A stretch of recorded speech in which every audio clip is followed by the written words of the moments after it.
This is soon to be Dr. Marsha Wilson. Hi, how are you? Hi, how are you? She was a classmate of mine at Trinity.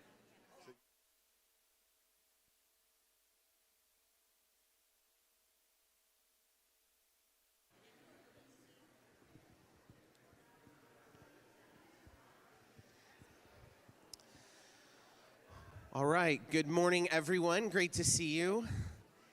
I was surprised at, it looks like everybody is pretty much awake. All right, so I hope you had a great time last night. My name is David McLeod. I am one of the pastors here at Granada. I do the counseling and some other things. And we are so fortunate. We're so grateful to have this special time together. We know that we are going to start like on time. I asked Jeff this morning, do we start Miami time or do we do it the real clock way? And they were saying, let's do the clock. All right, so but great to see you. We're so blessed. We're so thankful you're here. Today, just a few quick things. We'll have a few food trucks that will be lunch that will be out in the parking lot, and you'll hear a little bit more about that around the 11 o'clock break. All right, you'll just be able to go up and you'll have a token of some sort, and you'll be able to get your lunch there. But today I wanted to introduce a friend.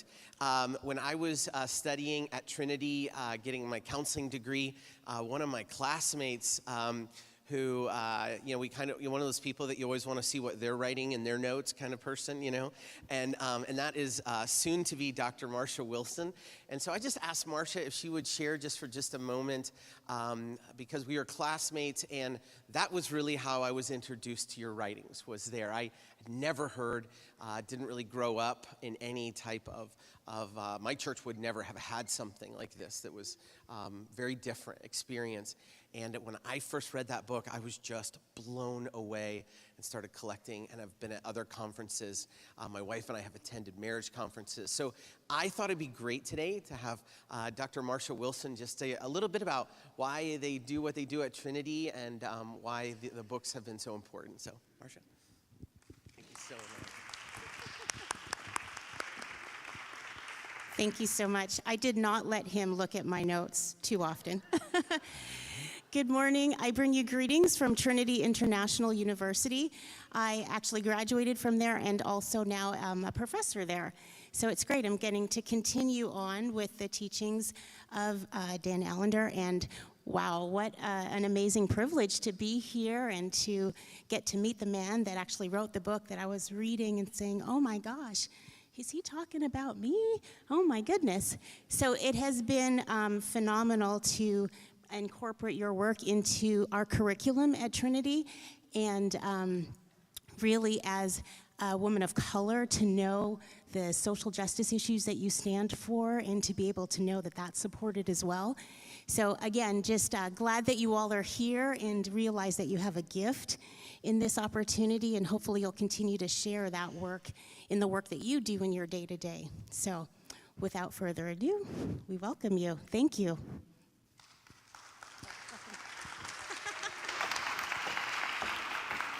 I am not Dan Allender.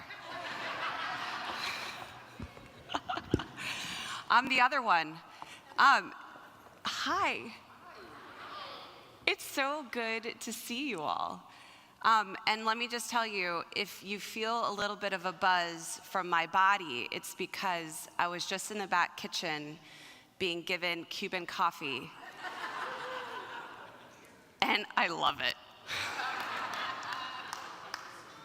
I mean, I'm from Seattle, and we feel like we know coffee. It's a lie. It's all a lie. Seattle, I'm looking at you, baby, and I'm telling you we need to up our game, and there probably are places, but we need to find them. This is my new search in Seattle, because I'm telling you, my whole body feels alive. So I'm so happy to be in Miami. I've been in Seattle for 17 years, and I know that the sun exists in March and April. But just theoretically, like we have to fly above the clouds to get to the place where we can see the sun.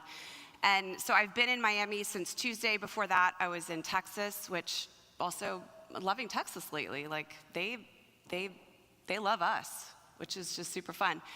But I've been in Miami since Tuesday, and I will tell you that I don't know how you work. Like, I get why we work in Seattle, because it's gross.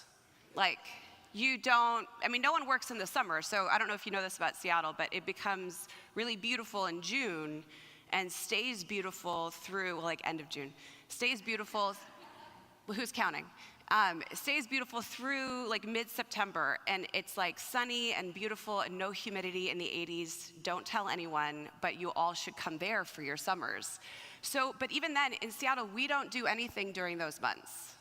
Dan has to work now, but it used to be that you got to just take off for months. And then we would still be there working, but it was Friday by 11 o'clock in the morning, everyone was packing up their camping gear and taking off, because you had to suck the marrow out of the bone for all those months, because you knew that September 15th, it would change. I mean, have any of you been there? It's literally you're maybe this is gonna be different. Maybe I forget how bad it is. And then all of a sudden, it's something just flips a switch. And then it's it all goes dark and it starts to rain.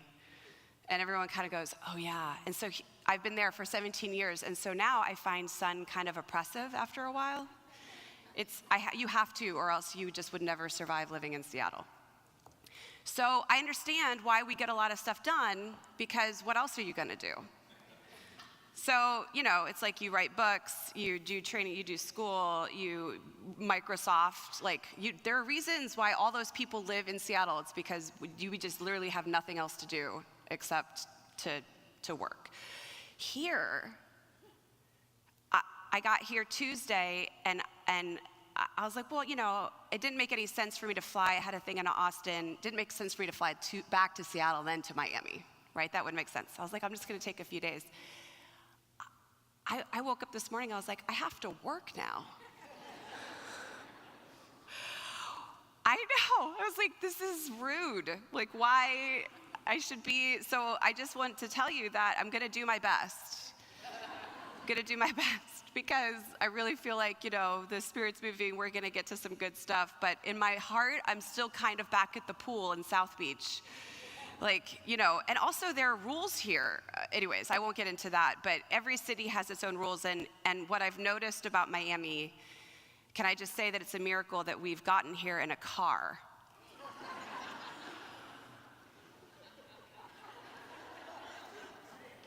You know who you are.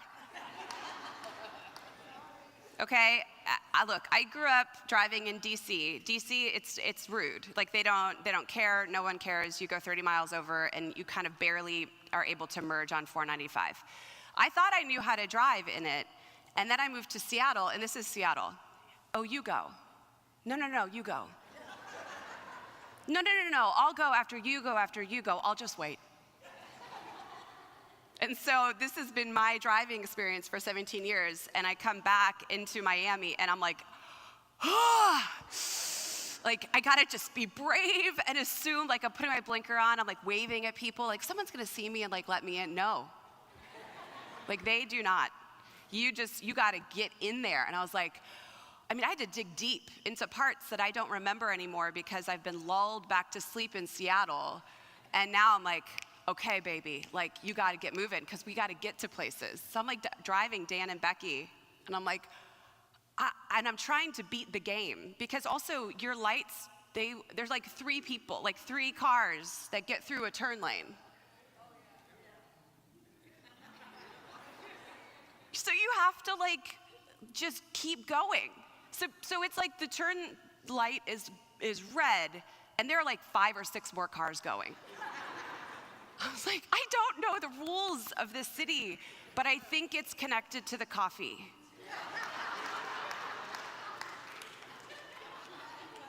It has to be. This is our theory. And now I feel I could drive it. Now that I've had some coffee, I'm get me back on the road. I'm gonna get in there. Okay.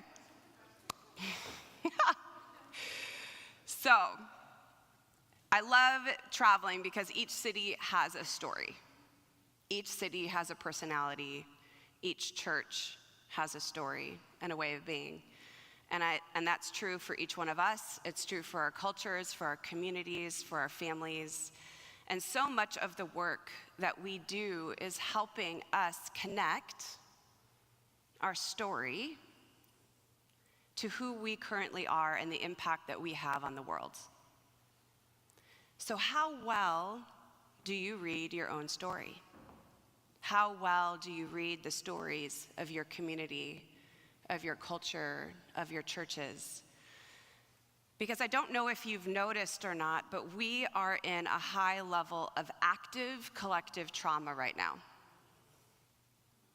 We know this, right? I understand that Florida feels like maybe they've missed it. But it's bad. It's bad, and it's only gonna get worse. So you feel your body sinking a little bit, don't you? When Dan and I wrote Redeeming Heartache, it was during the pandemic, and this is work that we've been working on. Dan has been doing this work for 30, 40, I don't know, a while. I've been working with Dan as a student for 17 years and then moving into work with the Allender Center. But as we're doing the work, we really didn't realize how much the book was going to hit at a time where we're, 'cause in the beginning of the pandemic, we were like, 2 weeks. Like, this is gonna be a big deal for 2 weeks. So, my husband and I live on a bit of land, a lot of land for Seattle proper, not land compared to Texas. But, we're like, okay, we have water, we have things, we have toilet paper, and we're ready for 2 weeks of quarantine, right? And then 2 weeks turned into 4, 6 months, years. But have you noticed what's happened as people have reemerged? We're not well. We weren't well before, but all of the ways that we were dealing with our unwellness we had it kind of figured out a little bit. This has taken us over our edge. It's just the way that it is, right? So I was at a church in Nashville speaking to leaders in the church, and I was like, how are you guys doing? Like, how are you doing? And the words were despair, confusion, disorientation, languishing, exhaustion, right? Those are the words. And I don't know how you all do here. Like, there's a sense about Miami where my guess is that even just the colors, like, things seem better. But you have not escaped. You have not escaped what's been going on for the last 2 years, 5 years, 10 years, the crescendos that have been happening. So then what is the role of the church? Because I think the church is at a point where we can join God and the healing presence of the Spirit, or we can be a hindrance to the work that the Spirit is trying to do in the hearts of the people. And so as we lean into this work, I want to take us back just a step, because yes, we want you to experience more freedom and healing and understanding of where you're stuck, where you're unwilling to look at where you impact and how you impact others, where you're not willing to grieve. We want you to lean into that, and we will help you get handholds around how to lean into your story more today. But we're doing that because the church needs to be the place where we can look at death, where we know how to grieve, where we don't sugarcoat the horror of the world. But if we cannot look into the death and the heartache of our own stories, we will not be able to do that for other people. I grew up in a church where, like as the South says, God bless them. They did not want to look at the heartache, at where we were all undone. They didn't want to look into the face of the depression, of the anxiety, of the sexual abuse, of the physical abuse, the emotional abuse, the places where we were in anguish. We wanted us to read more of the Bible, to do your devotions every morning, to pray more. Well, maybe you just need to serve. So let's go on a missions trip so you can feel better about your life and go serve those other misfortunate people out there. There was not a way for us to turn back to each other's faces and understand that we were not okay. There wasn't language for that.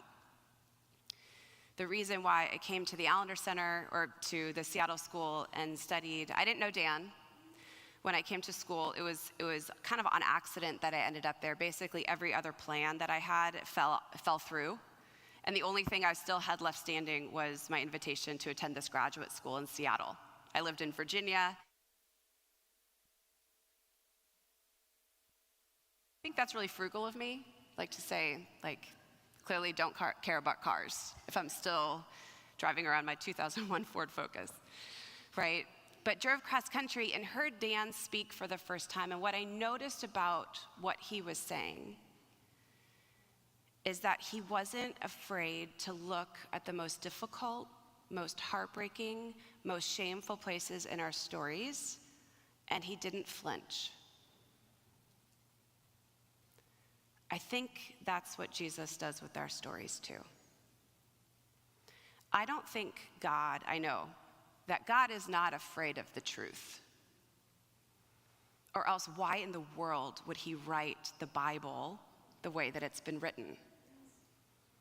Have you read the Bible lately? It's bananas. People are not well. Everyone is making not just little mistakes, huge mistakes, and then it's written about, because he, lusted after this woman and then brought her into his home and then killed her husband. It's oh, well, that's a thing. That David wouldn't last in our culture. That would be it, and fair. That's pretty bad, right? But God isn't afraid of telling the truth. So why are we? Dan was talking yesterday about our family of origins, and we'll lean into that a bit more this morning. But we have to get closer to the truth because it actually brings honor and freedom. And it will release us because if we are looking away from the parts of our stories that we wish weren't true, we will also turn away from other people's stories. We will flinch because of our own shame, because of our own guilt, because of our own self-contempt. The thing we say over and over at the Allender Center is you can only take someone as far as you've gone yourself. So where in your story, so you want to be a believer, you want to bring the Spirit into the world, you want to be with people. Well, how familiar are you with the darkest parts of your story? Familiar? Yeah. If you can look and come home to your own stories, then you will be able to lean into other people's fear, their despair, their shame, with curiosity and generosity. That's how healing happens. Not through reading more Bible verses. Although if you really read the Bible, you can actually find a lot of comfort in just how messed up everyone was. That makes me feel a lot better. This morning, I was telling Dan, I was reading John 21, right? The end, the very last thing that Jesus does according to the Gospel of John before he leaves. Do you guys know this story offhand? I didn't realize it until a couple days ago. So, again, the disciples are magnificent in their humanity. And the writer of John does not spare them, right? John is telling the daggone truth the whole time. Like, if I was writing that story, I'd be like, we don't maybe need this line. Like, that's a little too revealing, you know? But no, in the end, right, Jesus comes back to Peter and asks him 3 times, do you love me? Yes, Jesus, I love you. You know that I do. Well, then feed my sheep. Do you love me? Yes, Jesus. Feed my sheep. Do you love me, right? And at the end, Peter is frustrated. Because he's like, you know my heart. Why do you keep asking me this question? And then Jesus says a little bit about what Peter is going to go through. And then Peter goes, well, what about John? Very last thing. And do you remember what Jesus says? What of him? You follow me. What of him? What a human and divine response. Peter, frustrated with Jesus. Again, this is the last time that Jesus will be with Peter on the earth. And this is the interaction. It is both heartbreaking and revelatory. Because if that's Peter, who am I to deny my envy, my contempt, where I'm questioning things or frustrated with God? Peter didn't need to hold that back, and John wrote about it really freely. I bet John was like really loving that passage when he wrote it. But I love it because it's just honest. It's honest, and I think there is so much freedom because honesty isn't just saying, okay, great, I can be honest about that, and now I don't have to do anything about it. It's not an excuse. It's not an excuse. It's a way to move forward into understanding your impact. And it's a way to move your heart towards God in the way that we're meant to, because we are meant for shalom. So let's go to the first slide. Oh, Gabby, it's okay, go back. She's just chatting. Okay, so we're gonna talk about shalom and the shalom arc, right? And so the reality is we are meant for Eden. This is what Dan said yesterday. And we are all marked by the fall. So I use slides. This is part of the way that I get to bless and bring honor to our ministry, is through bringing containment through the use of a slide deck. You're welcome. Also, it's lovely to have words and language in order. So we'll get into this, but this is where my queen comes out, right? So we all seek to protect ourselves from the fall. And then we shift our style, our way of being in the world to protect ourselves from the harm that we've known. It makes a lot of sense, right? But you can't heal the present without knowing the origin stories of where you first learned that the world was not safe. Do you know where you first learned that the world was not safe? Who taught you that? What the context was? What it felt like? What it smelled like? Because those moments, again, we are brilliant as children. Do you know that by the age of 5, you can accurately read a face for their intention towards you? Do they intend you harm? Are they dismissing you? Are they bored? Do they wish they were somewhere else? You can read that early. But a child can't bear what they're reading because it's too painful. Intuitively, they know they have to survive, so they unsee what they saw. So my children, I have a 5-year-old and an 8-year-old. My kids can read my face. They can read my body. They can read my energy. When my son Liam, who's 8 now, when he was little, you know that season where they kind of fit on your hip, and so I'm carrying him around and I'm doing other things, and he, and it's like at that point, you're also like you can't carry your kid around 24/7, but I was trying to make it work, so I'm like cooking dinner or doing something else or answering an email, and Liam would always grab my face and turn it towards his face and say, "Mama, me. Mama, me." And I'd be like, "Okay, just a minute, buddy. Can you just give me 5 minutes? I just need to finish." "No, Mama, me."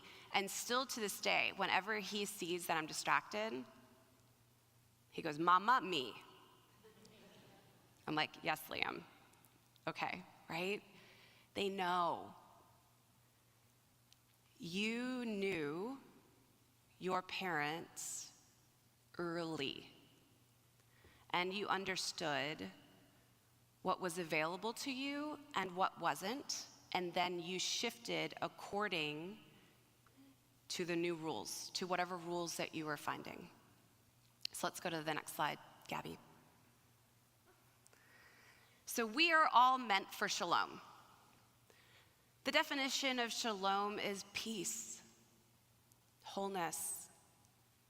We are meant for perfect connection with self, with God, with others, and with the earth. That's what we were created for, and it's built into our bodies. It's built into who we are and who we were meant to be. We have a memory of it in our bodies, and I think so much of the world we're living in is that sense of we know that something is wrong, but here we are seeing through a glass darkly. As Dan said yesterday, we're in the shadowlands. And it's heartbreaking because it's not just what's done to us, it's also what we do to others because of our own sin. So it's the interplay of both of those that, in essence, if we're really honest, breaks our hearts. And we do not know how to deal with that well. I don't think we ever really will. But we're meant to try. We're meant to be as healed, as connected as we can. And part of that is releasing ourselves to understanding that we each have a story that has impacted us. So when shalom is shattered, Dan talked about this yesterday, you experience powerlessness, betrayal, and ambivalence or shame. We've all had the idea of shalom shattered. We know those moments, right? So I have these beautiful kiddos. And every time I can see a little bit of their shalom being shattered or their imagination of what could be. Have you seen how kids play when they're uninhibited or they haven't experienced shame yet in that way? My kids will sit and create worlds with their imagination. They're assuming that they want me to play with them, right? It's like, "Mama, come out. And don't you want to be outside with us and watch us build this stick fort?" Yes. I do. I also, in my mind and my body, have a list of all the things that I could be doing or should be doing, and I have to actively turn that off to go out and play. Because somewhere along the way, we learned that we couldn't play. Somewhere along the way, our bodies started to shut down around delight, around rest, around the beauty of the world around us. It's because it was shattered. So we'll get into that when we start talking about orphan, stranger, and widow. But that's what we're talking about. What are the stories of how you have experienced the shattering of what we are meant for? Because that impacts how you now see the world, how you now operate in the world. And in the beginning, those are all adaptive behaviors, right? So a child who knows that their mother isn't going to want to play with them stops asking, don't they? They're going to assume that you don't want to play. If I stop saying yes to my kids, they will stop asking. So somewhere along the way, you stopped asking. Do you know those stories? And now you have a really hard time playing. My husband and I joke around. He loves to play. Apparently that's not part of his story. He has other things in his story. He's more of the stranger category. So he has this whole shed filled with things in which to play. Climbing gear, kayaks, cornhole, like all of the things, camping gear, tennis, baseball, like he just collects hobbies. I have zero.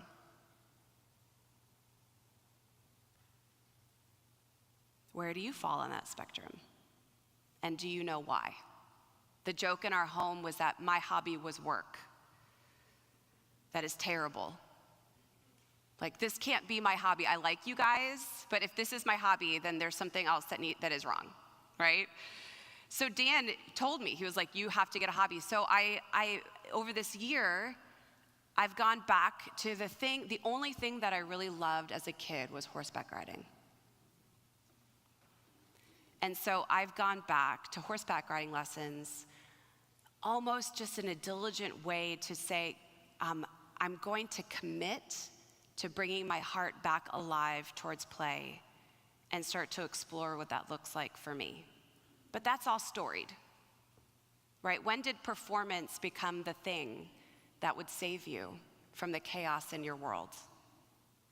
Because to play and to rest means that your body has to be alive, has to be able to experience delight. So when we're harmed through shalom shattering, we move into where we seek out a false Eden. So when you do adaptive behaviors when you're little, you learn, okay, mom isn't available. Like, that's the most benign thing, right? Mom's busy, so she's not available. So then you figure out how to play on your own. Or you decide that you're not going to play at all, and you're just going to work really hard in school so that your parents will notice you.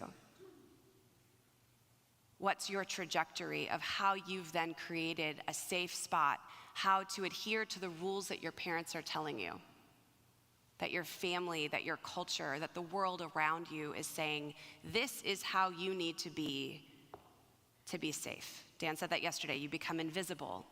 You want to follow the rules to a degree, except for your stranger stories, which we'll get into.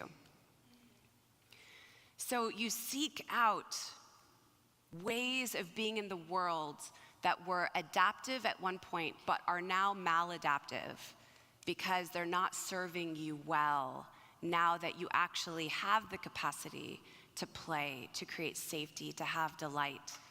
But you have to go back to those places of understanding what happened in the first place. And as you do that, there is actually restoration. But restoration doesn't just happen when you accept Jesus.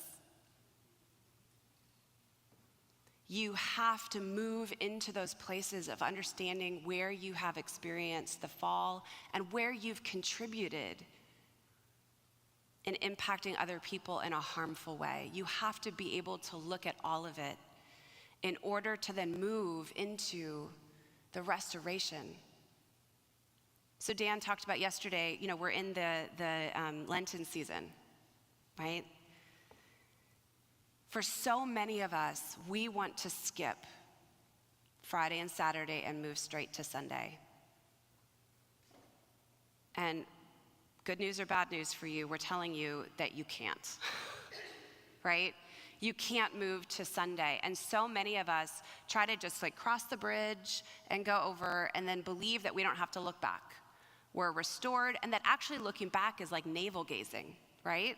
This is the thing that people are like, well, you're just telling everyone that they have trauma because you want them to feel like they have trauma and then have to come and pay to get healed by you. was like, well, isn't that like Amway?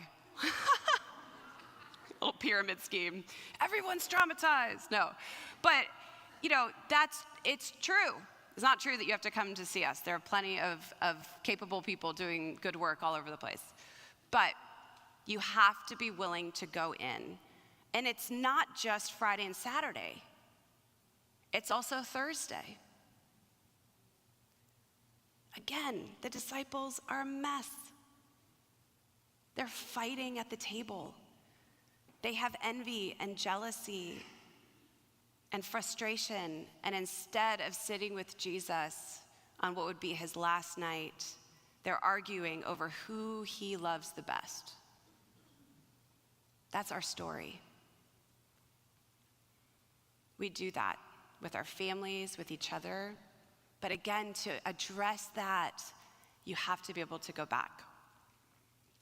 So today we're going to talk about orphan, stranger, and widow and their counterparts, what it means to restore. And so let's jump in to the first category, which is orphan. The core wound of an orphan is that they truly desire care, rest, and protection, but their harm tells them that this is dangerous and is a setup for harm.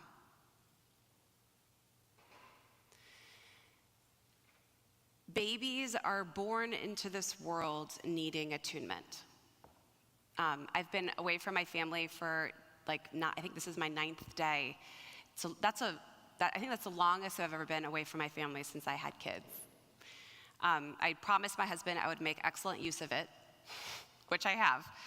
But I feel so tender towards my kiddos right now. And when you think of orphan and you think of how vulnerable a baby is when they're born into this world.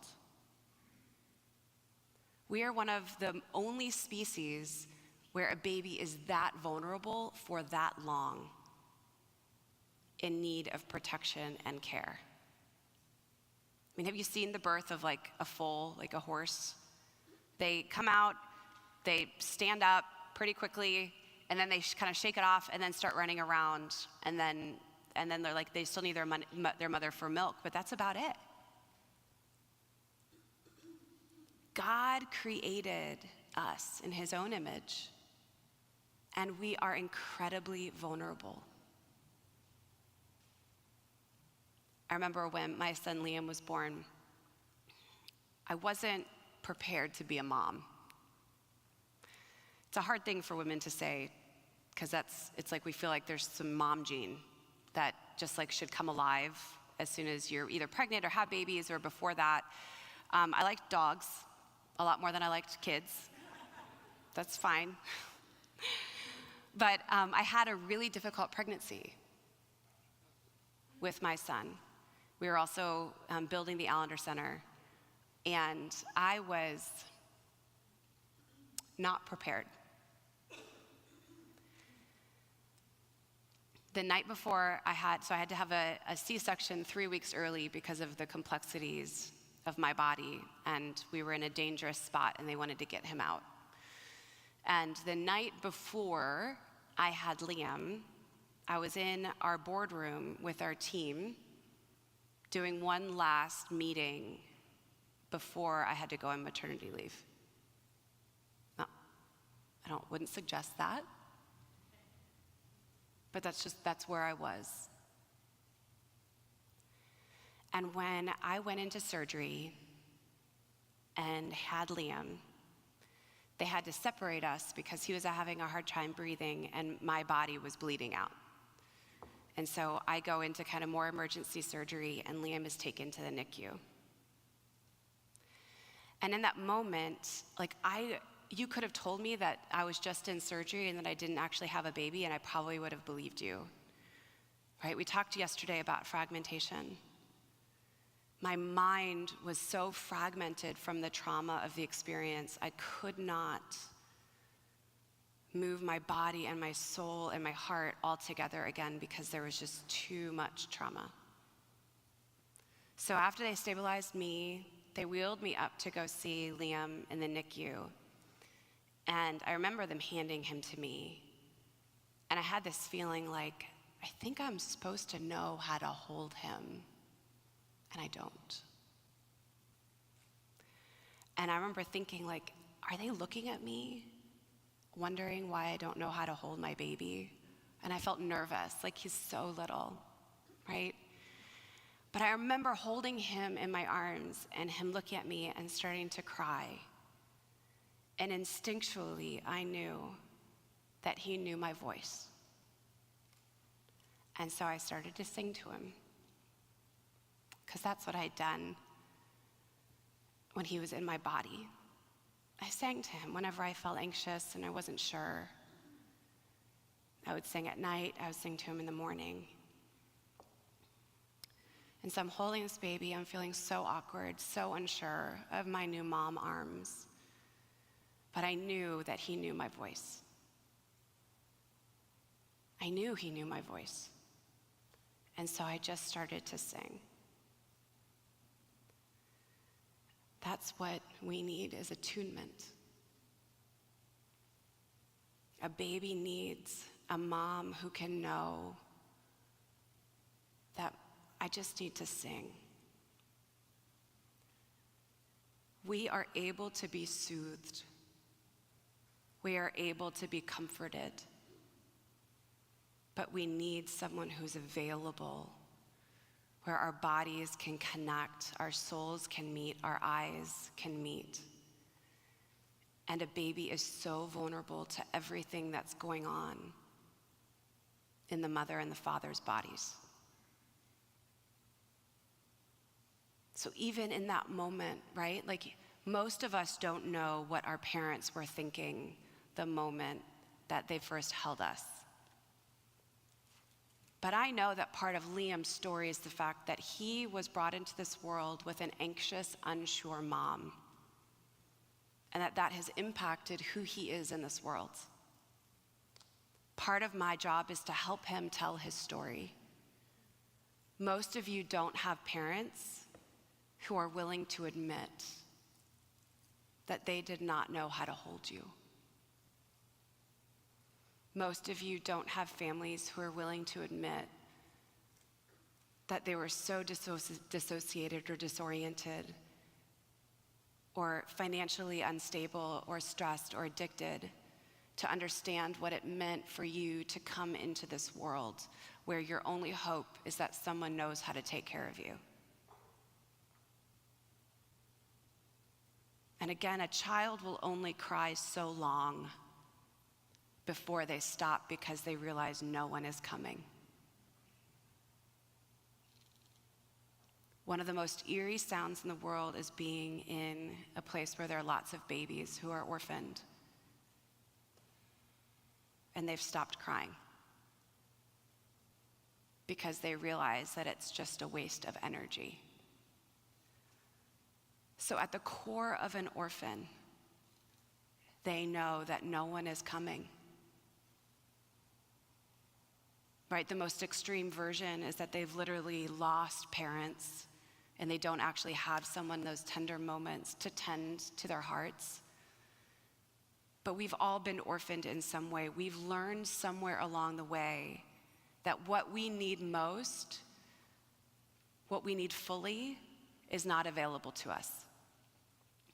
So we shift. Let's go to the next slide, Gabby.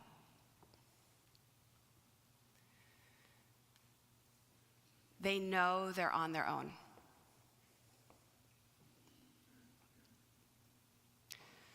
This can be subtle, this can be extreme. But an orphan, in their adaptive, life-saving measures, will readjust to what's available to them. Again, that can be as true as, it can be something subtle, like your parents were just not able to tend to your more complex emotions. So you knew that when you came with feelings of shame, feelings of discouragement, feelings of anxiety, feelings of depression, they were going to just kind of try to make it better. So that's a huge part of my story. When I was small, I had a history of sexual abuse and started to not be able to sleep at night. Started to have eating disorders at 6, 7, 8 years of age. Nightmares every night, not doing well in school, right? And when I would go to my family to try to talk about it, it was like, well, you're just upset. I know, let's go out to your favorite restaurant. Let's go to Target and buy you a new stuffy. That will really help because then you will have something to cuddle with at night. Like, let's design a party. Do you want to have a sleepover with all of your friends? Like, we can do a sleepover, right? None of that seems like bad parenting, does it? But for me, what was happening is that I was being told over and over again, we don't know how to handle you. And so you are going to have to handle yourself. You're going to have to figure out how to tend to your own complex emotional needs. And a 5, 6, 7, 8, 9, 10-year-old does not have the capacity to do that. So what do? It goes underground. So if you're an orphan and someone comes to you and says, oh, like, you know, gosh, you seem really stressed out. What do you need? Does that happen? I just heard a shh, yeah, right?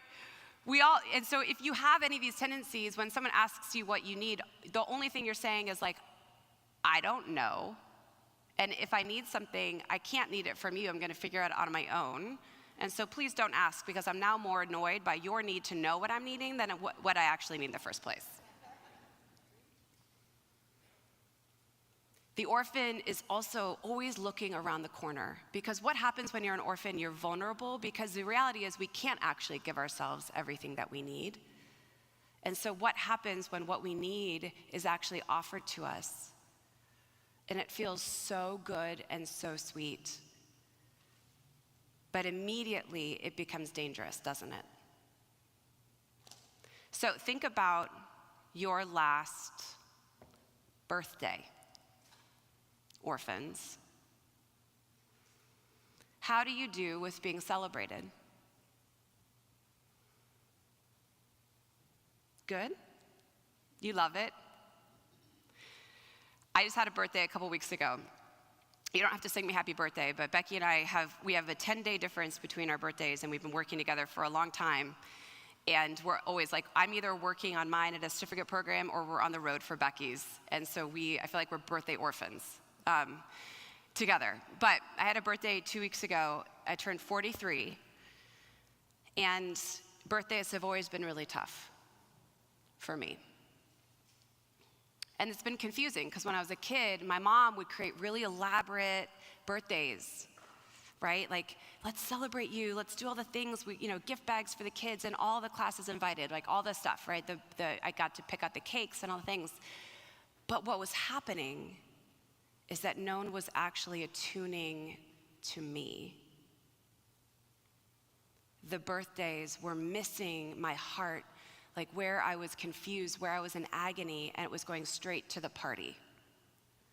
So now at the age of 43, I'm still like, I feel like I should be more healed than I am, but I'll let you know when we get there. So 2 weeks ago, I'm sitting at 43, it's a rainy day, again, raining in Seattle, and I'm just melancholy and depressed and felt fairly unremarkable, didn't really want to celebrate, didn't really want anyone else to celebrate me either. Just kind of wanted the day to end. Right? Am I alone? Great. I didn't think so. Those of you who know how to celebrate, we need you. And we need you to continue to do your work so that you can help us, come out of these shells. So I'm sitting alone, and my kids are around, but I had to work. My husband had to work. There was Little League practice. No one was around for dinner really, and so we kind of I had some dinner, but it wasn't anything that I really loved. And then my kids made me a cake, which was super sweet. So we sat around and blew out candles, and that day was almost over. And I was like, okay, great. And I'm sitting in my office later that night thinking, and because usually I'll like at least journal or do something. And I was thinking about it, and I'm like, I don't know what I don't want to write about anything right now. Like, I don't actually like where I am or what I'm feeling, and I don't want to have to deal with it. And so as I'm sitting there thinking about it, all of a sudden I realized that in my head I started to feel better, because I was like, well, maybe this is the year where I'll ride my Peloton more often, or maybe this is the year where maybe we should travel, like maybe I should think. So I started looking up like trips to Iceland, or like sailing through Greenland, like some but fun adventures. I was like, yeah, maybe we can do these other fun things that will be like really life-giving. And all of a sudden I realized that I'm sitting there feeling better because I'm celebrating a life that I don't actually have yet, versus celebrating the place that I was in that moment. I refused in that moment to be able to tenderly connect to the places of myself that felt unworthy of love, that felt confused by why birthdays were so difficult, that felt undone by the melancholy and languishing of the last 2 years. I didn't want to tend to those parts. And so I kind of stopped. I was like, I'm 43, I'm too old to have a life redo every year. It's too exhausting. I can't do it. And so I was like, I think I need to stop, and I think I need a do-over. So I was gonna be with my friends in Austin and called them and said, hey, I just had a miserable birthday. Can Saturday be my new birthday when I'm with you guys in Austin? But do you see how risky that is for an orphan? Right? So that's my normal orphan spin is like, don't ask, don't need for more, don't become vulnerable in asking, because what happens when you're disappointed, as you always are, then you'll just have to deal with the disappointment later and then pretend that you're so grateful. Right? So instead I asked. This is my growth and repentance as an orphan, was to call my friends and say, I need a birthday cake. I need a day. I need to celebrate. And so I went to Austin, and we woke up and we had an amazing brunch. We went and got massages. They took me shopping. It was like personal shoppers. I just couldn't even. It was so lavish and extravagant. I can't even understand what happened. And then we went back, and they cooked me this incredible dinner. And then this is the sweetest part. This isn't going to mean anything to you, but it means a great deal to me. So my favorite birthday cake is coconut cake. I don't know why. I just love it. I think it's fantastic, the little crunchiness of the coconut bits. And so I didn't tell her that, and all of a sudden I come, and she's like, I specialize in coconut cakes, and that's what I made you for your birthday. Right? So it's such a small thing, and yet it's such an act of repentance for the orphan to move towards care. Because when the orphan is told over and over again that care is dangerous, care can't be trusted, and it's true, like next year I could have another like really tough birthday, and it doesn't mean that all of a sudden, because I've had this one great space, that means everything is gonna be great from here on out, right? But it does mean that I had a moment.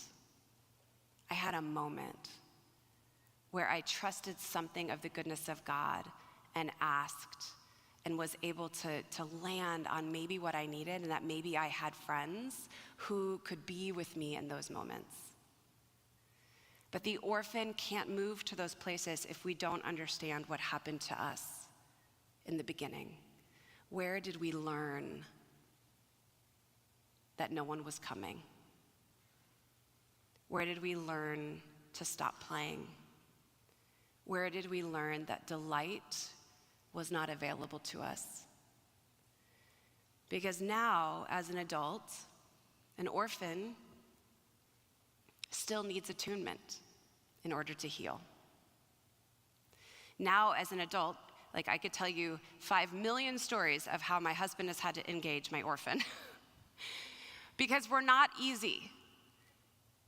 We're always ready for disappointment, and it's really difficult to care for us because care feels so risky and almost feels harsh to us.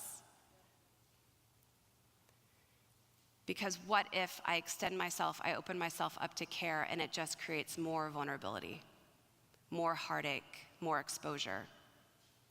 So in your relationships, your orphan is going to take care of a lot of people, be very difficult to care for.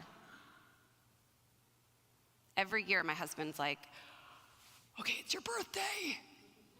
I'm already nervous because I'm so sure that I'm gonna disappoint you with whatever I buy you or with whatever I can do. So he shuts down.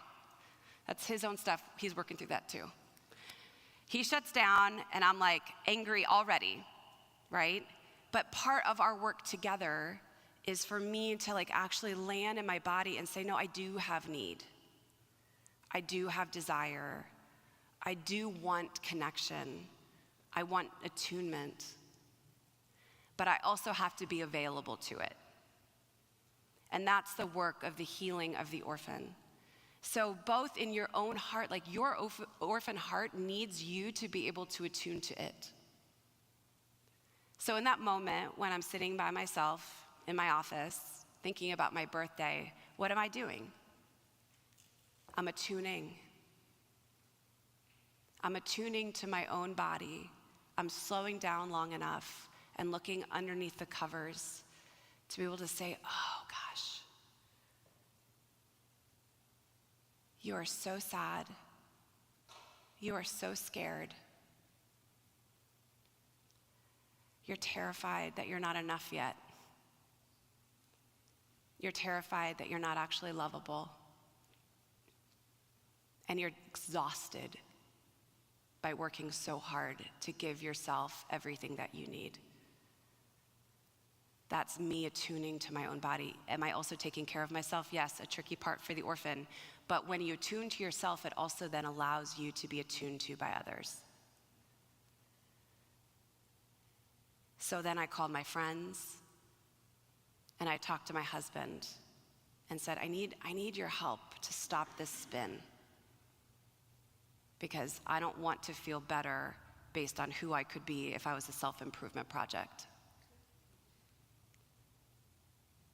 I need help attuning to this part of me. So that's the work and the redemption, the redemptive arc of the orphan. And then when you can lean into that, you start to have different parts of yourself come alive. Because the biggest thing about the orphan is that they're in such pain, they have forgotten and their name has been taken away from them. They don't know their own story, because if they actually told the truth of their own story, they're afraid that it would be so harsh, so overwhelming, that the grief would take them over. So they deny it. But the orphan is actually meant to be the priest. The priest's role in the kingdom is to tell the story. It's to attune to the people, to the story of the people, to the way that the people both need to understand what's happened to them, the lament, and the gratitude and the praise.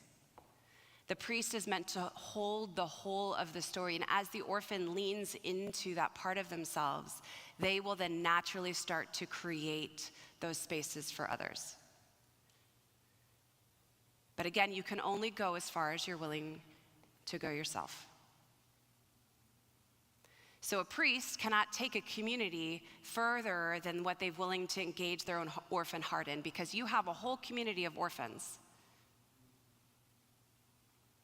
who are in your churches, who are in your counseling centers, who are in your classrooms, who are in your families.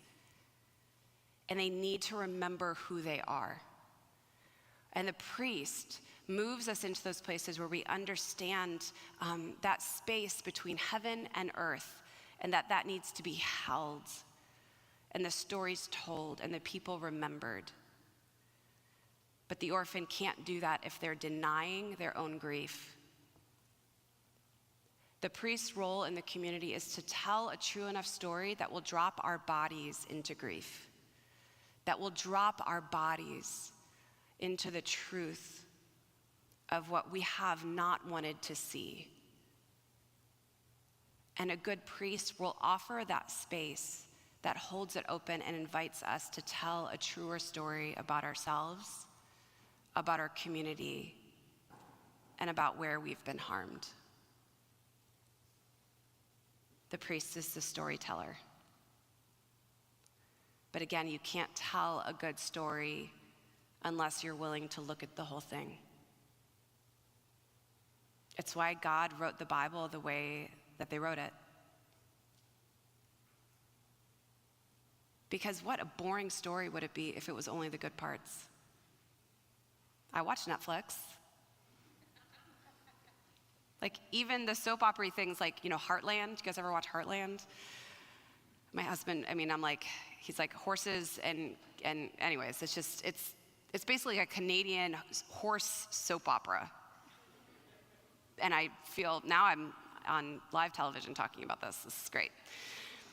Right? It's super cheesy, but even in Heartland, they have drama, they have heartache, they have breakups.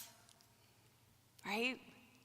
Because no story, we don't like stories that are just the good parts. There's no redemption. There's no buildup.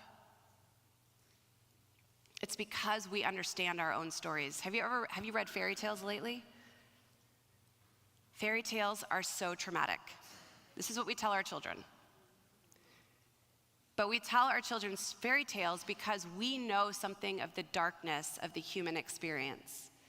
And we desire, we need to tell the truth. And so stories help us tell. It's why David was never changed by a prophet that just went to him and said, David, you're being a bad man.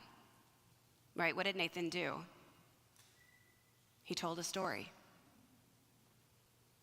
Our hearts are moved by the stories of our own lives and of the lives of other people because it's a way that we can understand more fully our own story.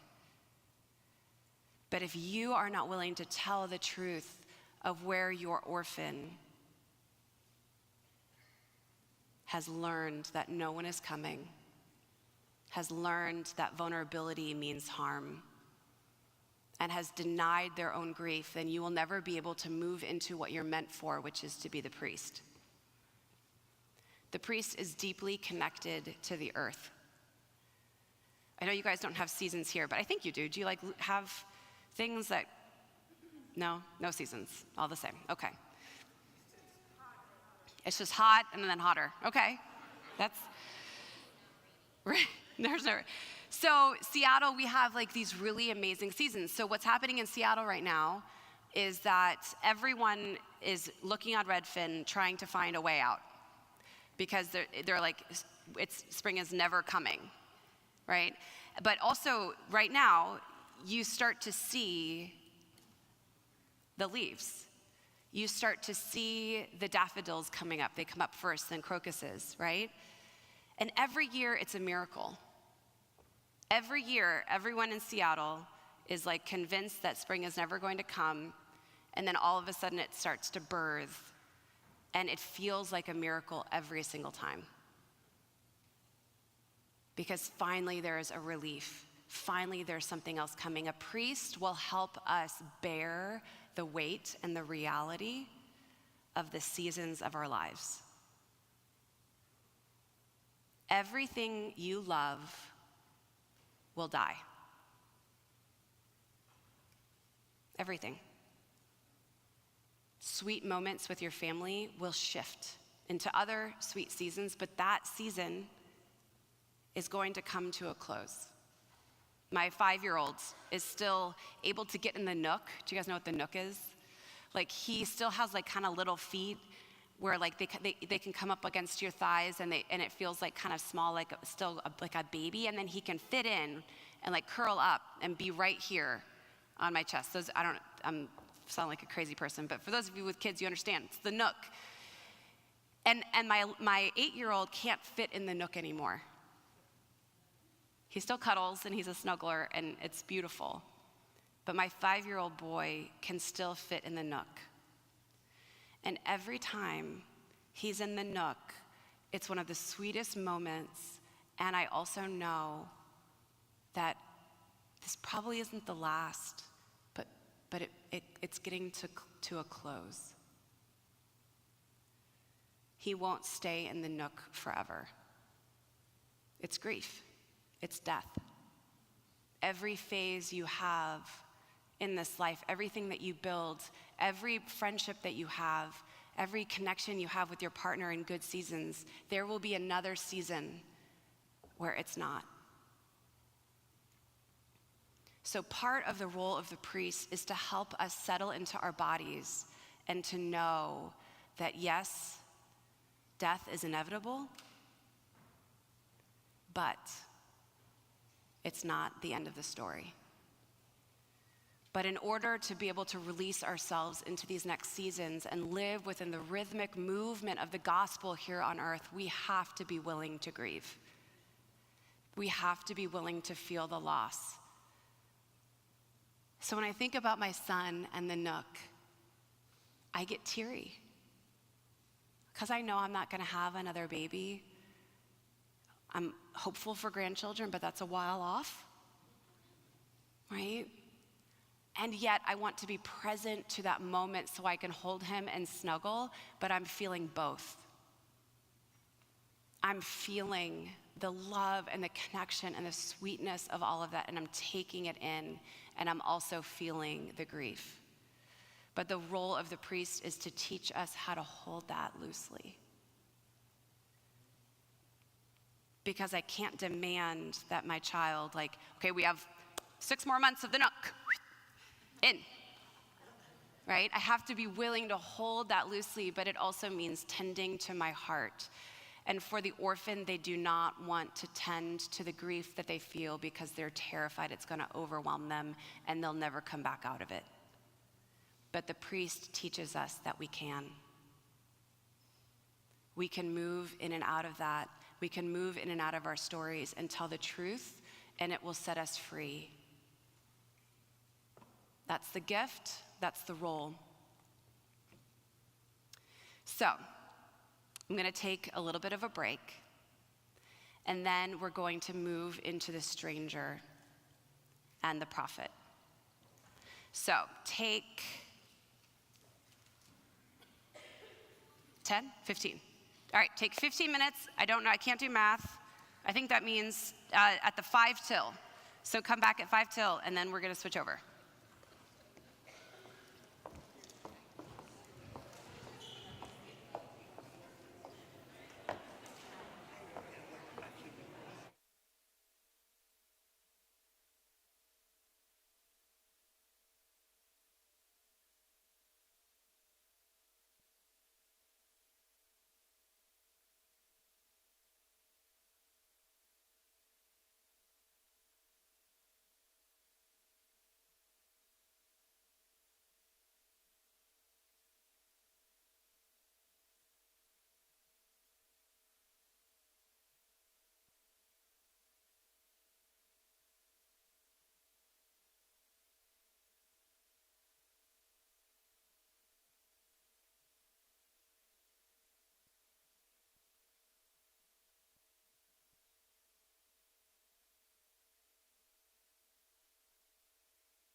Absolutely. And you're up next. Yeah. All right, awesome. Thank you so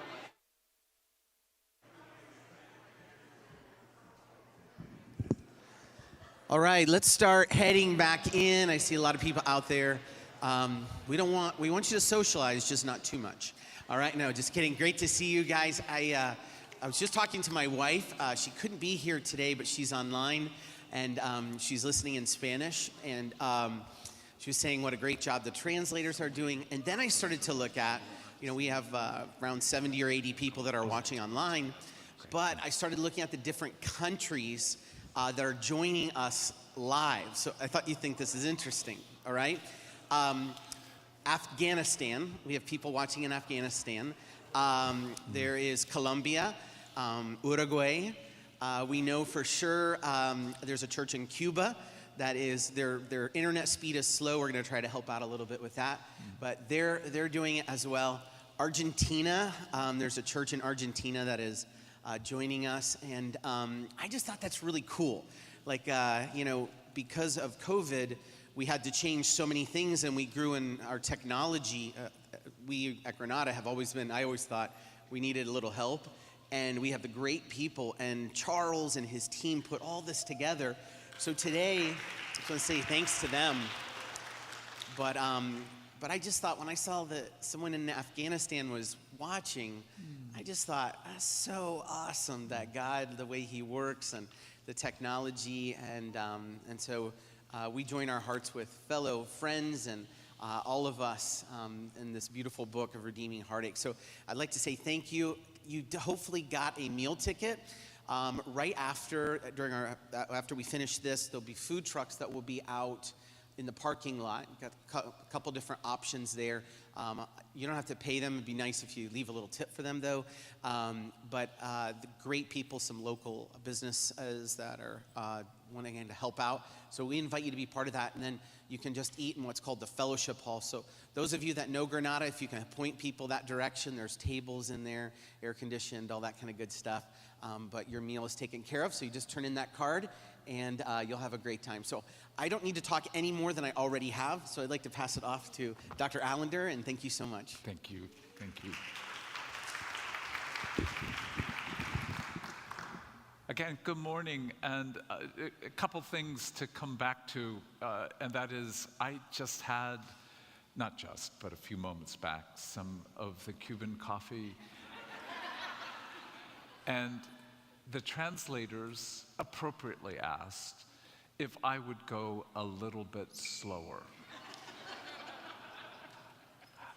There's a very essential contradiction between having that coffee and then being asked to go slower. But I will do my best. We are so deeply appreciative of you being here, but also the privilege of being able to engage another audience, particularly through Spanish. So I will do my best, and if you begin to note that the caffeine seems to be intensifying what was the speed last night, even more so this morning, I asked them if they would wave like a yellow flag, and that would at least be an indication that perhaps I could go a little bit slower. There's no way to reprise all the important and brilliant things that Cathy said, but just a couple to launch us into this. I don't know how you will hear the material, but we'll each hear the material differently. I've heard Cathy teach this. Obviously, we had the privilege of writing together, so she wrote the chapter particularly on orphan. And I note for myself that that's material I can't wait for her to finish. You should note where you feel most uncomfortable. And as I begin to move toward talking about the stranger, there'll be many of you who are going, I kind of get it. It's not theoretically so hard to comprehend, but it just doesn't seem to fit. That's the nature of all our trauma. It is so particular to your story. What I don't like about the material she's covering is that it's an invitation to grief. Because the question of, is it really true what Jesus says? Blessed? I mean, that word alone should so shock you. Blessed are those who mourn. That is so contradictory. You know the Beatitudes themselves are a form of reversal of the perspective held by the world. When we are not to be conformed to the world, there are so many ways to talk about what that actually means and looks like. But the Beatitudes are a reversal of how we would naturally think about living on this earth. Blessed are those who don't need to mourn. Blessed are those who have escaped mourning. That's how the world will engage the reality of loss. And so the orphan knows a loss of a kind of safety and connection and provision, again, of attunement. I want to underscore, again, something she said well, but needs to be heard again. By the age of 4 or 5, this is what research has been showing us over the last few years. This isn't something that we knew 10 or 20 or 30 years ago. Research has indicated that children by the age of 4 and 5 read intentionality. Do you hear that? That you can see a parent's interaction with you, a human being's interaction with you, and as a 4 and 5-year-old, you can know they are lying to you. And that in the lie, they're actually trying to do you well. You are being lied to, and it's actually to harm you. In other words, they know not just intentionality, they actually know motivation. And that discernment, that's what the orphan has suffered. They can see the truth, but the truth is more than they can bear. And so the question is, how do you, in your body, engage grief? And this will be related to, for example, gender and gender roles. As silly a phrase, but it has been operating for millennia. Boys don't cry. So the question of how we have inculcated a way of being in the world where we don't honor grief. Do you know the amount of time you are allotted psychologically to deal with the grief of a very intimate friend, relative, or spouse? 6 weeks in the American culture. That's obscene. There are many cultures, particularly where widows wear the color black for at least a year, as a means of honoring that no one gets over significant loss quickly. In fact, if you can put it this bluntly, if you can get over significant loss quickly, that is a psychological malady. That is a deep personality flaw. And as I've underscored, I don't like mourning. I can handle grief by simply acknowledging, yeah, it's awful, and then get on. So every time Cathy covers the orphan, I love her material, I love how she brings it, and yet I'm finding internally something like that. An internal, like, clenched fist. Like, I know I need to grieve, I know there's more grief, and yet the price of grief feels like this fundamental question. I believe, help my unbelief. Because I don't believe, at least not very much, that there is comfort for those who mourn. I've been patronized in my grief. I have been spiritualized in my grief. I've had trivialization of my grief. I'm not saying that it's not within me as well, but in the communities I've been part of, grief doesn't really have a place to be able to be engaged. My father died just as I was finishing a book called Bold Love. My father said to me after the publication of the first book I wrote called The Wounded Heart, my father said to me, "Why did you have to write a dirty book?" That was the only thing he spoke with regard to that book. It should be fairly obvious to say that was not a blessing. That was a cursing of my book, my life, etc. Bold Love addresses the question that at the very end of The Wounded Heart, I was asking, but so many of my clients were asking, what do I do with the category of forgiveness, the way the church so often teaches it? So it was an effort to engage the question of how do we deal with harm we've endured with the primary category of forgiveness? And I remember thinking, not that my father ever would have enjoyed anything that had a kind of spirituality or religion or, in this case, a sense of who Jesus is, but he would have been so much prouder of that book than certainly he was of The Wounded Heart.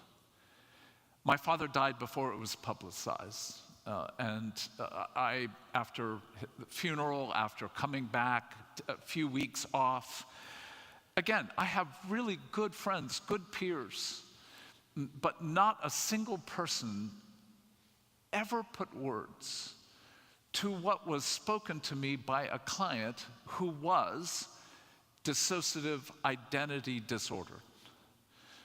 If that's a new term to you, the old term would be multiple personality disorder. A woman with severe satanic ritual abuse in her life. The kind of fragmentation that's almost incomprehensible that a human being has ever had to suffer. And in our first interaction after I returned, this woman sitting across from me said, "I have learned you canceled our appointments because your father died. I am sorry, I'm sad for you that your father has died." I mean, that is, in and of itself, it's a generous sentence, and many of my friends had said that. But then she went on to say this: "I can't imagine, with what I've heard you teach regarding your father, that he would have been at all fond of the wounded heart." That was brilliant. That's a kind of putting 2 + 2 together. And we are able to read the weather.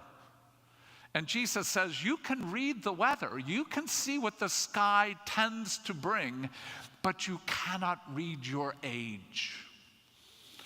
Well, we are meant to read the age, and we are meant to read one another. And we live lives, oh my gosh, we live lives where so few people are curious about who we are, that we have lost almost any thought that there will be much curiosity for you, even in your dearest friendships. In fact, oftentimes in your dearest friendships, those people who do know you think they know you to the nth degree, and therefore, so often, they're the people who are the least interested in you, which is an abomination. But it's just normal. So when this woman looked at me and said that phrase, I can remember, and this is in September of 1991. That's a long time ago. I can remember looking at her like, what? You just understood something that almost none of my close friends have named. And then she said, I know you're writing another book. I've heard you teach on it. And her phrase was, I'm so grieved for you because my suspicion is your father would be more proud of that book than he would have of the first. And I'm going, how do you know that? And in moments where you're caught, and I wasn't trying to have a facade. I'm a therapist, I don't cry. I'm a man, I don't have tears. I just was shocked that this person, not because of her fragmentation or her life, just a human being, would actually read my life. And the verb, I burst. Isn't that a strange verb? Like I didn't burst, I didn't explode, but there's no better verb for it. I burst into tears. And all I could do before we stepped into her life was to say, thank you for reading me in a way that I have not been read by even some of the most brilliant, good therapists and friends. We are so far, most of us, from the kind of tears that indeed are within all of us, in part, for many reasons, but in part because we're not sure if it's actually true that we will be comforted. So if you as well have a sense that that would open something in me that I am not sure I can bear, and if I had $1, oh my, if I had $1 for every time over the last 40-some years of working with people, I've heard this phrase, I would be a very well-to-do human being. I'm afraid if I begin to cry. And do you know the next phrase? I will never be able to stop. That's an orphan heart. And so particularly, I'm speaking to all, but particularly I'm speaking to men. What would be the cost for you to enter into the level of grief that you have known?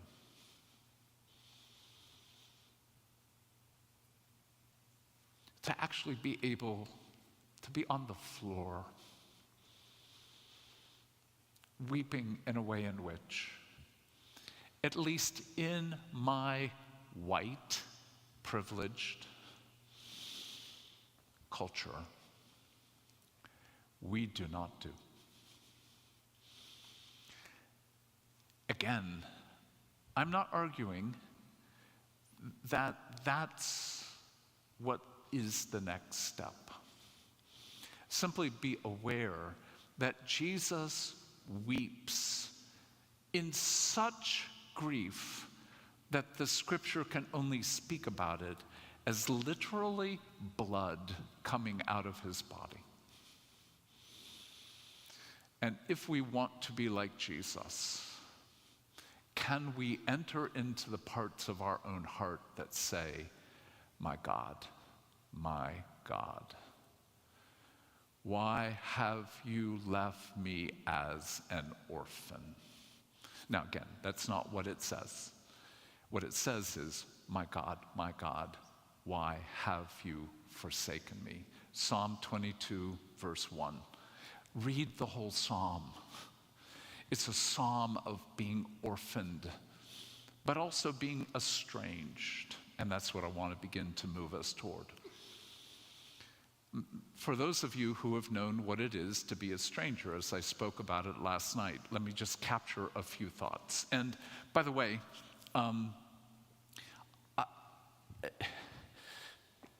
Cathy is brilliant at synthesizing and moving concepts on, but also, as she said, containment. Guess what? I'm not. So what can be said is these are Cathy's slides that I deeply respect, but I have no ability to use. So they're going to be flash behind me, and you're going to be wondering, what does he talking about relate to what's behind him? And the answer is, I hope they are good summary sentences, but you'll have to address style, and style comes out of our own wounding, but also out of our own beauty. Now, I love her slides, but if I were to try and use them, I literally have tried to use notes before, and I get so confused if I have notes. You would actually feel like there was clarity. I would be so confused I wouldn't be able to teach. So use them as you wish. What I'm going to underscore is the nature of what it means to be wounded as a stranger is that to some degree you have this longing to fit, a longing to be welcomed, a longing to be part of, and yet you're excluded. But often in being excluded, you're also used. So in that sense, you have a place, but the place is outside, never really invited in. And so you're always left ultimately with the question of, am I wanted? I'm used, but I'm not wanted. I'm useful, but I'm not honored. And in that cost of being different, and different not, as I said last night, in a way in which you feel unique, but actually because in the exclusion you face contempt, judgment, and assessment that you're not beautiful enough, you're not smart enough, you're not good enough, you will never be part of us. But if you want to serve us, we'll let you through the gate into our, let me use the metaphor, into our home. But when you come in, you better have something you're offering, because your place with us is merely to do what we want to make our lives better. And you might actually be invited to eat some of the hors d'oeuvres you prepared. And we might actually have a lovely little conversation with you, because you people are so unique. So often, those who are on the outside, hear the next word carefully, get eroticized. Now, that's a difficult concept, but let me underscore this. When you exclude people and hold them in contempt, you are likely to use them in some way for the arousal of, oh, you're so different. Again, as I speak words, again, words that I am on the border of a kind of failure by virtue of my own body, my own face, my gender, my raciality, but I know this from those who have spoken to me. How many African American women have had white people, particularly women, come up and touch their hair without asking, without engaging, or so-called compliments? Can you not imagine the sense of the offense that you think you have access to my body to touch me or make comments about my hair?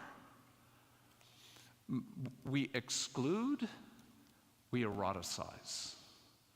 And those we exclude, we hold with contempt unless they can serve us. Well, please come in. We want to be a multiracial community. But let's be clear. The ways we do things are as a white community. You need to assimilate so that we, as a multicultural community, feel like we're doing the gospel.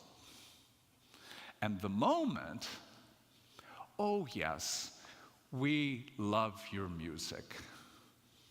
So we can have a song or two, but if we actually began to develop a truly multicultural community, I'm telling you, as a white male who's been invited into some very unique BIPOC, racially complex worlds, and in one case, in a Pentecostal black woman's community that I was invited to speak at, when wailing began, I'm telling you, everything inside of me froze. Like I am experiencing something in my body that I don't feel ever in my Presbyterian world. And I don't know what to do with it. So whether or not you are a person of color, if you are, you have experienced unquestionably exclusion and the violation of eroticized use. But I'm not saying that that's the only community, because if you are an immigrant and from an immigrant family, particularly if you are of so-called Asian descent, and to even use the word Asian, as if 13 to 19 different Asian groups can be put into one single word. Again, we have a number of Asian staff. And those staff members, often when we have a conference, will have white participants mix up their names as if they're all one community. Again, how easy it is for many white people to say, well, don't make such a big deal of it. So somebody made a mistake. Are you gonna create a capital offense on the basis of this? And the answer is, we don't know the harm we do to those who have lived to some degree of being exiled. So if you're a second generation, a third generation immigrant, what you've had to do on behalf of your family, in the middle of being, in one sense, often the translator for your parents, while simultaneously having to assimilate to another culture, to be in the bind between those two, you have to do what's called, and this is a phrase that often my African American friends will say, you don't, as a white man, understand what we're required to do, called code switching. How we have to have, in one sense, the language of the white world and being able to fit within it, while simultaneously being able to translate your microaggressions into a level of having to deal with the harm we endure, while simultaneously showing no sense of offense. Because if we show a sense of offense, you're gonna be hurt and confused, and in your own fragility, you're not gonna know what to do, you're gonna wanna apologize, you're gonna say, I didn't intend to do that. as if intention takes away the consequences of harm. Again, do you hear this is hard work, folks, just to even invite you to this kind of language. But what I'm saying is, even as a white male, privileged, I knew what it was to feel like an exile. I grew up in a community that was 98.5% white. I didn't know this until I began to do some training in racial trauma when a dear friend, Jimmy McGee, who works for the, actually CEO, president of the Impact movement, said to me, have you ever looked at your parents' mortgage, their lease on the land? And I said, no, why would I do that? He said, well, you told me that your family you were in a suburb of Columbus, Ohio, that was 98.5% white. Do you think that's accidental? Literally, I never had the thought. That's part of privilege. I never had the thought. And he said, that doesn't happen by accident. He said, go look if you have access to your family's deed and see if it was a requirement that no property would ever be sold to an African American or an Asian. And I got the deed and I read it. I grew up in a community, even in the 60s, that excluded certain groups. But as that, I grew up in a community in which I would say, I don't have a figure, but it felt like almost 100% of my world was blonde, blue-eyed. Indeed, we were largely a Northern European, primarily German community. As I told you last night, I didn't actually understand my own heritage until I was 19 years of age. All I knew was I have very curly, kinky hair. I have a very large nose, and none of my peers did. And my body, my face, was used as a means for exclusion. I didn't fit.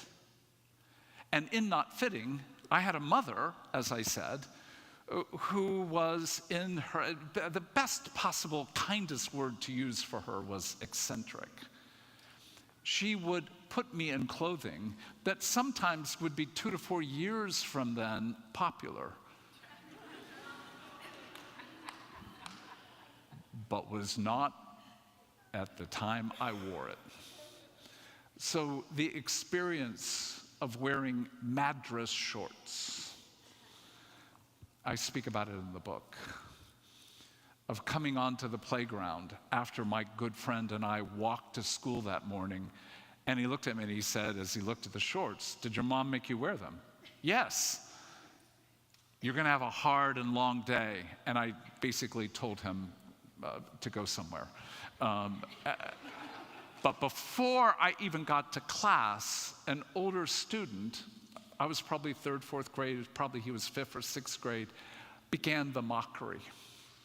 And in the humiliation, which wasn't merely verbal, what he did was he came and pulled my shorts down, and I'm standing barely with all my underwear still on.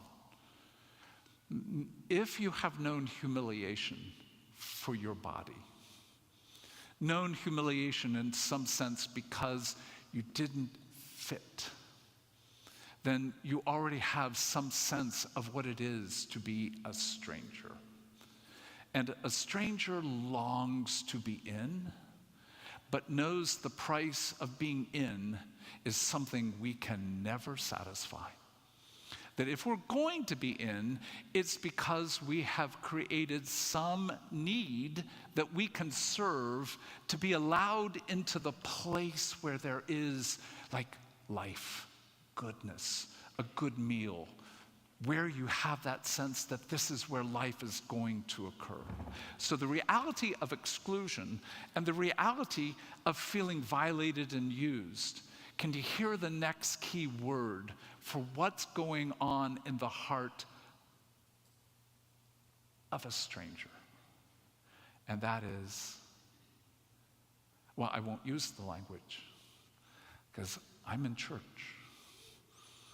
I'm in a really good church, but even in a really good church, I'm not going to use the words. Can you imagine the words that are going through my mind?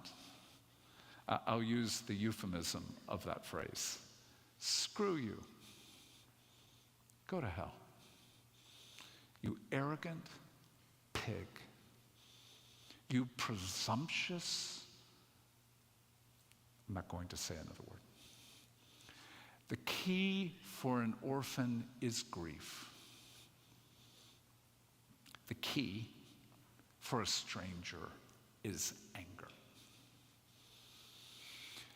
But anger at one level that isn't so much explosive, screaming.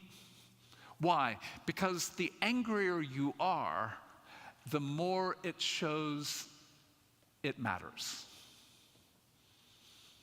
Now, I need to make sure you hear that well. The angrier you are, it shows that it matters. What actually comes instead of just anger is this word indifference. I don't care. You go about what you do. You're not my world. I don't care about your world. I know you've got power in your world. I know I've got to deal with your world, but I am not of your world. And I don't want to be part of your world. So that sense of being an anarchist, somebody who hates through indifference, but at some level vows to destroy. That's the war for a stranger. And what I'm claiming is that strangers have a sense of how the world really works. More often than not, the stranger is the one who's able to look at the facade and knows that it's a lie. The in crowd looks happy. Get invited in and you find out.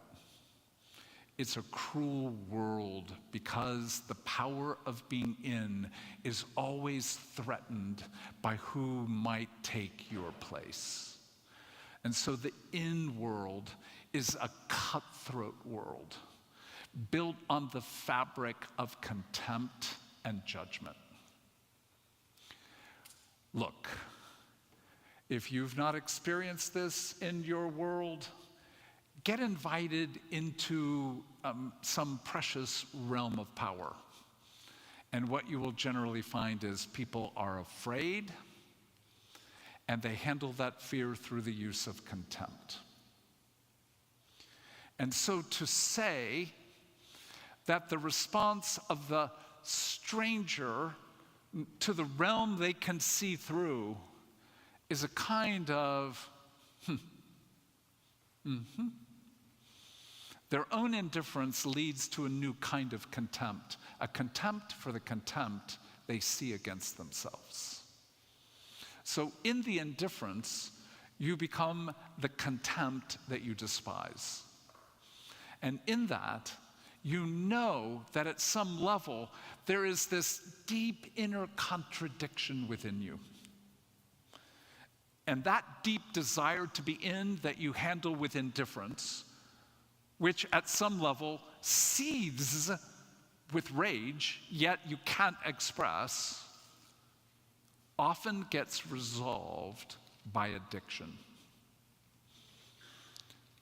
The addiction community is a community of strangers. I can't even begin to enumerate the number of addictions I have known.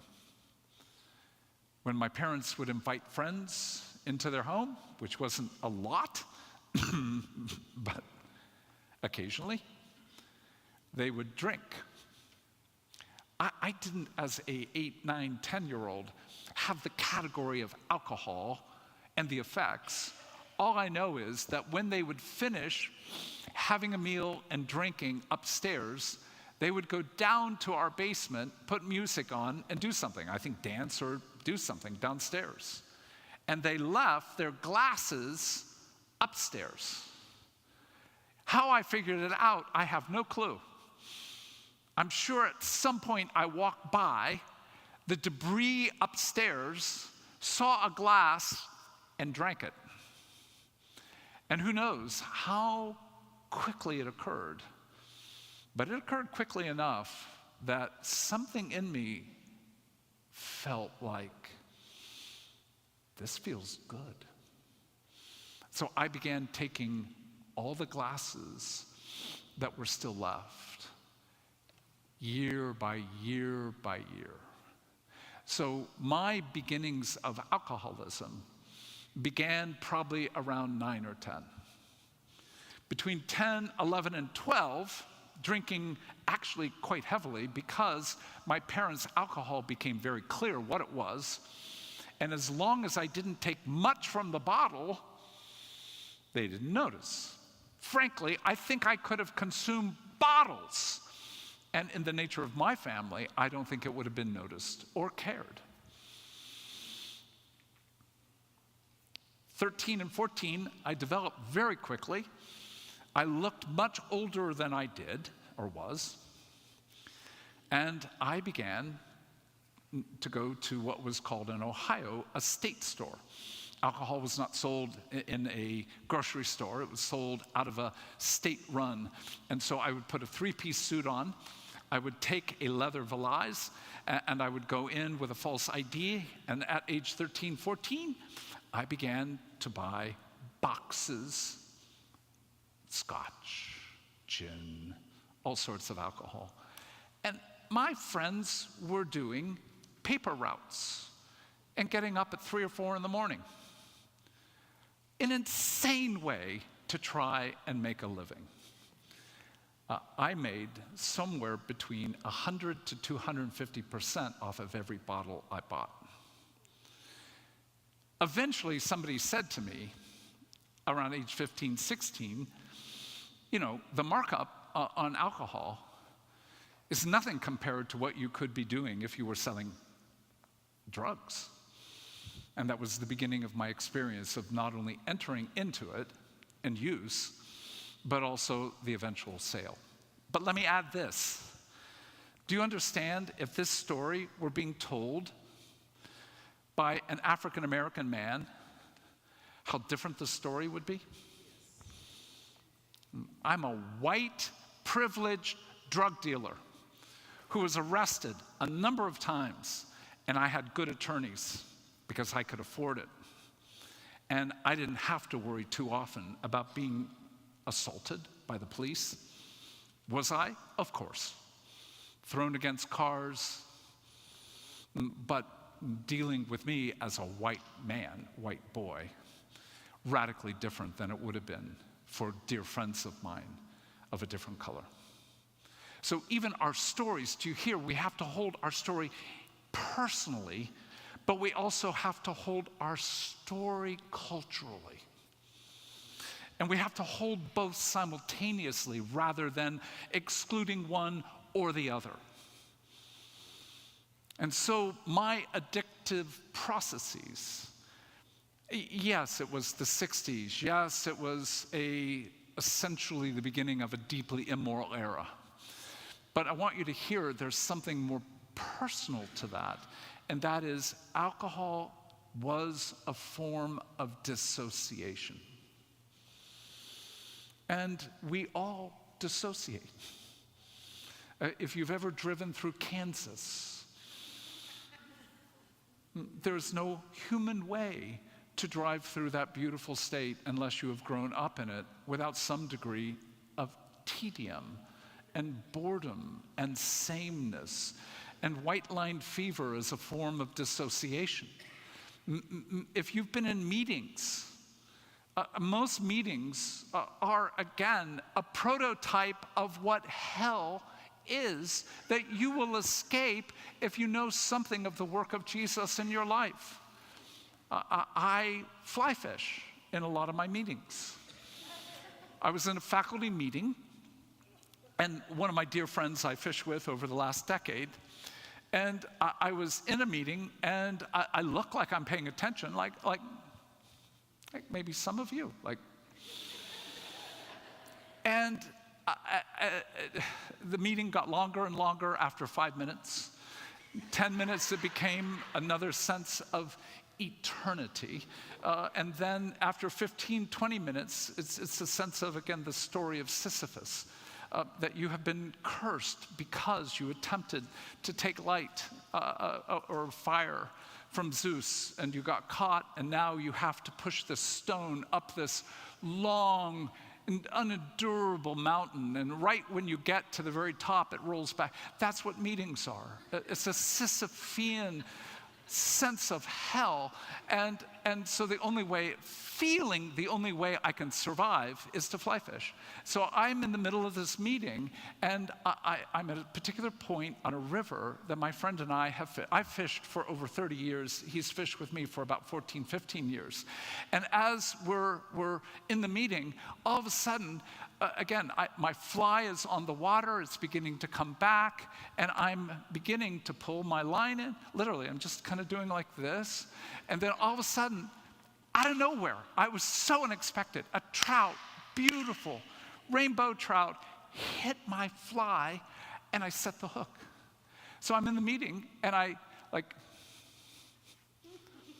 that's all. And then a few minutes later, I get a text from my friend Steve, who's sitting maybe 5 feet from me. And he goes, "Where were you on the river?" And I'm like, "I'm about 100 yards up from the bridge." He goes, "What size? And are you going to tell the truth?" And I said, "No, I'm not going to tell the truth. It was 22 inches. He goes, "It was more 18, wasn't it?" And so all I want you to hear is nobody can survive this life without some degree of dissociation.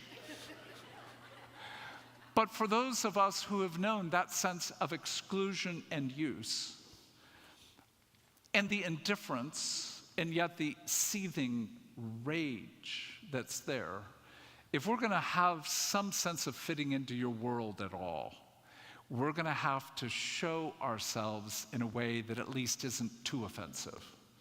And the way we do that often is by dulling. Remember the word I used last night? Numbing.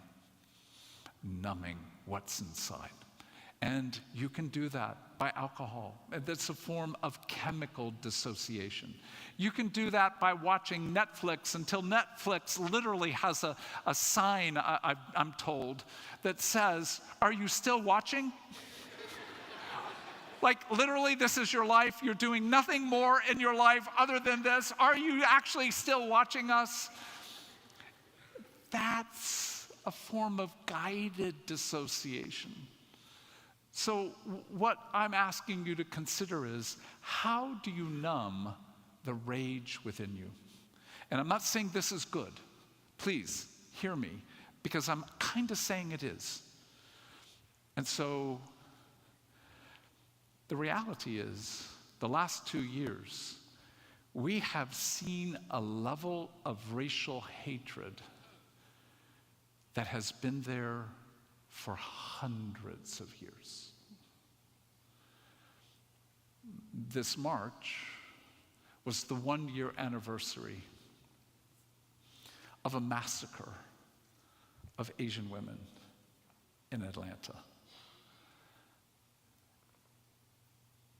And it's still not called a hate crime. So we're living in a world that cannot name the truth about what it means and what it feels like to feel estranged. But here's the guarantee. If you have a Bible with you, turn to the book of Ruth. I mentioned this last night, but I want you to have it right in front of you. Ruth chapter 2, verse 8. You know the story. Ruth has returned with Naomi after the death of her husband. As they have returned, Boaz is the relative redeemer. And so Boaz is meant to, in some sense, become the protector, provider of the line of Naomi. So Boaz says to Ruth, "My daughter, listen to me. Don't go and glean in another field, and don't go away from here. Stay here with the women who work for me. Watch the field where the men are harvesting and follow along after the women. I have told the men," what men? His own men. "I have told the men not to lay a hand on you."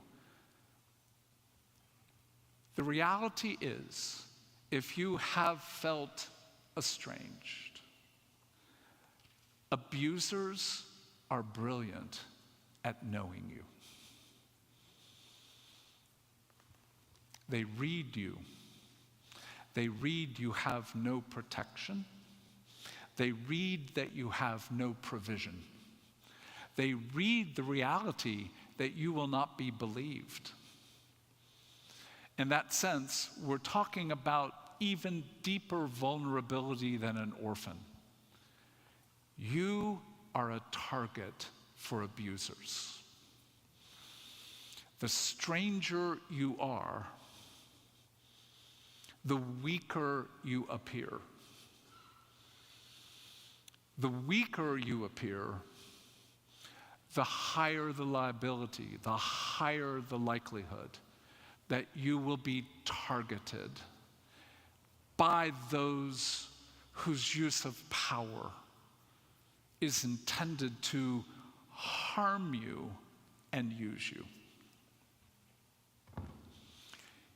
Here's the frame. What we need in order for our estranged hearts to become what we're meant to be is we need containment. It should be obvious. I think I've said it, but let me say it again. I'm a stranger, and I'm married to an orphan. And orphans, as Cathy said well, oftentimes do not know their own needs, often will not articulate their own heart because of the risk of, in one sense, being thrown out even more. What is it in a marriage, a friendship, or in the context of the community of God strangers like me need? I need somebody who can tell the truth. Because strangers have a better sense of what's true often than anyone else. When I said strangers are brilliant at looking through the facade and knowing what's actually true. And yet, as one who can see through a lot, which is why I'm a therapist, I also don't want to be bound by the truth, because I don't want anyone trying to control me as I've been controlled in being excluded. So many years ago, so many years ago, with the first book, I was offered a contract from NAB Press, and they sweetened the deal in the second book, which I wrote with NAB Press, and they gave me, our family, what was called a ski pass, a family ski pass. And I'm not a skier. No one in our family was a skier other than my wife, who skied a little bit when she was in high school. But this free ski pass meant that we as a family were going to ski. And I said to my wife, we're going to go and buy equipment. And Becky said, wouldn't it be kind of smart to see if we like the sport, maybe rent for a time or two? And I'm like, are you kidding? Rent for a time or two to see if we like the sport? Can you hear the tone of a stranger? We're not gonna rent. We're gonna buy. We're gonna buy used equipment, at least a year old, much cheaper, but we're gonna buy, and whether we like it, look, it's free. We're gonna like it because it's free. And so we bought equipment, we went skiing, and at one point, Becky said, we're gonna take lessons. Lessons? We'll somehow get to the slope, go up, and watch people, and figure out what they're doing and mimic. We're not gonna pay for lessons. And she said, I won't go with you. So we took a half-day lesson. After a few weeks of skiing, and it was incredible, it was stunning, beautiful. All I could do was snowplow. But my girls began to ski.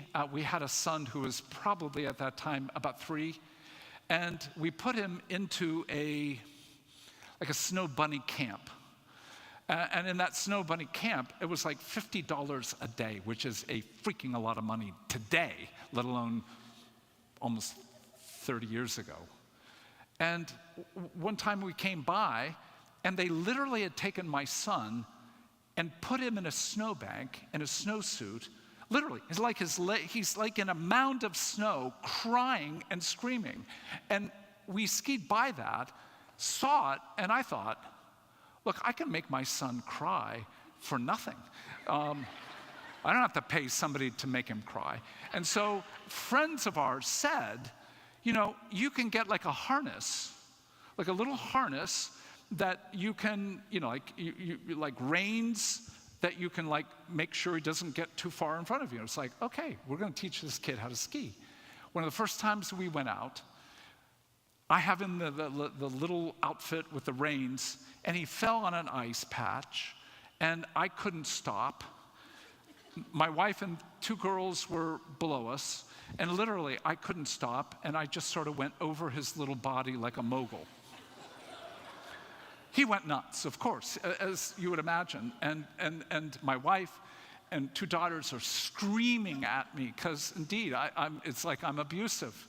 And he stands up and he starts screaming, "Fee me! Fee me!" I'm like, charge you? What do you mean, fee? And then it dawned on me. He was saying, free me. And it was like I unhooked all the gear.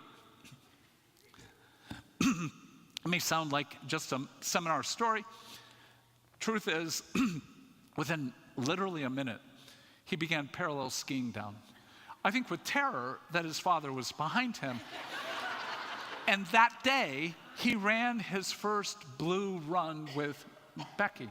So we became a skiing family because it was free. 5 years later, he's 8 years of age. We're on a slope around Thanksgiving, and it's an expensive place to ski, but we took one major move to go, but it was bad snow and not a good day. And my daughters said to me, can we just go down?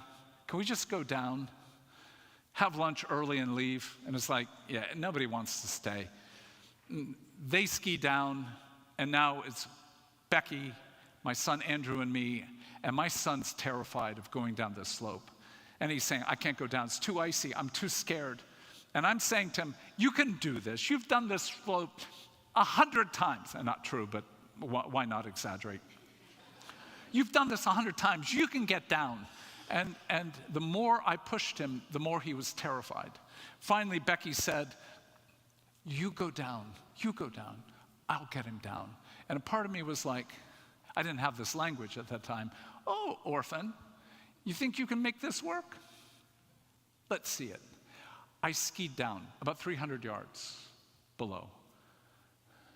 And then I watched my gracious, kind wife talk to my son. I can see her movements. I can almost imagine what she's saying. And then I see my son literally drop to the ground, kick his skis off, and begin to have a temper tantrum. And I'm like, this is not working. I made an error being all the way down. I waited a little bit, and finally I said, I have to go back up. I've got to now go up 300 to 400 yards with very little snow, big heavy boots. Every time you're taking a step, you're going down in what snow there is, sliding. By 30, 40 yards up, I am sweating like I am in the Miami heat. And I am furious. At first, I'm screaming at them, like, come on down, come on. But they don't pay attention to me. And eventually, I turn to that cold indifference, like, I don't want you down. You're going to meet me, and you're going to come down my way. I finally get up to the top, get my skis on, begin to move over. Becky is here, Andrew is here, and Becky, as she sees me coming, moves over in front of my son. And I know exactly what she's doing. She's protecting our boy from his angry father. And I looked at her and I made this movement in my mouth. I didn't scream, I said, move. And her response as she stood was this. It wasn't angry, it was a slight move of the head. I skied up to her. Can you hear the interaction between an orphan and a stranger? And I'm about to say to her, your way didn't work, my way will. You go down. But before I can even utter a word, she puts her hand on my heart. That movement alone is worth for me more money than I will ever make in 100 lifetimes. And then she spoke, and she said, I know the men who have humiliated you over your lifetime. She didn't just touch me. She rose to hear the orphan priest. She brings the stories of my life before me. I know the men who have humiliated you over a lifetime. And then the next sentence was, and I know that is not what you want to do to your son.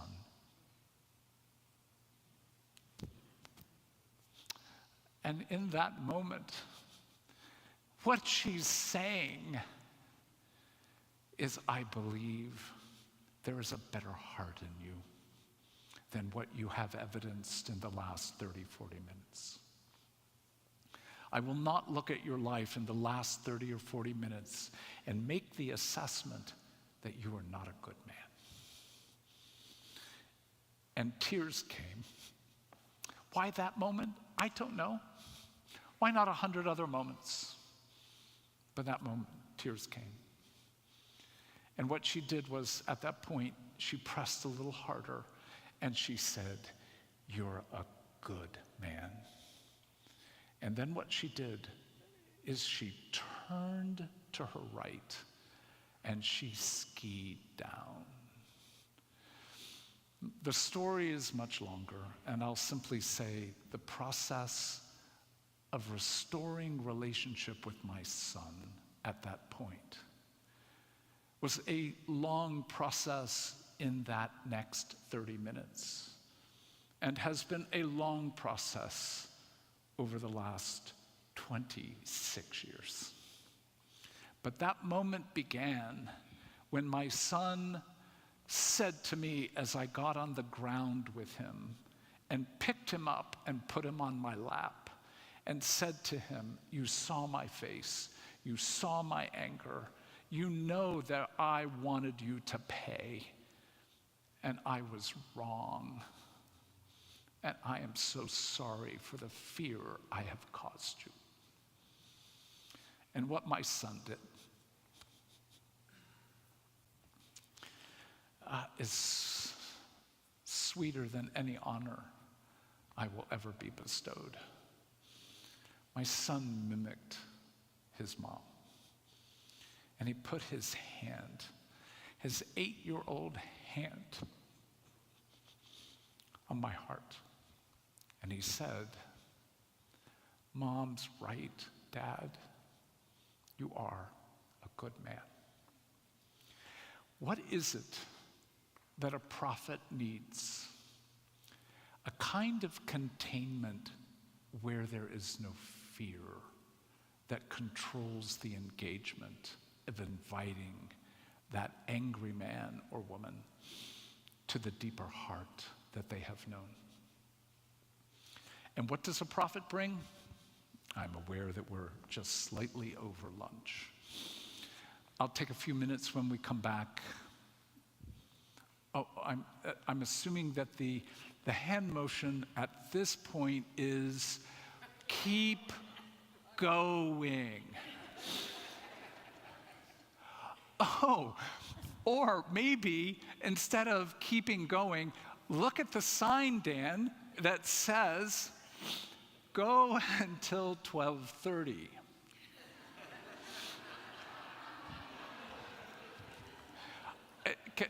Can I just check in to say, is that because our lunch trucks are not here?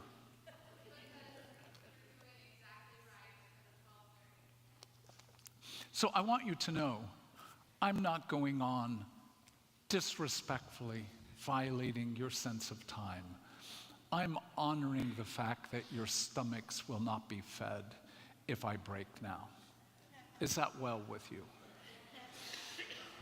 What is it that a prophet needs to become one who allows the harm of what they've endured to actually be used on behalf of the community? And the answer is containment that's not controlling. Containment that offers a sense that we can hold your heartache. We can hold your longing. We can hold your anger because we don't actually believe your indifference. We don't actually believe that you are only someone who wants to destroy. And so often, strangers end up being blues artists. I love the Beatles, but they never moved me. They were too sweet to my taste of what life was like. But I can remember the first day that I heard Muddy Waters, and then began to learn of Mississippi blues that in the Great Migration, primarily because of Jim Crow laws that moved many New Orleans artists to Chicago. Son House, Robert Johnson. And here's a white boy having to assimilate a culture not of his own, but spoke more to the reality of feeling agony that I didn't know how to express. The Beatles did not express the agony I knew. But music that actually shaped the Rolling Stones, the Beatles, and the so-called British wave, African-American artists who had known hundreds of years of racism. So the question of what does a stranger need? Somebody who can honor their heartache without being afraid of their rage.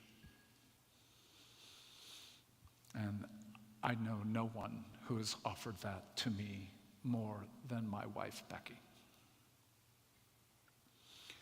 So the gift of a prophet is that a prophet calls the community to reality. I don't know how to put it better. A prophet tells the truth.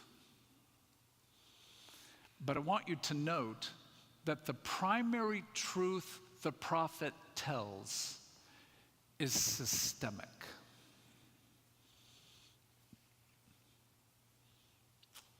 I'm sure that doesn't move most of you, but I want you to ponder that. In whatever privileged world you happen to be in, especially for those who have done well in a capitalist structure, often because of good hard work, and often because of good risks that you have taken, but also because of incredible privilege you have assumed. Tell me how you expose the dark side of capitalism. As I said last night, there is more in Scripture about monetary issues than there are about sexual issues. So for every evangelical church that rants and raves about sexuality, and again, I'm not saying we ought not be talking about sexuality. I'm simply asking, for every time something about sexuality gets named, how many times does the system of injustice that comes from either socialism or capitalism get addressed? And I can tell you, the answer is mostly never. That's a problem.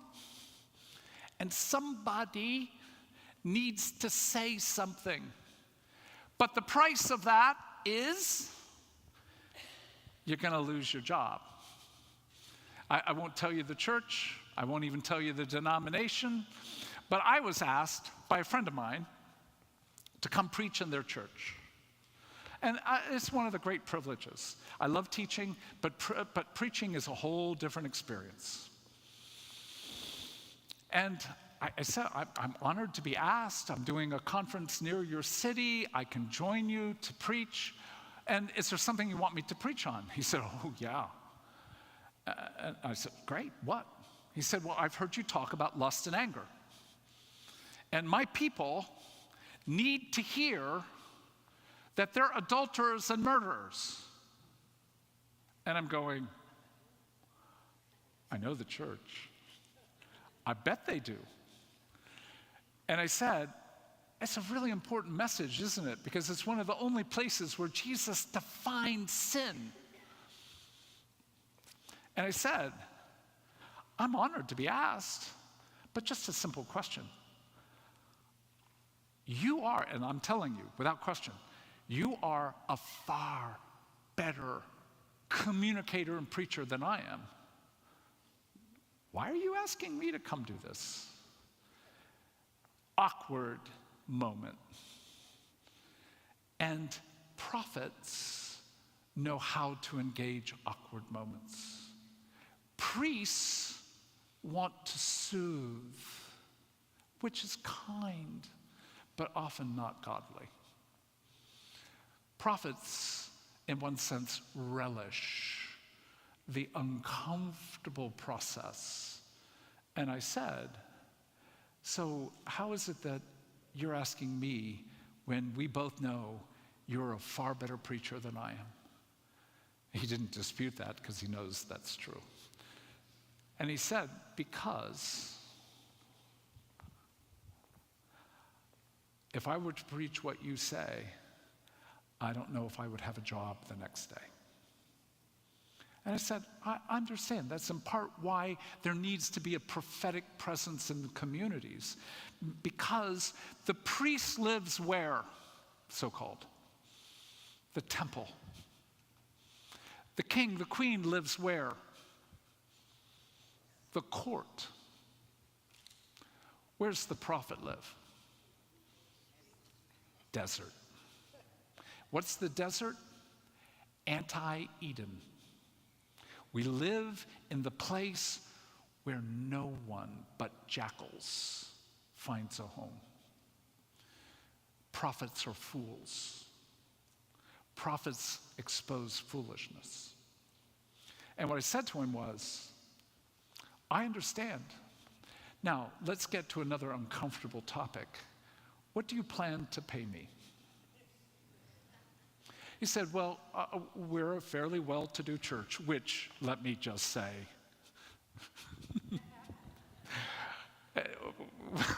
it's not true. They are an extraordinarily wealthy church. And he said, we often pay a person who comes in $1,000 to preach. I don't know about you, but that's a lot of money for 3 services, blah, blah, blah, blah, blah. And I said to him, that is a very gracious offer, and I accept for your fee. Because $1,000, if you pay me, won't require you to say anything to your elders other than that's what we normally pay. True? And he said, true. So you want me to come in and say what you can't say because you need to keep your job. I get that. But you want to now pay me what you pay anybody, so you don't have to look at your elders and say, I paid this person X amount because I can't say what he says because I'd have gotten fired by you. I'm not going to live in your bind. And this is what prophets are so good at. You want to put me in a bind, baby? I'll create a bigger bind for you. Here's the bind. You pay me $5,000 to do what you don't want to do. And he said, I can't do that. Well, thank you for the offer. He said, you were playing hardball. And I said, would you respect me more if I gave you a soft touch? And he said, no, of course, I will pay you, but can I negotiate down? I said, I am a gentleman. I'll give you a 20% discount just because I love you. We laughed, and I got paid $4,000. And here's where I begin to have fun. I don't want the money. Oh, I'm not going to say I don't need the money. I'm just going to say, I don't have to have $4,000. But you make a donation, and your choice, to a community in your area that deals with domestic violence or human trafficking. And I'll come and tell your people they're adulterers and murderers. And it's the only people who will be celebrating before the living God, because nobody comes before him who cannot tell the truth about the nature of their own lust and anger. Doesn't this sound like fun? I mean, it's just like, oh, I gave him 20% off, and then he gets to make a donation and explain why they, as a church, have not been supporting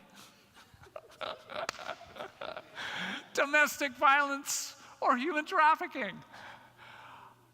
I can't say that I'm not proud of myself. Again, you need to hear that doing the work of God is meant to be fun. And what is fun? You know, when you've got a major athlete who's just won a significant event, and they ask, what are you going to do? And the answer is, I'm going to go to Disney World. And you go to Disney World, that's your definition of fun, standing in line for hours? Supplicating before a mouse that is on a butter pat? Have you been to Disney World and had a butter pat, and on all the butter pats is Mickey's face? It is what they used to do in Mesopotamia, Babylon, and that's where the leader's face would literally be on pats of butter. Mickey Land is a kingdom, and it's a dark one. Whatever.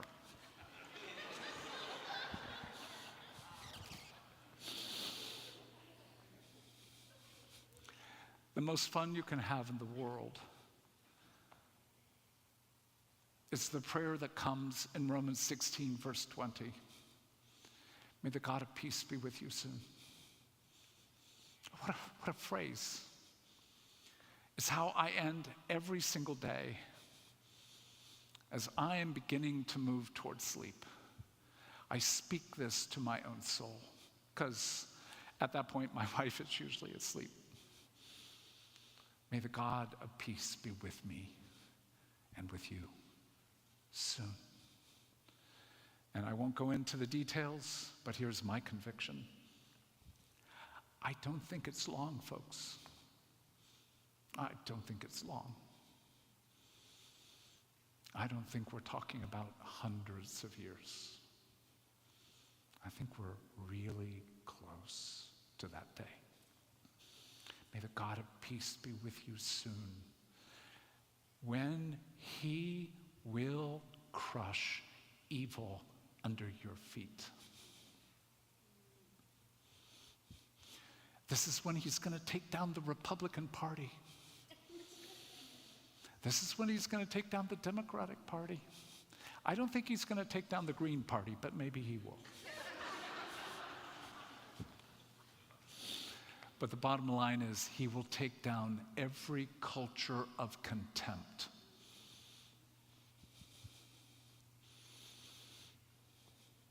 What's fun? Putting your foot. I don't know your foot size. Putting your size 8 foot on the neck of evil. That's what you get to do with your life. You get to put your foot on the neck of evil. And you get to say in that moment, hell no. Hell no.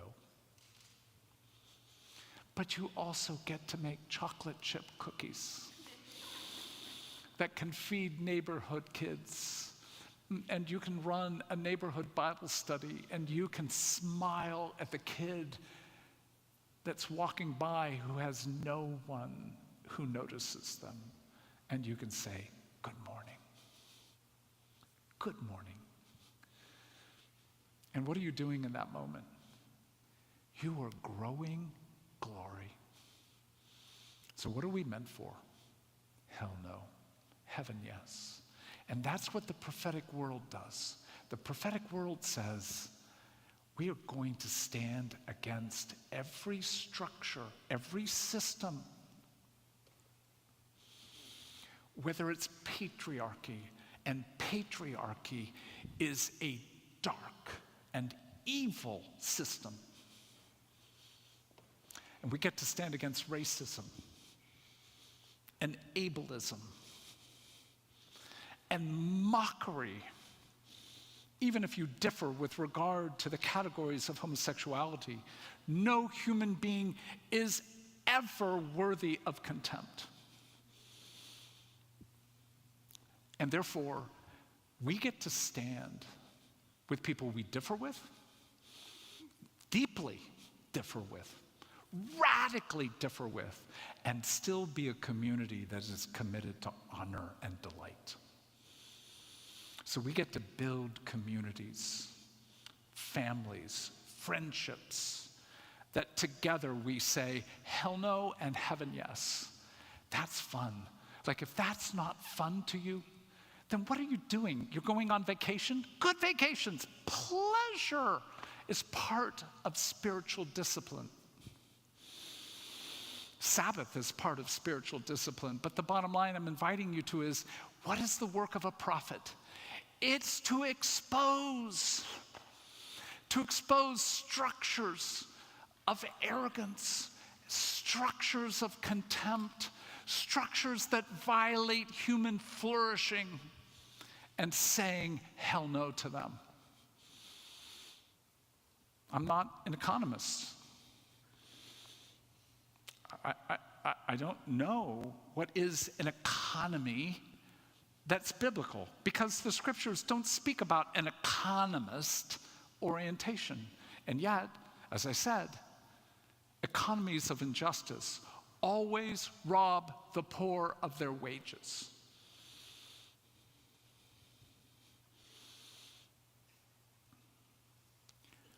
Capitalism is the structure of patriarchal privilege for the few and not the whole. That's not biblical. So the question of how we actually have conversations, we're going to differ. You're a Keynesian free market capitalist. I'm not. Can we talk? And you have points, I have points, and it's in conflict without contempt that actually becomes the context for creativity, where we can actually imagine something different. There are two things a prophet does. Number one, the prophet exposes what is not true, but also invites the heart to imagine what could be. In that sense, every prophet is a dreamer. So if you're an artist, I don't care what your art is, you're a prophet or prophetess. If you're a therapist, therapy itself is a prophetic work. And you can be very priestly in a prophetic work. You don't have to be a prophet primarily, but you're a truth teller. You're a disruptor. You're an inviter. You're a dreamer. You're inviting people to imagine what a real good marriage could be without wanting mere behavioral change. We don't need any more sin management in the body of Christ. What we need is deep heart transformation, and that comes by wailing, but also laughing. It comes because we believe in the death of Jesus and the resurrection. And the death calls us to grieve, and his resurrection to laugh. And what is a prophet? In some sense, what we can say is a prophet is playful, always disrupting but inviting, not tearing down to tear down, but pulling down in order to recreate what indeed was meant to be. I hope you hear again, we want you to be priests in your marriage, but you can't be a good priest in your marriage unless you have the heart of a prophet in your marriage. And we want you to be good priests in the body of Christ. But we also need prophets who are saying, and how are we engaging racial injustice in our church? Again, it is the evangelical church that Martin Luther King Jr. essentially had to write the letter from the Birmingham jail. And if you have not developed the ability on Martin Luther King Jr. Day to read the entire letter from the Birmingham jail, I can only commend to you that you begin to do so. Instead of seeing it as a day off, which I'm grateful that it is a national holiday, and it took almost fighting against hell to make it such. But nonetheless, it is one of the most brilliant letters, I would say one of the most brilliant letters written, perhaps only equivalent to the letter of Philemon. And if you don't know the letter of Philemon, it's a good letter to read, because it shows you how a prophet works. A prophet is respectful, honoring, but also decimatingly clear about the failure of love. In that sense, prophets are complex. And often, in some sense, you can look at the prophetic community and say, you've got Isaiah who's stripped naked. You've got Jonah who's escaping his calling and ends up being thrown over as he's fleeing to Tarshish. Look, the prophetic work is a realm of foolishness. And you have to be a fool to love Jesus. And that's what Paul says in 1 Corinthians chapter 1.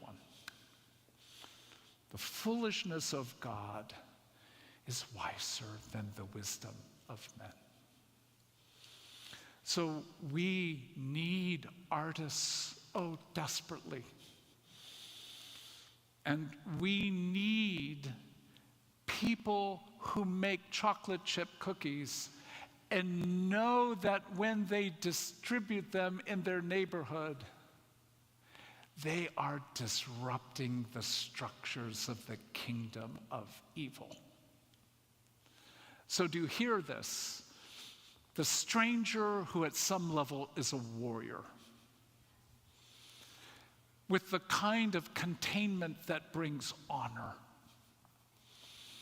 becomes the person who says, hell no, because I know there is something better for us all.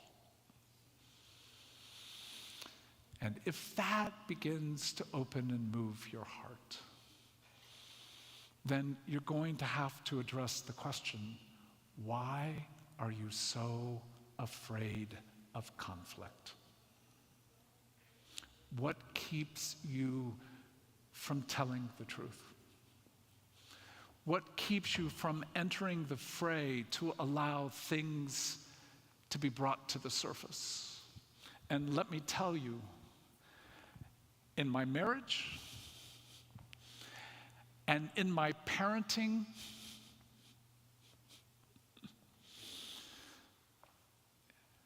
even more in my parenting, and in my operations in the organization that bears my name, vastly more, I'm a coward who's much more comfortable with bravado than actually putting my face into the middle of a good fight. So we each must tend to the stories that have cost us of stepping into what's true, knowing that we have been used and abused and excluded, and something in every one of us says, I don't want to ever have that again. 8 to 10 years ago, we began addressing racial trauma. And let me tell you, we have done so poorly. I am grieved at how often we have failed our own staff of color, making a move, thinking we're doing well, and then retreating. Making another move, making a little bit, and then moving. White people exhaust people of color. Because when we get it, we don't have to keep getting it, because we're privileged enough to be able to escape it. And so I don't want you to mishear that prophets operate without fear. I know my own cowardice, I know my own failures, and they have harmed friends. And in that, I have to keep coming back to the reality that the one who told the greatest truth about us all honors everyone and delights. Please hear this last sentence well. If you hear contempt and think it's the voice of God, it is the voice of evil, not the voice of God. Contempt is the lingua franca of evil. The voice of God can say hard, prophetic things, but there's always the sense of the invitation of a mother. The final category is this. Make sure you look eventually at Zephaniah chapter 3. And I'm not going to give you a verse. It's the whole chapter. And if you do that, eventually look at Isaiah 49. And why those two passages? Because what prophets do is when they expose systems and hearts of arrogance and contempt, that's not where they end ever. When somebody says, I'm a prophet, I tell the truth, I already know they're not a prophet because they're not inviting people to something beautiful. Zephaniah 3, you're going to encounter in one verse change the warrior God who in the next verse is the mother who is singing a lullaby over her children. Prophets play with gender. Oh boy, are we in a little trouble here? Prophets know they're dealing with patriarchal cultures where the only way to talk about God is as a man. And is God a man? No. God's a mother. That's what's being said in Zephaniah 3. God the mother sings the lullaby, but the mother is carrying an AK-47. And you don't want to mess with this mother as she sings a lullaby and will take you down if you hurt her child. Isaiah 49. Israel says, you have forgotten us. And the prophet Isaiah says, can a mother who is breastfeeding her children forget her children? And the answer is yes. Yes, that is possible. But I have carved your name on my palms, and I will never forget you.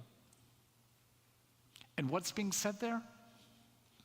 Who carved the name on a palm?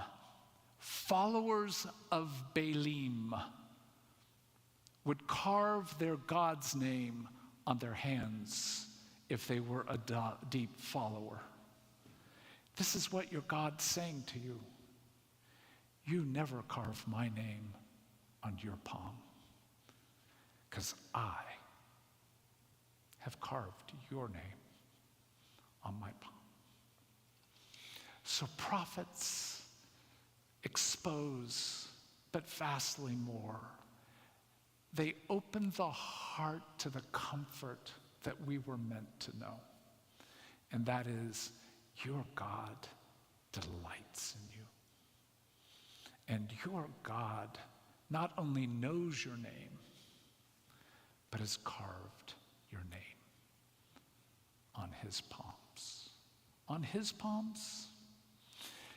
No. Because what Isaiah is saying is God your Father is also God your mother. And so God has carved your name on her palms. Prophets disturb the categories that have sufficed to create some degree of management and control for our worlds, and invites us to rethink everything, including lunch is now available. We'll see you soon.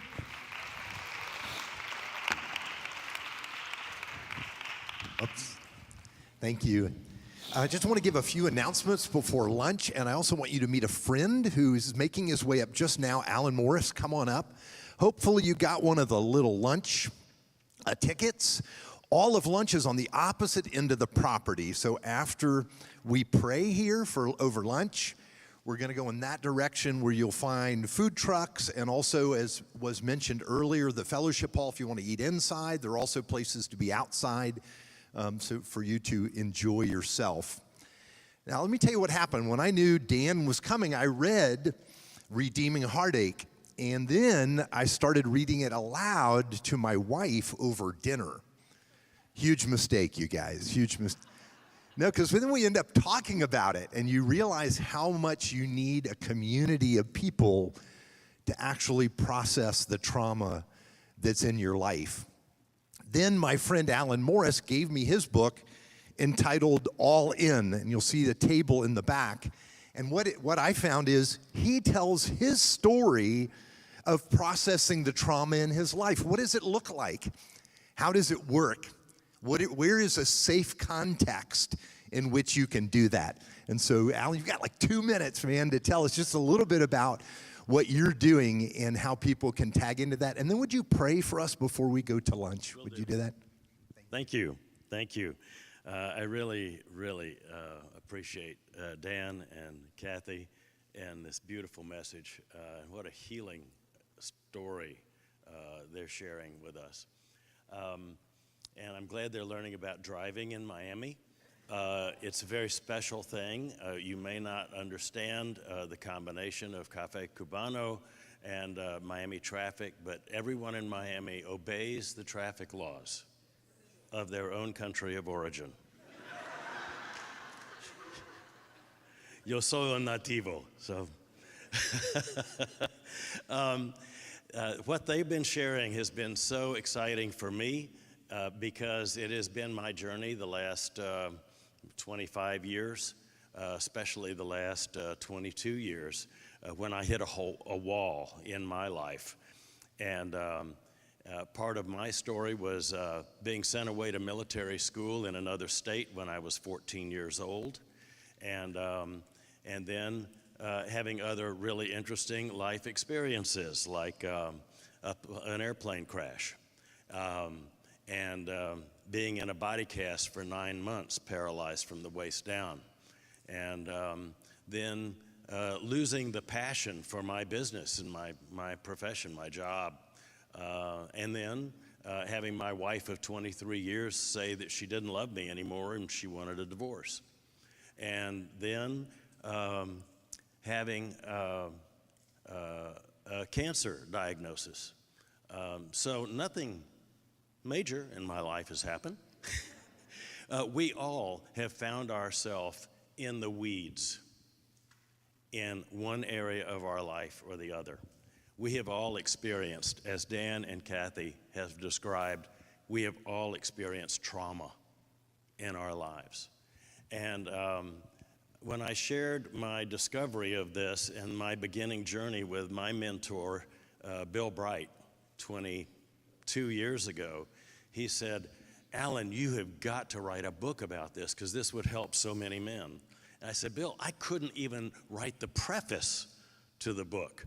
I'm just trying to figure this out myself." And so over the last 20 years of working with hundreds of men, I've figured it out enough to write this stage of the book that I'm sharing now.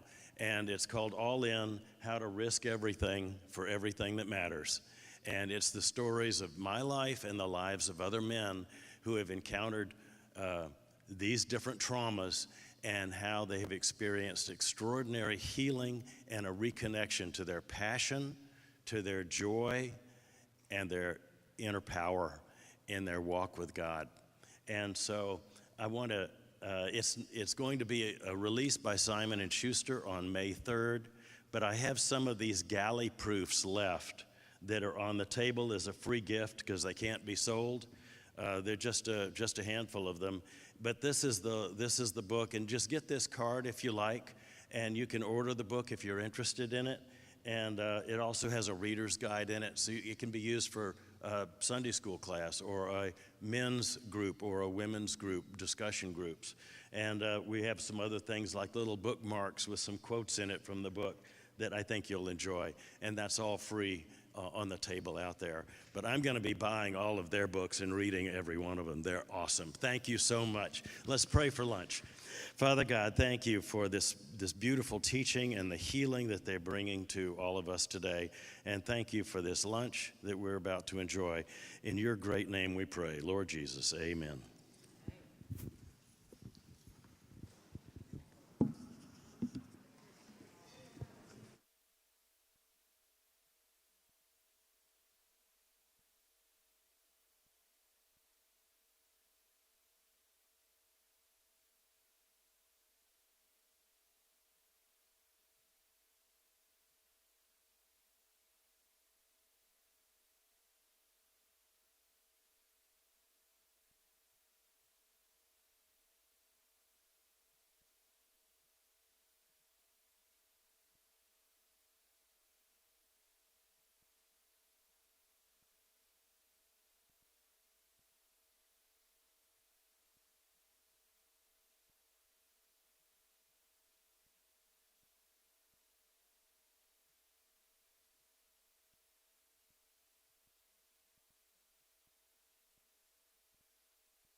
everybody. I know this is like the sinking spell time, so we're going to just push right into this next session.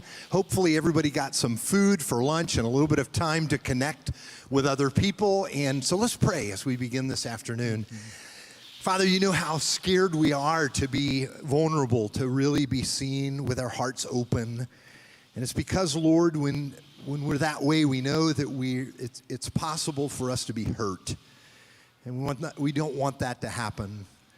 And we thank you that we have a Savior who is hurt and also hurt on our behalf to lead us to a place where we can enjoy a real freedom, where we can learn the power of redemption in our lives. And so teach us that today, Lord. Thank you for the privilege of being together, and that there's a truth that is spoken to us by our true prophet, Jesus. And we thank you for him.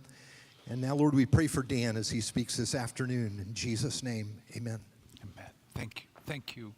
Welcome back, folks. I'm so appreciative of how this church cares for the unexpected moments. Obviously, a vehicle was not working, and therefore lunch was postponed a little.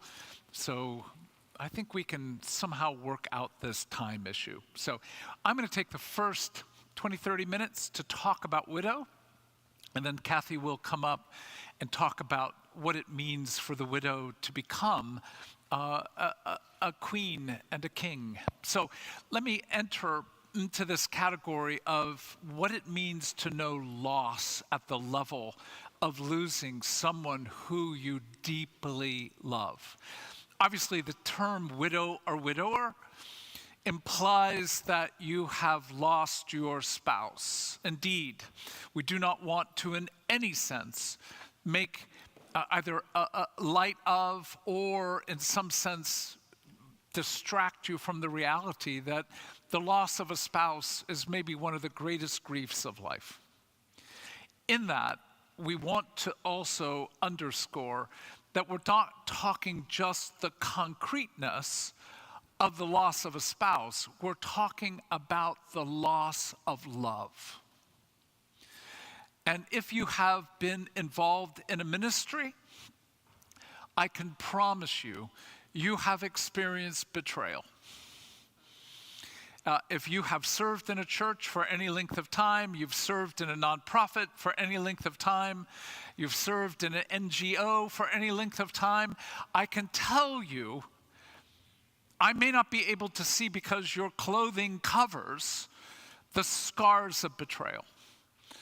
In some ways, it's a little bit like sausage. And do you already know where the metaphor is going? I love sausage. I just don't like the contents and how they get made. So if you're an elder, you're a deacon, you're involved in a church, all I can tell you is life is vastly more messy and complex than what we tend to portray in the public sense. And I don't even think of that as hypocrisy. It's that you don't have to know everything that's going on in a family. You don't have to know everything that's going on in a church process or in an organization. But to come back to this point, that when we begin to talk about the widow or widower, you need to hear it is a loss of love. Let me take the one core phrase that Cathy used to address this and to hear it again. Everything you love will die. So your experience of loss of a pet, I have clients who, as they talk about some of the most significant losses of their life, point to the moment that a parent literally killed their favorite dog.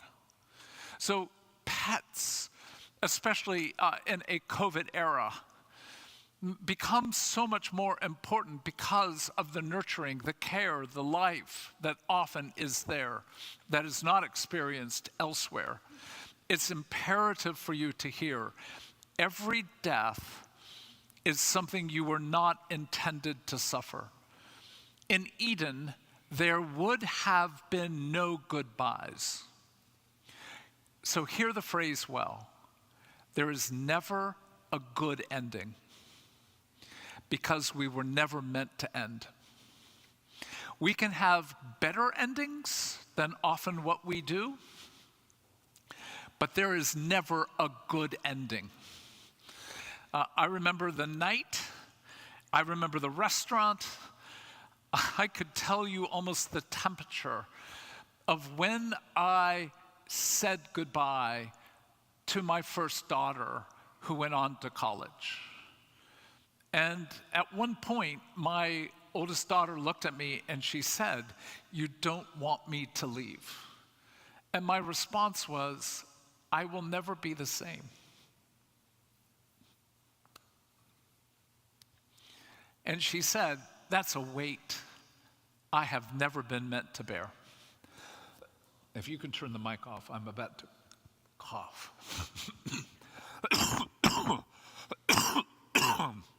My apologies. I think I'm okay. Thank you. And she couldn't have said it better.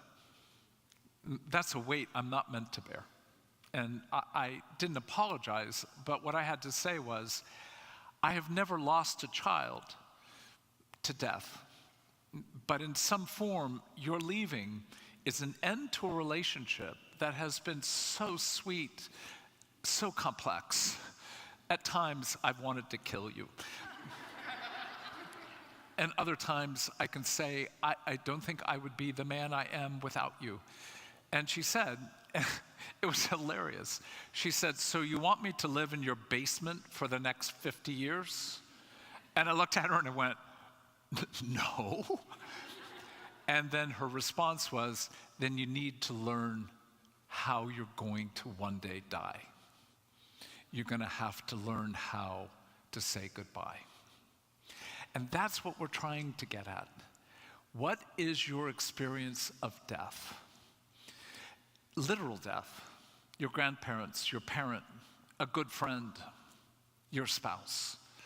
But if you think of death as only literally the death of someone you love, then you're forgetting that everything you love will die, including the ministries you start, including the friendships you develop. Everything will end, and every ending is something you were never meant to suffer. And in that, you have an opportunity to engage what a widow experiences, or a widower. So to begin to name this, we need to understand death is always a form of decay. So your body is constantly, especially after what is it, the age of 26? It may be wrong, so don't quote me, but I think around age 26, every year after that, you're dying. And as you age, I'm finding this even more so true, obviously, as I age, the things you think you can do, you can no longer do. So as I was playing pickleball, which is not a sport I've ever played before. I am a moderate, decent tennis player, but pickleball is very different. And I'm hitting this little ball that feels more like I'm on a ping pong table. And as I'm playing the sport, I have an image of myself as an athlete that's now in contrast to the reality of what my body's capable of doing. And this juxtaposition between the image I hold of myself from past experiences of some level of athletic success, and the reality that my body, with intention to move, is not arriving at the spot I think I should be at to do what I want to do. That's a form of death. So your decay is a reminder of death. When things become degraded, when you're in the presence of cursing, when you have to experience someone who more than find faults with you, but in some sense degrades something of your integrity and your beauty. Somebody calling you a fool, somebody calling you an idiot. Those experiences are a death. So what I'm hoping I'm doing by opening the door to this is saying that death is before us virtually every day of our lives. Not merely the day that our grandparent or parent died, or the day that we will die. Indeed, if you have known divorce, you are a widow and a widower. If you have been betrayed by your spouse as they have used pornography, you have known death, and you have known something of what it is to have dreams that you held as a little boy or girl, decayed, ruined, degraded. If we can begin to name, we have known many deaths before we know death itself, then we have been widowed or widowed in a way in which these are moments in some sense that are preparatory for the day the people who matter most to us pass from this earth. So we are getting countless opportunities to prepare for our death. And again, I won't take us too far on this, but I don't think we think about death enough. I think we are a culture that sends death into another world. I know this is not true of all Hispanic cultures, but more so than almost any community, death has been engaged well in those worlds. Many of my Hispanic friends have had the body of the beloved in their home versus a funeral parlor. Have you ever thought of the word funeral parlor? What a strange phrase. We outsource death. We don't want to be near death. We don't want to actually have to touch death. We don't want to be in the presence of a dead body. It is unusual to have a viewing of dead bodies in our world today. So the squeamishness, the awkwardness, the uncertainty of how we engage widows. Like, if there's one sentence you hear from all of what I cover, may it be this one: don't be afraid to engage widows and widowers. The thought that they don't want to talk about their loss is one of the grave foolishness of our fearful, death-oriented culture. Widows want to talk about their husbands. Widowers want to talk about their wives. Death, for most, is a kind of erasure. And in that erasure, we fail to remember. Now, I know a number of widows, particularly in our church. I have a dear friend who's an auto mechanic, and he loves the widows in our church. And if you actually traced it back, he was deeply touched by his grandmother. To not go into vast details to say that there were grave failures of love in his family, but his grandmother was the one presence of delight and honor in his life. So he had never named the reality that he loves older women, particularly who have suffered the loss of a spouse. And we're having a conversation, this was many years ago, about how he looked at my life and said, I can't imagine what a delight it must be for you to know that your life is touching other lives. And that is a great privilege, and I acknowledged it to be the case. And he said something along the line of, I just wish I had truly a ministry that touched people's lives. And I'm like, Gerald, how many of the older women in this church bake for you? And he said,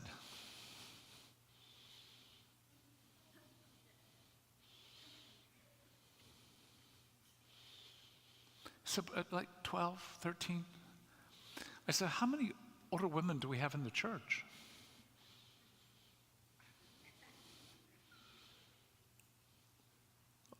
About the same number. How do you think that happened? That virtually all the women over 75 bake for you virtually at least once a month. So I don't know. And I said, because you talk to them. And you visit their homes, right? Yes. Tell me what you talk about. Oh, we always talk about their spouse. And when they do, what do you ask? Oh, always I ask, can I see photos?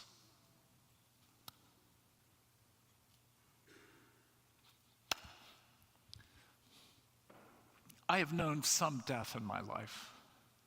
I've known the loss of friendships, ministry partners, and those portions of my life, sometimes 15 and 20 years of labor, friendship. You know what death does? It erases. Do you know what divorce does? It erases your life. And therefore, there's no one that wants to hear those stories. Nobody who wants to say, what was it like when you and so went to and did X, experienced Y? As I said, if you hear anything, those who have known death want to talk about it. They want someone to hear. My life is not meant to be erased, and it can't be summarized by a few words on a tombstone or by an epitaph. We are so desperate to have somebody hear our stories and pursue with kindness and curiosity who we are. And that's what death does. It erases our past so that people feel uncomfortable. Sometimes we feel uncomfortable stepping into that. And so what does a widow or widower long for? Somebody who can attune, who can contain, but who can begin the process of creating a bridge between past and the future, who can begin to repair the ruptures of our life. So what's true for a widow? Essentially, what a widow or widower ends up doing is feeling shame in their isolation. At some core levels, saying it is too risky to love again. And sadly, what happens for many widows and widowers is in the choice to no longer open their heart to love, because love will never happen again as it did. And again, if you're thinking only of death of a spouse, I'm hoping you have a more expansive view. I can't tell you how many people in our era I have begun to engage who are done with their faith. And we're not just talking about people who have very light connections with God. I'm talking about friends I've known for almost 50 years from seminary, people who've been serving God for decades. I think we are in an era of deep disillusionment, when there is a sense of why bother? And this falling away is in many ways connected to this sense that we have lost our first love. We have been bombarded by so much disappointment, so much despair, so much division. Do you follow those words? So much disappointment, despair, division, that it's like, it's too much, too hard. So what happens for a widow, a widower, is that our worlds get smaller. We won't risk, we won't be open, we will not engage in a way in which our hearts actually begin to imagine that we are meant for so much more. Let me change this category just for a moment And that is the reality of, for many of us, we knew the envy of others in the midst of a murder, and we were the ones who had to die because we were hated for what we were given. Let me say that again. When you are chosen by a parent to be the replacement for their own emptiness, you are in a death cycle. If I did a little Bible quiz, are you open to it? The longest story in the Bible is about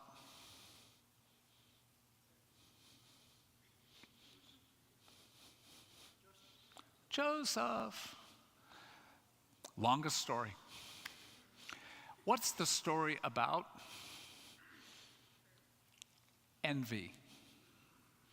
So let me ask the question, who envied you in your family? And if you don't have an answer, part of the issue is you don't want to look at death.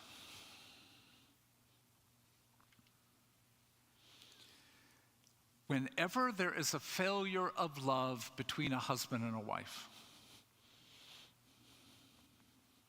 whenever two partners in a marriage do not find delight and honor and the repair of ruptures through forgiveness. Those sentences make sense? A marriage is meant to be the playground of delight, where every morning you get to wake up and look at a person who you chose weeks, months, years, decades upon decades ago, and to be able to go, thank you, thank you, thank you. Delight rises out of gratitude. If you are not grateful, then you will not delight. And if you're not, in some sense, in awe of the person that you have married, then there will not be a growth of honor. Delight and honor are what we were made for. And that comes from a sense of gratitude and awe. Those categories make sense? Let me say it again. Delight grows out of gratitude. If you're not grateful for your spouse, then you don't grow in delight. Honor grows out of a sense of awe.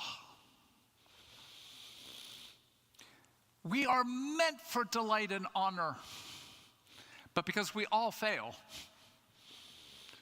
we've got to have the ability to confess, to name, and to ask for forgiveness. In other words, we need to have the ability to repair the ruptures of our own failures of delight and honor. So we need attunement, containment, and we need the ability to repair ruptures. Here's my point. When you don't find delight and honor and the capacity to repair between you and your partner, you're going to find it elsewhere. You're going to find it in pornography. You're going to find it in an affair. You're going to find it in your perfectionism. You're going to find it in your career.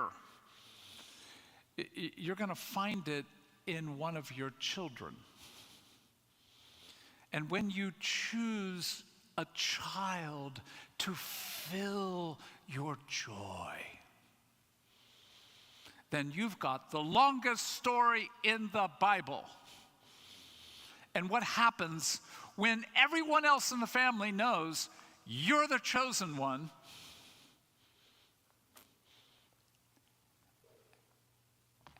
And we are not.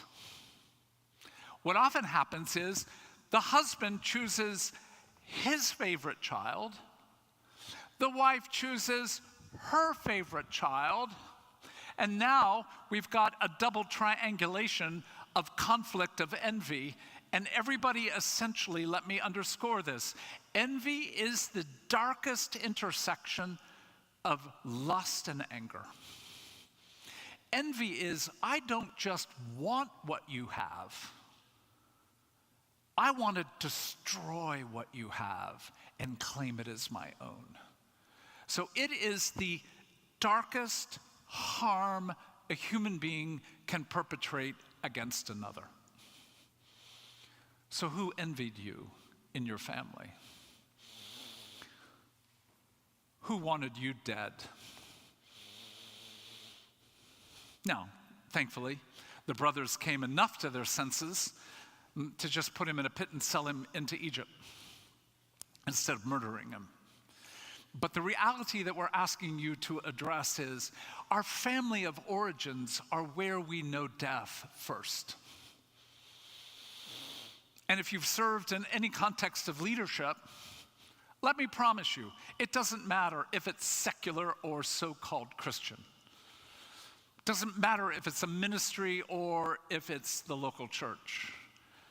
If you want to know what it means to be a widow or a widower, be a leader, because you will be envied. You will be used, and you will be hated. Who would ever sign up for that? You'd have to be mad to do that. And yet, I thank God for the leadership of this church. I thank God for the leadership of the PCA. I thank God for the leadership of anyone who's doing something to stand on the foot of evil, but also creating something of beauty and goodness. But there is a price to be paid. You want to be a king or a queen, you must address the issue of what comes with the heart of a widow. And that is the price of being a widow, is that you will always be questioning, why would I do this?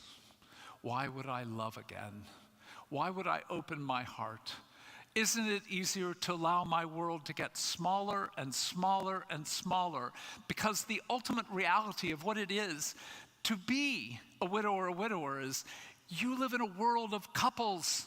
You live in a world where the coupled realm is now almost always isolating the individual. And so the reality is there's shame. Shame for not having been chosen. Shame for having been chosen and being hated. Shame is the issue that a widow or widower has to address. And you can't bring the category of shame to the surface without it being shameful. It's one of the most powerful portions of shame. It's the moment you begin to talk about shame, your own or others, your body will feel shame. And what happens with shame? You shut down, you get small, and you find a means to flee and escape. That's what happens with death. We get small, we shut down, we isolate, and we live in a small world. A world of what? A world of one hobby.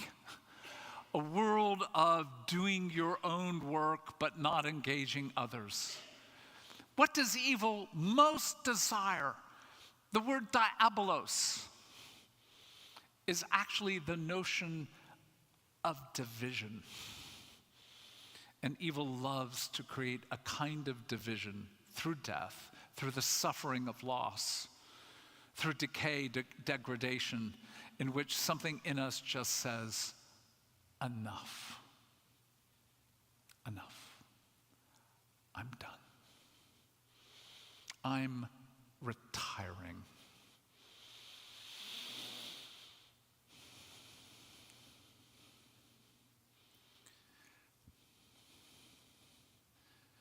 We are living in an age of despair and disillusionment. Now, I can't believe how the Christian community has been co-opted by Christian nationalism, as if America is a Christian country. It's no more Christian than France, no more Christian than Portugal. Most of our founding fathers were deists. So all I can say is the Christian community has been co-opted by a philosophy of life that has been more disheartening to me than anything I've experienced in my some 40 years of being a believer. There are times I hear what Christians are saying about our country, about what happened on January 6th, and all I can say is, I don't know who my people are anymore. I don't know how to identify myself, but I am. I am an evangelical. And yet, I feel like a divorce has occurred. The community that at one point would have talked about the core, deep value of character has eschewed that for power, and then succumb to a community of contempt in the judgment of our so-called enemies who are ruining our country. We are a community that not only violates others through demonization, but does so with joy and delight in calling people fascists or snowflakes or. And all I can say is, we have got to come back to the gospel and to a humility and to a joy in our salvation and to utilize the weapons, not of the world, but the weapons that we have been given to love. I feel like I'm dying. I feel like a death has occurred. A divorce has occurred. And it just breaks my heart as I read some of the people that I have respected for years arguing and attacking in ways that feel like, are we the body of Christ committed to welcoming everybody? I almost burst into tears. Is that true? It is true. Everyone belongs here.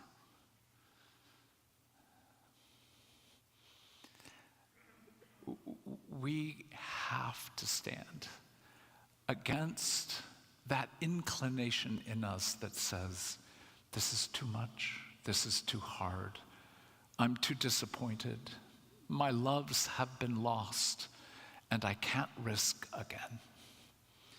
We have to actually believe that we, the people of God, can call the community of God back to love. And do we look like fools to say that love has more power than shame? Love has more power than contempt. Love has more power than screaming and mocking our enemies. Yes. And so we invite you to become queens and kings. Cathy.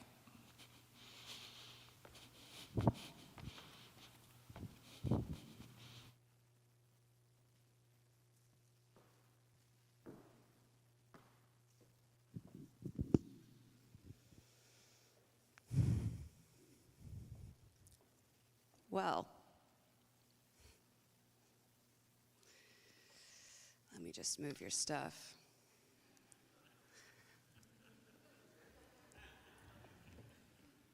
Where did you put my phone?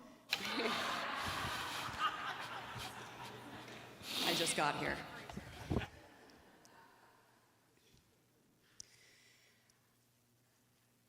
When we talk about envy, envy won't make sense in your story unless you understand your goodness, your gifting, your beauty.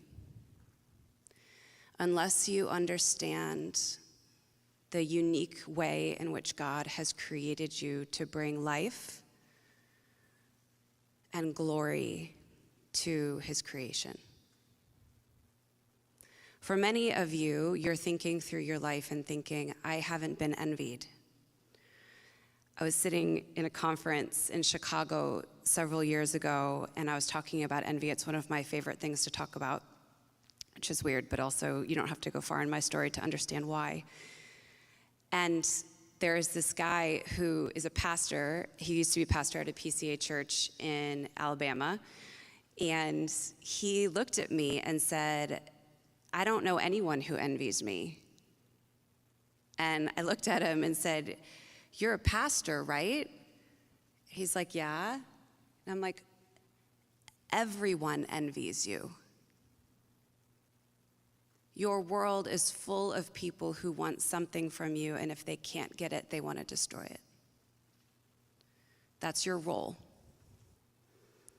And to this day, he'll still talk about that moment as being one of the most poignant moments in his career, because up to that point, he did not understand his story. Because if we do not understand the beauty, the goodness that is enviable in us, then it will not make sense why people have tried to harm, tried to mar, and tried to diminish the delight and the goodness that you're meant to bring to this earth. I was working with a story a while ago in a story workshop, and it was about a woman, we read about this in the book, about a woman who didn't present as if she was a woman who was to be envied. Right? She dressed in oversized clothes. She was kind of like, really reserved, hardly looked at you in the face, was really earnest, was trying really hard, but there was something kind of awkward about her. And as we got into her story, it became more and more clear that when she was born, the family that she was born into, she brought delight, beauty, curiosity, innocence, life. She brought a life force back into her home that had been dead and empty for years. And over the course of her life, her father took to her, found delight in her, the delight that Dan was talking about that wasn't present in their marriage. And they were on a farm, and she would walk the land with him and learn all of the nooks and crannies. There's something about land that is so close to something of knowing of something of God. And she would be with him and know, when the creeks dried up in the summer, and then when they came back to life, and where the animals would rest on the hot summer days. She loved the land, and her father loved the land, and they shared it together. But what was happening? She had a life and a capacity for sensuality and a love and a vibrancy that was not in her mother. So her father spent all of his time with her, showing her the ways of farming and the life that he so loved. And when she would go back to her mother at the end of the day, there was nothing but scorn and abuse and critique. And when this woman came into a story workshop, how difficult do you think it was for her to understand why her mother hated her so much? Because do you understand that if she recognized that part of her story, she would have to re-identify with the little girl who brought life, who brought beauty, who stood up straight and would just run through the fields in her cutoff shorts and her t-shirts, compared to the woman that she had become 30, 40, 50 years later, under the scorn and the contempt of a mother who was committed to breaking down her life force moment by moment by moment, until this woman had no choice as a child but to give herself over to her mother's scorn and became the lifeless girl that then became a small woman. That's not who she was meant to be.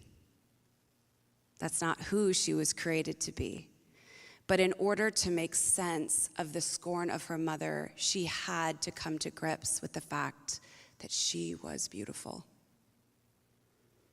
that she was meant to bring life, that she understood the land and the gardens that she created and the beauty that she brought every year into her summer flower garden. That's where she was creating life. But to her, it was just a hobby. She hadn't made the connection. And so when we talk about moving and understanding where you've been widowed, it will not make sense if you don't understand your own glory. Because where you are envied is going to be directly connected to specifically what you were meant to bring back to life on this earth. And all of us have that call, do we not? That is the call to bring life back, to redeem. We are meant to make the world a more beautiful place. And I don't mean that, like, all of us don't have to have huge callings where we're changing cultures or societies or building huge things. You have parts of your life every day that you get to choose how you bring more beauty to that moment.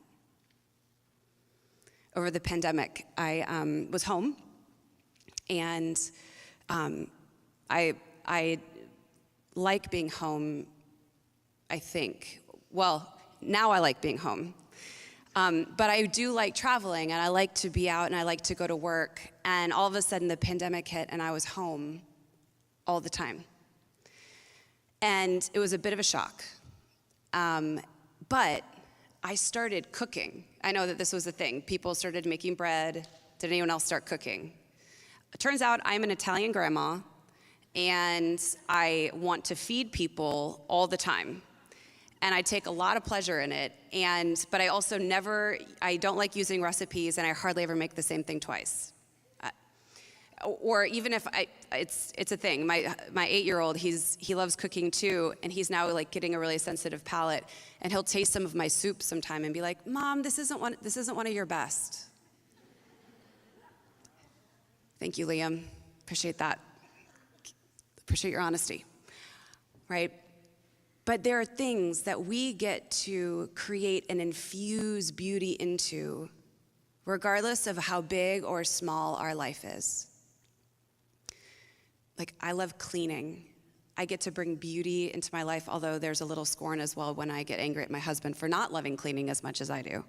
But that's okay. We've talked through that in therapy, a lot of therapy. Right. It's important. But you don't have to have a big life to be committed to bringing beauty. But do you know how you are created to bring beauty into the world? Because what brings you life is also part of what will bring life to the world around you. But again, if you don't know your gifting, if you don't know the specific flavor, then the category of queen, understanding the healing of the widow, is not going to make sense to you. But your story, your harm, is also directly connected to that which you're most meant to bring beauty through. Make sense? So think about where you found delight as a child. Were you trusting? Did you have an imagination? Did you love singing in front of your family? What were your dreams? What were the things that you brought into life? And then where were you mocked? And where was some of that beauty stripped away? I love fairy tales. I love stories. And I think about Cinderella, like especially on these stairs. It's kind of intimidating. I've had a lot of fantasies around falling down these stairs. As I've watched Dan like teeter on the edge with his foot, I'm like, Dan, don't fall.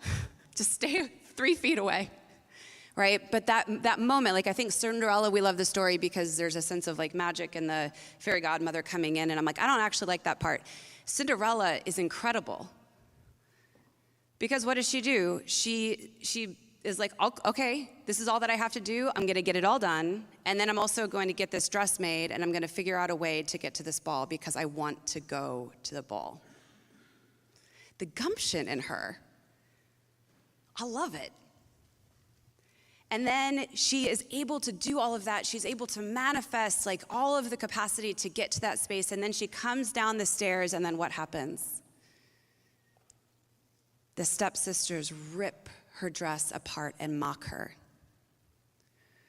This isn't just about Cinderella being beautiful or them being envious. They're envious of the life force and the capacity because everything that they put in front of her to keep her from the ball was meant to keep her in her place, wasn't it?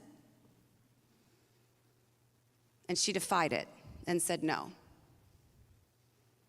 So where are the places where you rose up and did it anyways? You found your ingenuity. You found that place, that life force that's just burgeoning in you that you needed to go after. And then what happened in your system?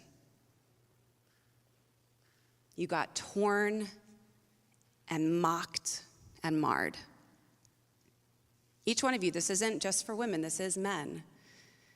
Where you have found yourself the most tender, the most, have the most capacity, the most beauty and goodness and justice that you're bringing into your world, the ingenuity, your capacity, that's the place that you're meant to reign from.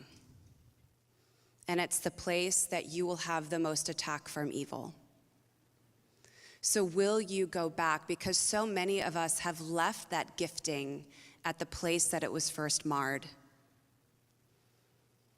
And if you haven't, you've kept it with you, there are scars to be sure. Have you tended to those scars, and have you gone back and realized just how important it is for you to keep going?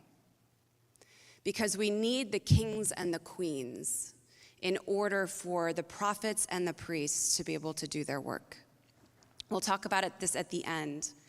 But for a widow to be able to create again, to love again, one, you have to be aware of why you were chosen. And I mean that in every sense.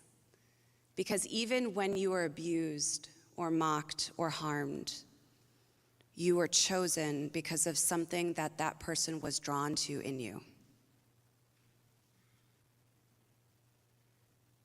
There was something of life that they wanted to consume or mark or mar. And to go back to those places will bring you face to face with both death, agony, harm, and also your own beauty, which is incredibly risky and vulnerable because it will set you up to be seen. And your fear is that if you're seen again, if you love again, if you risk again, if your body comes alive again, you know what's on the other side of it. You know that that sets you up for more harm. You know that sets you up for challenge and for hatred and for envy. And yet we need you to create. I was with some women this past weekend, and we were all dreaming. We're in our 40s and 50s, and kind of, some of you are younger, but there's a difference between people who create when they're younger, and then now, and I know that some of you, I look young, I am 40, that's not old. But it's also not where I was when I was creating in my 20s. There's a youthful energy that feels like we can do it differently than everyone else. And thank God for that youthful energy. We need you to do that. We need you to believe that. Also, I will be there when it crashes and burns, and you need a little help. But there's a different flavor to women who are sitting around together, having like energy and creativity and things growing in us, but we also know what it means to create something and have it die. All of us. And there's a different flavor to our faces. There is a different level of risk where none of us are jumping in and saying, yes, we're all looking at each other and going, oh my gosh, if we create anything together, will you be the next people who hate me and break my heart in 10 years? When you know death, the question is, will you do it again? Because you know that does not have the last word. But it's riskier, isn't it? Because you know it's not going to work the way that you thought it would. It's going to be harder. There's going to be more heartbreak, more heartache. I will betray them, they will betray me. There's no avoiding it. And yet we're still meant to create. That is a wild paradox that I don't understand, and when I go to heaven, I will sit with Jesus and talk about it, because I think it's rude, but it's built into us. So let's look at the queen. The queen needs to know that there will be rupture, but there will also be repair on the other side, or at least there can be. Because the queen is meant to hold the center and be able to stabilize and make the hard decisions of the yeses and the nos, understanding that there will be a cost. The best kings and queens are warriors because they know death. They know that kingdoms rise and they fall. They understand the fallow ground. They understand the drought and the flood. But they also know that they have to make a decision to continue to move and create safety and boundaries for the kingdom to flourish. They also need to know that they have to be the first to repent and to understand their own impact, because their power is so profound that it can go mad if there's not humility and an understanding that they will fail, they will be failed, and they must be able to handle the tension and the weight of the crown without being defensive or turning fragile. You know fragile kings and queens. They cannot hear the truth. You know a stable king or queen when they welcome the prophet and they welcome the priest. The king and the queen are meant to hold the table so that the priest can feel free to comfort and soothe and help the people learn their names and know their history and be there. And then the prophet can feel free to speak the truth, also knowing that there's going to be containment and goodness for them too, and that while they want to throw the grenade into the middle of the floor, we're going to hold the pin and say no. But we need to hear what you're seeing. The queen will settle her body and regulate and be a safe place for people to come and to find what God is speaking to them. A queen doesn't always have a kingdom. It is a way of being in the world. But it is a place where flourishing, the decisions, the difficulty, they will settle the ship. My dad was a captain in the Coast Guard. One of my favorite memories is watching him on the bridge of his ship in a storm. At one point, I got to go with him on a pretty long journey from someplace in Duluth, Minnesota to another place in Wisconsin for an apple festival. And there were really high seas. And I don't know if you know this about Lake Superior, but Lake Superior has huge waves. Do you know this? You know about the Great Lakes?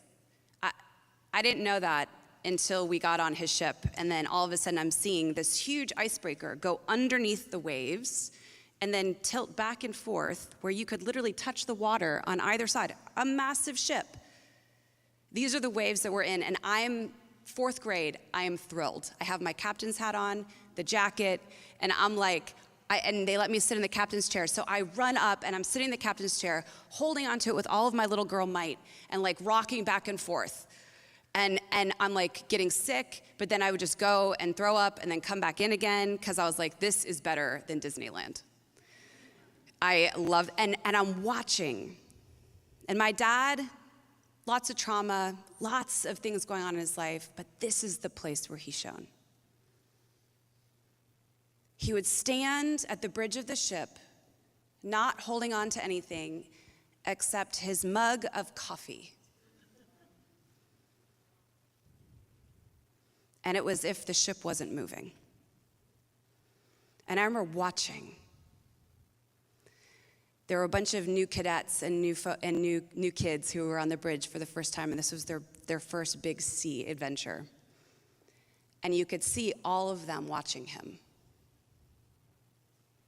Corner of their eye. If he's not nervous, I don't have to be nervous. His capacity to just stand there and hold a cup of coffee and keep his face steady, his body settled, allowed the rest of the men to do their jobs. They were well trained. They knew what to do. They just needed to be settled enough to follow their instincts and follow their training. His only job was to be settled himself, giving calm commands, and he never let a drop of coffee leave his mug except when it went out to his mouth. There are many different types of embodied leadership. They don't all look like that. But I think the body of the king and queen, the work of the widow, is when we start to believe that yes, there will be rupture. Yes, there will be death, but I have the capacity in love and in goodness to be the person on the bridge holding the cup of coffee, whatever that means for you, and to let everyone else settle into their roles and the work that they're meant to do in the world. The priest has a different role than the queen. The prophet has a different role than the king. I can never fully be an excellent priest. I'm working on it because I do believe that we're meant to be all three. And a lot of the work that I did around my kitchen table and cooking soups was my priest. Setting a table, hosting, telling stories, slowing down, remembering. But I know the core of my calling is my queen. The core of Dan's calling is the prophet. We were joking today. I was like, okay, good. I was the priest this morning, making everyone think about moms and kids and making us feel loved. And then you set everyone on fire with your prophet. And now we'll bring it home with the queen. They are meant to be in concert with one another. And each has a specific role that I think God is longing for us to work in concert together. And there are parts of you that need to be the queen, the king. There are parts of you that need to be the priest, and there are parts of you that need to be the prophet. And we'll give you a break in just a minute, and then we'll come back and talk about how the three of those things work in concert for the goodness of the gospel to take place on earth as it is in heaven. We need all three.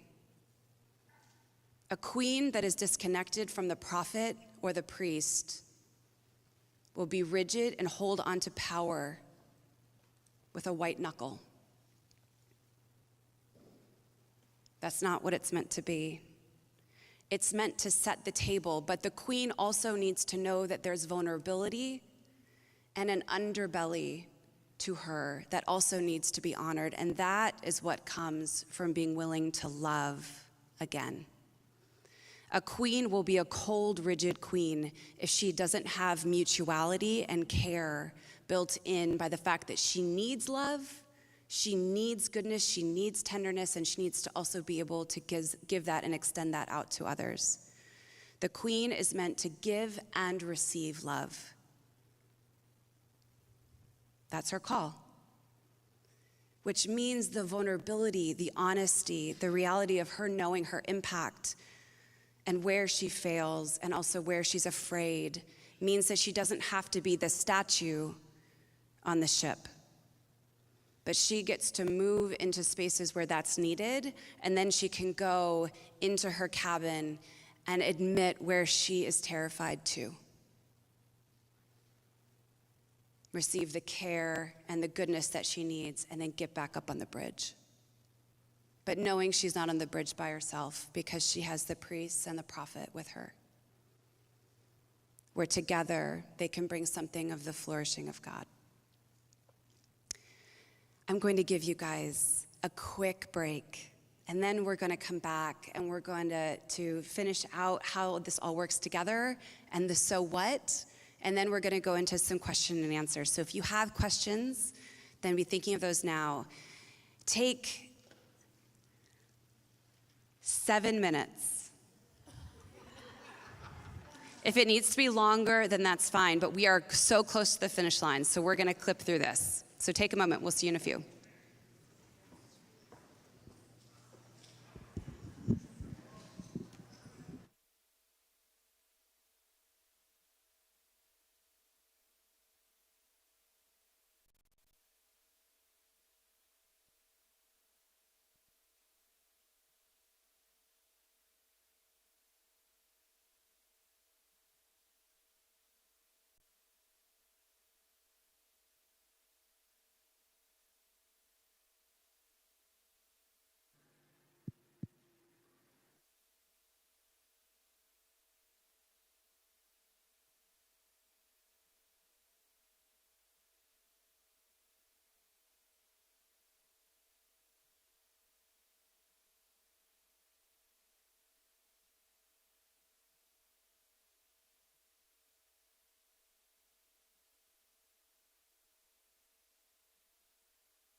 So we go. Welcome back, folks. Here is our strong intent, therefore purpose, and to say that we have not failed sometimes with our intent and purpose, that's not accurate. But our purpose is we will honor your time. We have been so grateful for your participation, but we will end at 4 o'clock. So that means we have 20, 30 minutes to sort of finish a few thoughts, then time to address a few questions, and then a ending, but with at least the desire that at the latest of the human latest, that it be 4:03 or 4 that we end. So I heard that's Miami time, so. Yeah, no, we'll end as Seattle time, which 4:30. is more passive aggressive. Never mind. Well, what we want to end in thinking about is, so what? What do you do with the material that we have been inviting you to consider? And as we do so, let me again remind you, no one gets to say, I'm a prophet. You can say, it seems that I have more of a prophetic calling, but the moment you say, I'm a prophet, and you don't say you're also a priest or a king or queen, you've already missed the point of our material. Our desire is that each of us would become more like Jesus.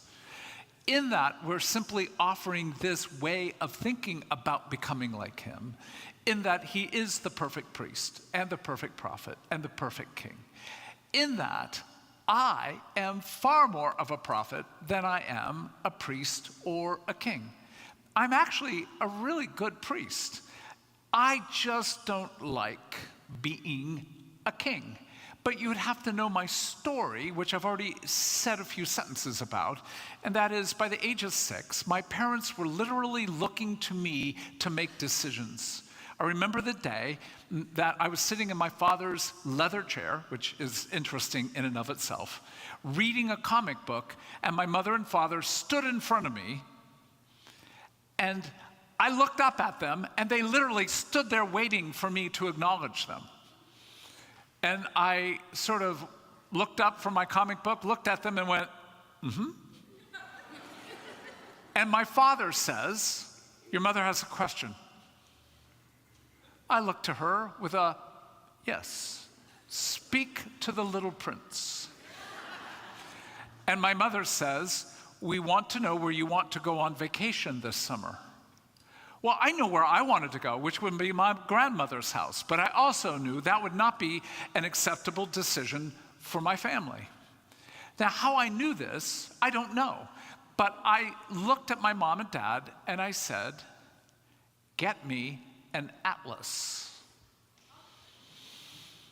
My father toddled away, notice the verb. My father toddled away, got an atlas, brought it back, opened it, thankfully, to America. And I pointed to a state, and I didn't know how to pronounce the name. I said it similarly to its past governor, and I said, I want to go to California. That's where my parents and I spent a month traveling to. Let me put it simply. A 6-year-old should never be forced to make those decisions. And that is but one example of countless decisions I made on behalf of my deeply fragmented family. It shouldn't take a rocket scientist to figure out the Allender Center would never exist to this day without a queen who chose to lead in the development of the infrastructure and created in so many ways the ethics, the mores, the structures. Did I want to have another ministry attached to my name? No. Did I want to actually have anything to do with being a king? No. But a queen who also has prophetic gifting at certain points has said to this prophetic presence, you need to own up. to being a king. You're being cowardly. You need to step in and give your voice to this direction. What I'm saying is, no one gets to say they're one thing or another. We all have weaknesses, we have strength. My kingly part bears the scars of a deeply fragmented family. But that doesn't excuse me. My trauma doesn't excuse me. It contextualizes me. It doesn't excuse me. It calls me to be more of the man, the person I'm meant to be.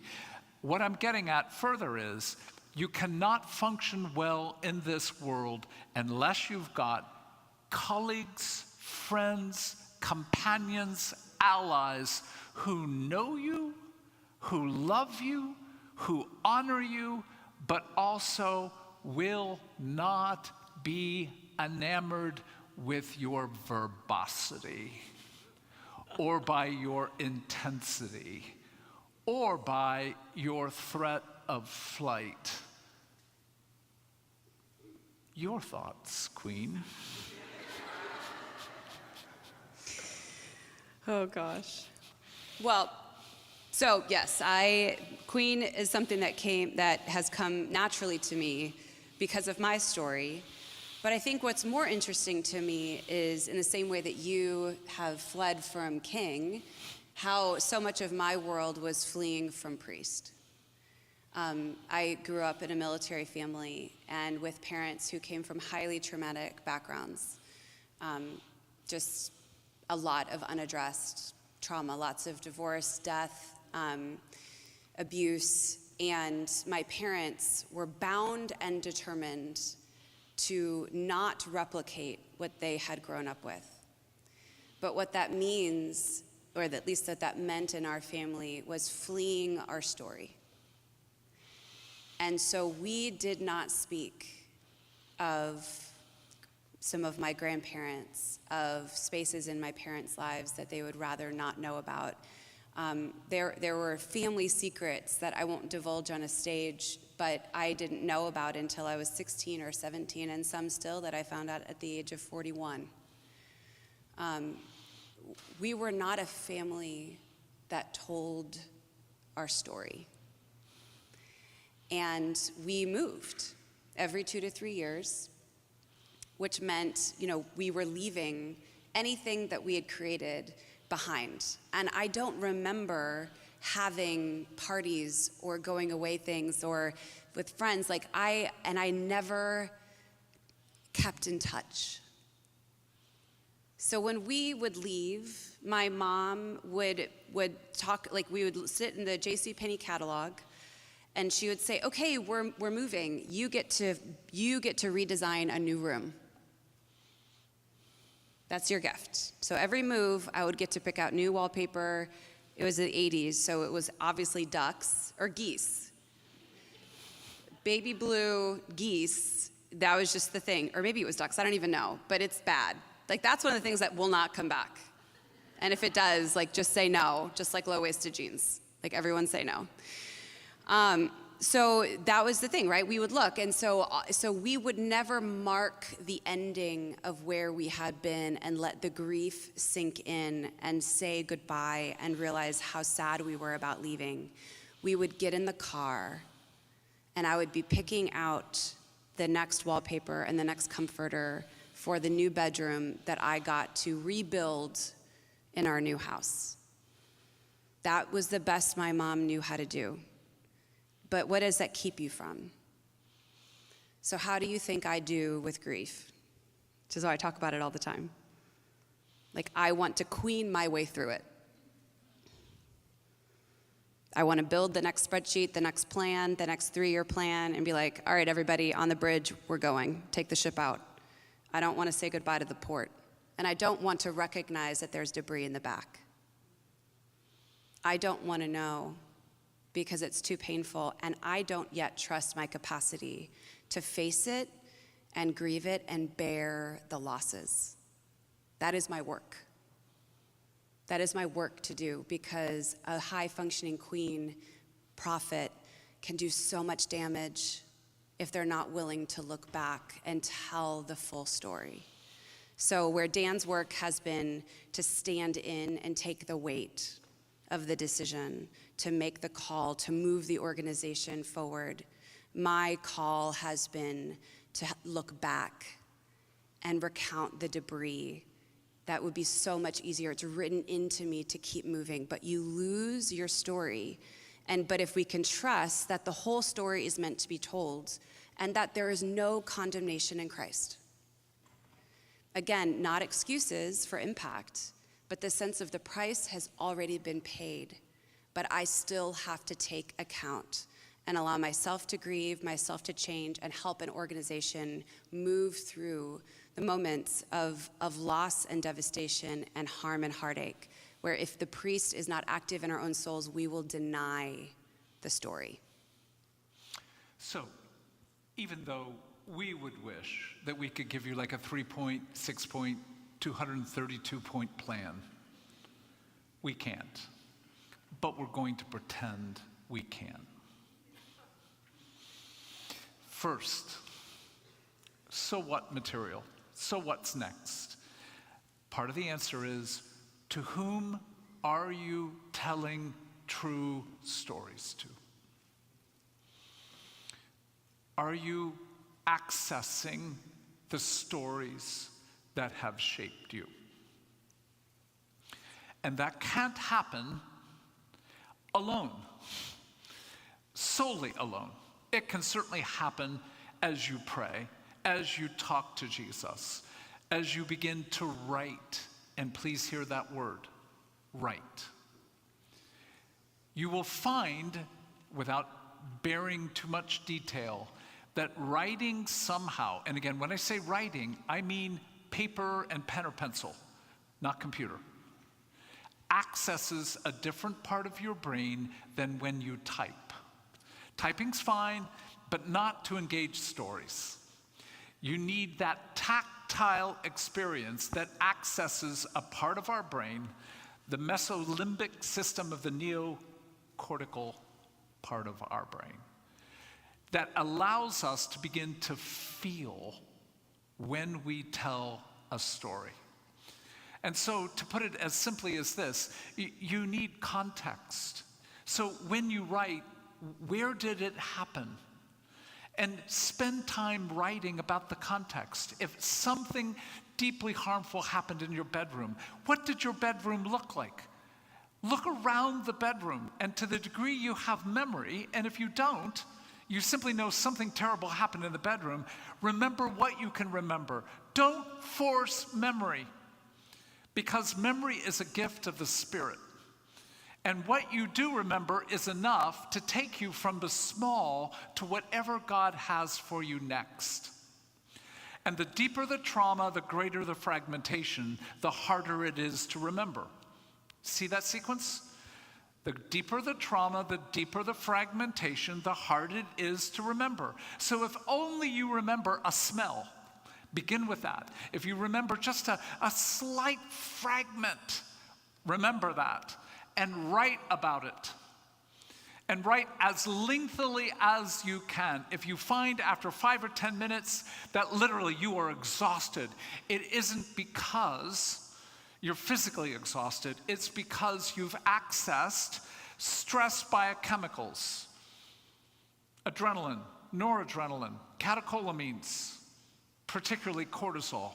The closer you get to trauma, the more exhausted you will be. And so the next point you need to hear clearly is as you begin to tell stories, there is an imperative, and you need to learn this progressively. Romans chapter 2, verse 4. It is the kindness of God that leads to repentance. And then it says, and why? Paul says in tears, and why do you treat the kindness of God with contempt? So when we're asking you to engage your story, we need to know that when we address some of the most significant stories that have shaped us, we're going to enter into a level of fragmentation. You cannot engage fragmentation with rage or with pressure or with demand. You must engage it with kindness, which means as you begin to fragment and you find your mind going here and there and you begin to feel things that you don't want to feel, you need to stop and say, I'm fragmenting. How can I be kind in the way that will lead to repentance? And you need to discover for yourself what is kind. Psalm 131, verse 2, the psalmist says, I know how to comfort myself like a weaned child.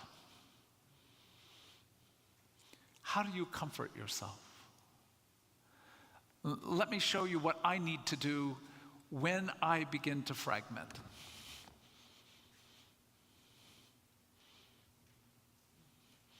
I know for some of you, this looks autistic. And for those who are on the spectrum, this kind of motion is actually comforting. In part because what it's doing, even though it doesn't look like it, you're interacting between your left and right hemispheres. So when you move, like this, you are accessing your left and right hemisphere of your brain and literally creating a sense of balance. This, if you were a Jew before the Western Wall, is called davening. It's rocking. If you've ever had the pleasure of being in a Hispanic worship service, there's movement and it's beautiful.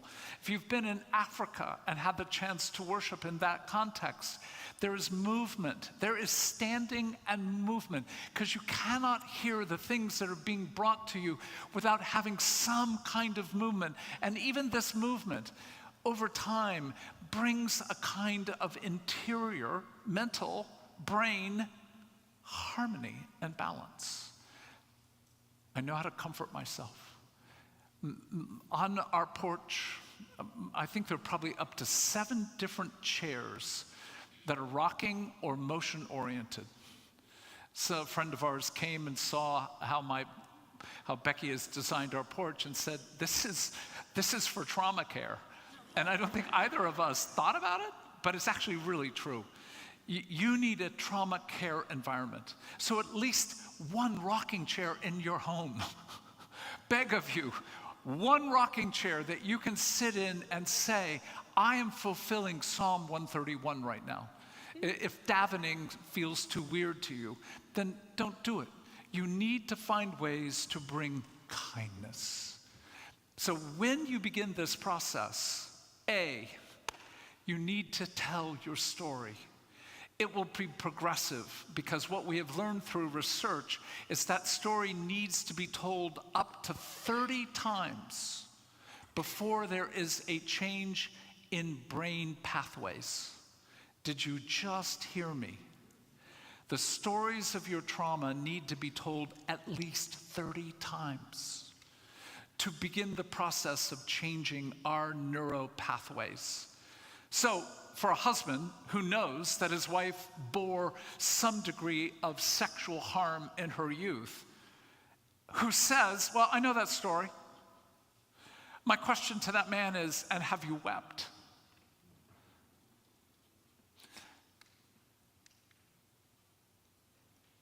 And have you raged? And do you want to kill that person that brought harm to your wife? Knowing that indeed you are not to seek vengeance, because vengeance is mine, saith the Lord. And if you think that because you've heard that story and wept and been enraged, that that's enough, then you need to understand there are 20 more times for that story to be engaged, breaking your heart, for neural pathways to begin to change. And this is why we are so delighted that you have access to Trinity International University, and for the people, the good people that teach there, train there, offer counseling through their own work and through the work that they support.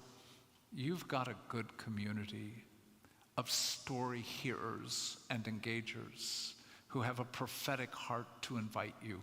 You cannot do this alone. And you need to invest in your marriage. You need to invest in your own life. You need to invest in what it's going to be to, in some sense, de-cathect, which is another word. I can't even imagine how that got translated. To disempower your story so it can be engaged with kindness. Yes.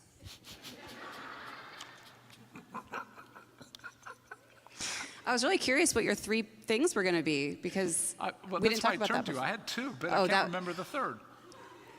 I don't know. We could make it up. This is what I would say, is that as you seek healing, and we know you can't do it alone, it takes time, I think it also invites you to learn how to come back into your body and to learn how to play. For me, I talked about this a little bit this morning, but I started horseback riding again back in September. And for me, a huge piece of my war has been my capacity to stay in my head, my left brain, because that's safer, right? Anyone who suffered abuse, it's a lot safer to stay in your left brain than it is to go to your feeling parts, the part of your body that knows, right? So my left brain has overfunctioned. Its capacity to find language, to find ways to dissociate, to find ways to save me, work harder, do all those things, right? And so a lot of my repentance and work has been to get back into my body. And being with horses, do you know that horses read your aura? Like they read, their brains actually connect to your neurobiology. It is fascinating. And so I was riding this horse named Ian the horse, which I think is a hilarious name for a horse, and I just love it. And I got on this horse, and she was like, look, he's a great horse. I'd been getting back into horseback riding after like 15 years of not riding. And she's like, he's gonna be fine, but on occasion he does buck. I was like, interesting choice for someone who's getting back in. I was like, fine. But then she started to tell me his story. And Ian had been abused.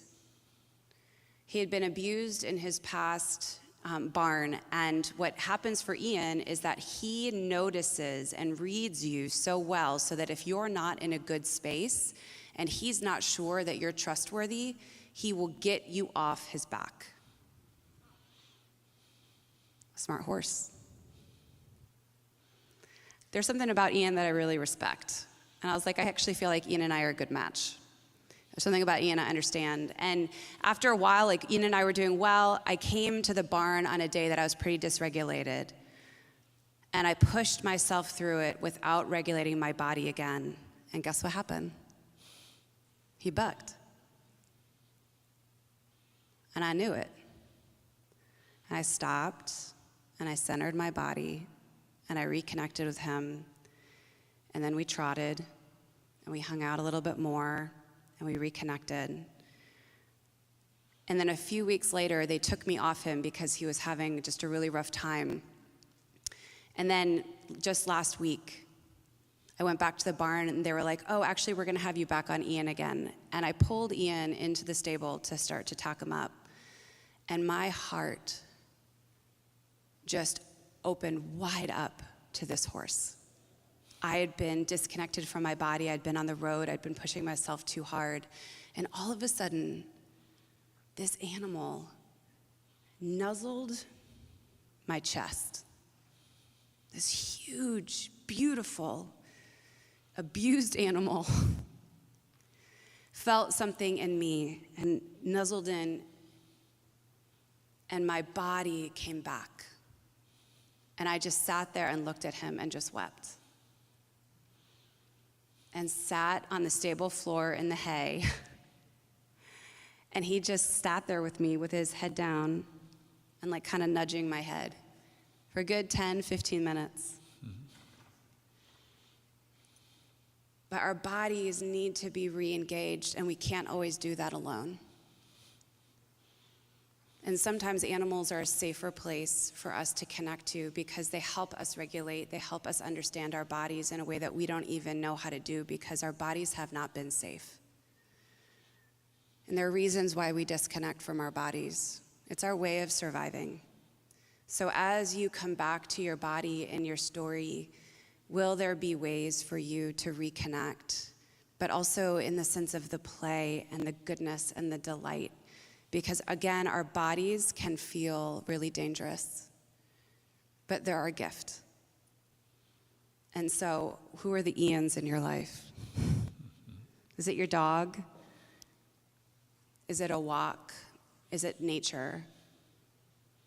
But there has to be something that you're engaging with that will bring you back to the idea that there's something bigger than you in the world and that it can be good. And I did remember the third because you just covered it. Oh, good. And let me underscore that the third is you need data that can only come from others. And I won't go into the detail, but I had, as probably a 10-year-old, really horrible, traumatic experiences with horses. And so even the story that Cathy begins to tell, and I've heard, actually this may be the first time publicly, but one other time, that there's something about equine therapy that's really brilliant because horses read reality in a way that I think all animals do to some degree, but horses seem to have a radically unusual capacity to do so.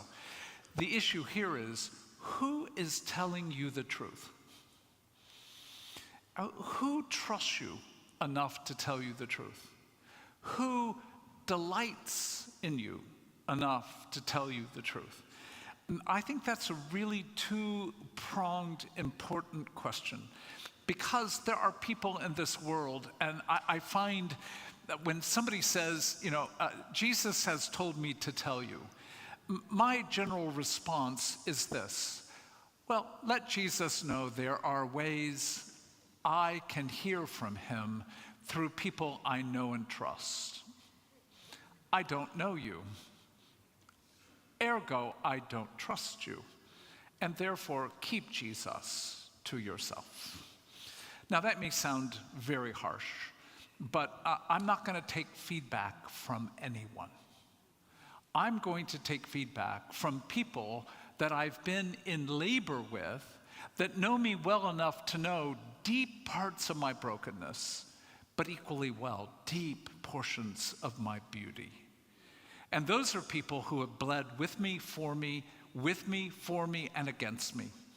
And in the experience of, again, with, for, and against, you've got to have a community that will talk with you about your orphan or your stranger or your widow heart, but also can see how redemption in its movement to become more of a priest, more of a prophet, more of a king or queen is meant to be played out. In other words, you need people who know your past and who believe in your future, who can speak to the present.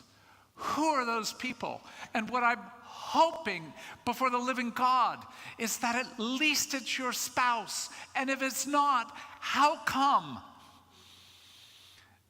And I can only tell you, so few marriages I have met over 45 years fit that category. Delight, honor, commitment to the repair of rupture, the ability to speak truth with kindness and yet with depth. I know your story, and I believe I can engage your harm, but I also believe I can see and invite you to your beauty, and it's meant to be mutual, not one, but both doing so. And if you're not married, who are your friends? If you are married, who are your friends? Who are the people that you are in a relationship where they are able to dream your redemption and are willing to put blood into the process of calling it forth. So that, to me, is Ian. And I know I'm privileged to be one of the people that Cathy would look to. And we've had some hard conversations that are mutual. And in that's the framework for how you create communion and community. And you need to hear the next sentence. And it never works the way we say it does. It always flops, it always fails, and it always requires a re-entry in a movement to continue the process. So what are we inviting you to before we then turn to questions? We're inviting you first and foremost, will you engage your story? Second, will you do so with kindness in your body? Will you do so with the words and feedback and the images that people hold of you? And will you invite it?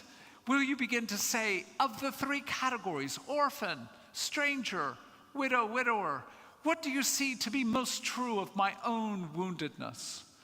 When you see the work of God in my life, is it more of a priest or more of a prophet or more of a king or queen? Get data. Ponder it, let yourself mess with it. And now we'll take 20 minutes of questions before we take an extra 3 minutes to end at about 4:05 or 6, but no more than 4:10. Those are good boundaries, Dan. No later than 4:20. No, we will not keep you till that. Okay, 5 o'clock, 5:30. Okay, is that on, Kaylee? Okay. So if you have questions, Kaylee has a microphone, and I know some of you think you can be heard because of your bold voice, but please use the mic and bring it close, but don't huff into it. My question is, what if the actual act of writing causes trauma? There's a trigger there, and even just attempting to start writing something, a specific trauma. Right. How do you work through that? I actually couldn't hear that well, so you go first. Oh, okay. The idea of like writing your story actually creates trauma, like it brings you connection. Yep. Yeah. The writer Pennifield, which my wife quotes in her book, Hiding in Plain Sight, it invites you to know that sometimes literally 3 sentences will be enough. So you move only as far as kindness will allow you. The idea of like, I'm going to write this trauma and I'm going to get it out. I'm going to get it out no matter what the cost is. That's vomiting. And I don't know if it's possible to vomit kindly. Again, I'm not actually ponder that question, but I think let's just say the notion of regurgitation is sometimes necessary physiologically, but it's not the way we approach our trauma. We approach our trauma slowly, thoughtfully, kindly. And if you begin to write 2 or 3 sentences and you begin to find that you're beginning numb, you're beginning to feel overwhelmed, you stop and you begin to do that which is kind. And that may be rocking. That may be taking a horseback ride. That would be torture for me. And so that's where you have to differentiate. What is kindness for you will not be for others. So when you find that process of kindness, then you will also know the Spirit will invite you back. And so much of this, and again, it's a whole nother category that we're not going to have time to step into, but you can't engage this without having a heart to listen to what the Father, the Son, the Spirit is inviting you to. And can you hear that the Spirit occasionally will say, enough. Well done, my daughter. Well done. Down. Put it down. But when the Spirit says, 2 more sentences, it's enough to do that. And Pennifield's work, a psychologist at University of Texas, has discovered that literally 3 to 8 sentences open the door to a level of engagement with trauma. Many of us think we got to write for hours. 6 to 8 sentences may all that is needed just to begin the process. I think I saw another hand. What is fragmentation and how does it occur? And What is fragmentation and how does it occur? Fragmentation is when you're left in your right brain, like Dan was talking about, you have a prefrontal cortex. And based on what we understand about neurological trauma, or just trauma, we save ourselves through basically, like if our brain is a puzzle, it kind of tosses everything up in the air, scatters the pieces, so that we don't have to bear all of it until we're ready. It's actually a beautiful way for us to handle living in a fallen world. I don't think it's the way we're meant, like designed from an Eden perspective, but it's so that the whole of the story, especially when we're young, our prefrontal cortex isn't all the way developed until we're like, for men, it's like 22 the or something. hippocampus is fully developed by about age 26. Yeah. For women, usually around 20 to 21, which is why men do stupider things than women generally. And again, I actually mean that. That neurologically is the case, that the portion of our brain in our limbic system called our hippocampus changes how we're able to remember and make decision making. And oftentimes, boys' hippocampuses do not fully form until about the age of 26 to 28. So basically what happens is that there's a part of your brain that holds like our body memory and like the knowledge of what happens physiologically, and then there's a part of our brain that makes meaning, creates language. Those things separate. And we can actually defragment them and bring them back together, and that's a lot of what we talk about in the book, and that's a lot of the work that we do around story, is when you're ready, you actually are able to integrate. You're able to bring those parts back together so that you can experience more freedom, more joy, more capacity, right? And that's the healing of trauma, which is possible. Our brains are incredible, and it's possible to heal from the trauma, but it's only after we actually try to defragment some of these memories and allow them to come back together that then it can actually move through our body. So there's a theory that Dan Siegel writes about a lot in his work around the difference between traumatic event and embedded trauma. And that's a good thing for you to look at. We can't go into it now, but bad things happen all the time. It doesn't always mean that they need to stay with us as an embedded trauma that then's going to impact us for the rest of our lives. We do have the capacity to work through trauma if it's handled well by our caregivers. Now, when it's not handled well back then, it needs to be handled well now. And that's part of what the work of kind of defragmenting. Sorry, I saw. I'll just okay. That's okay. Thank you. Thank you so much for this presentation. This has really been fantastic, and I mean, we welcome you with open arms for everything you've said. So you've categorized big T trauma, little T trauma. I think the big T trauma is like a big billboard. It's very obvious. It's very impactful. Mm-hmm. But the little T trauma, kind of using the analogy that to a hammer everything looks like a nail. How do you discern? How do you differentiate what in reality is little T trauma from maybe just inconsequential life? Mm-hmm. Again, a very lovely question. Let me see if I can put it this way.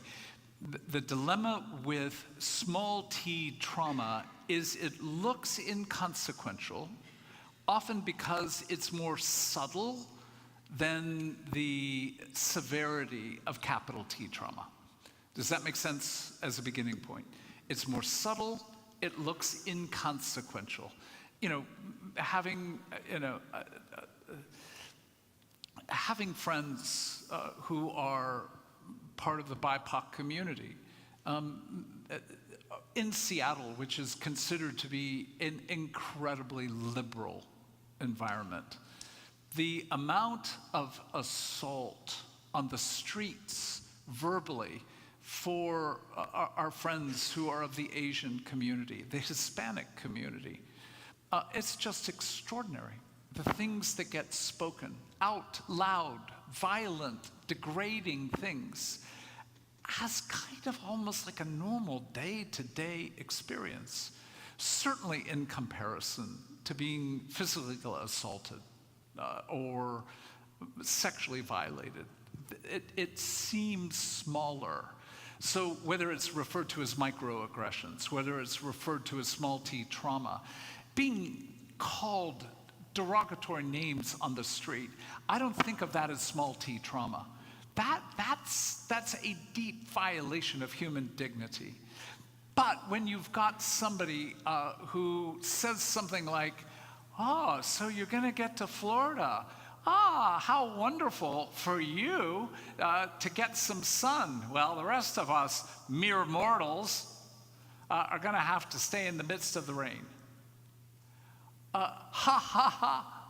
And you go, ha ha ha. And you go, what, you think travel is just a joyous experience with no complications or hardships.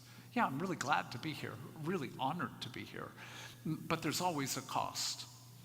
And so even small remarks that do not seem like that big of a deal, hear my phrase carefully. The more subtle, the more satanic. The more subtle, the more satanic. Because the subtle is so quote unquote small, it feels like it shouldn't be a big deal. But it is a deal, and it does do harm, and it often creates a kind of interior of, why am I so sensitive? Why am I so upset over something so small? It isn't the same as going through what Ukraine's going through. And the moment you make comparison to other people's suffering,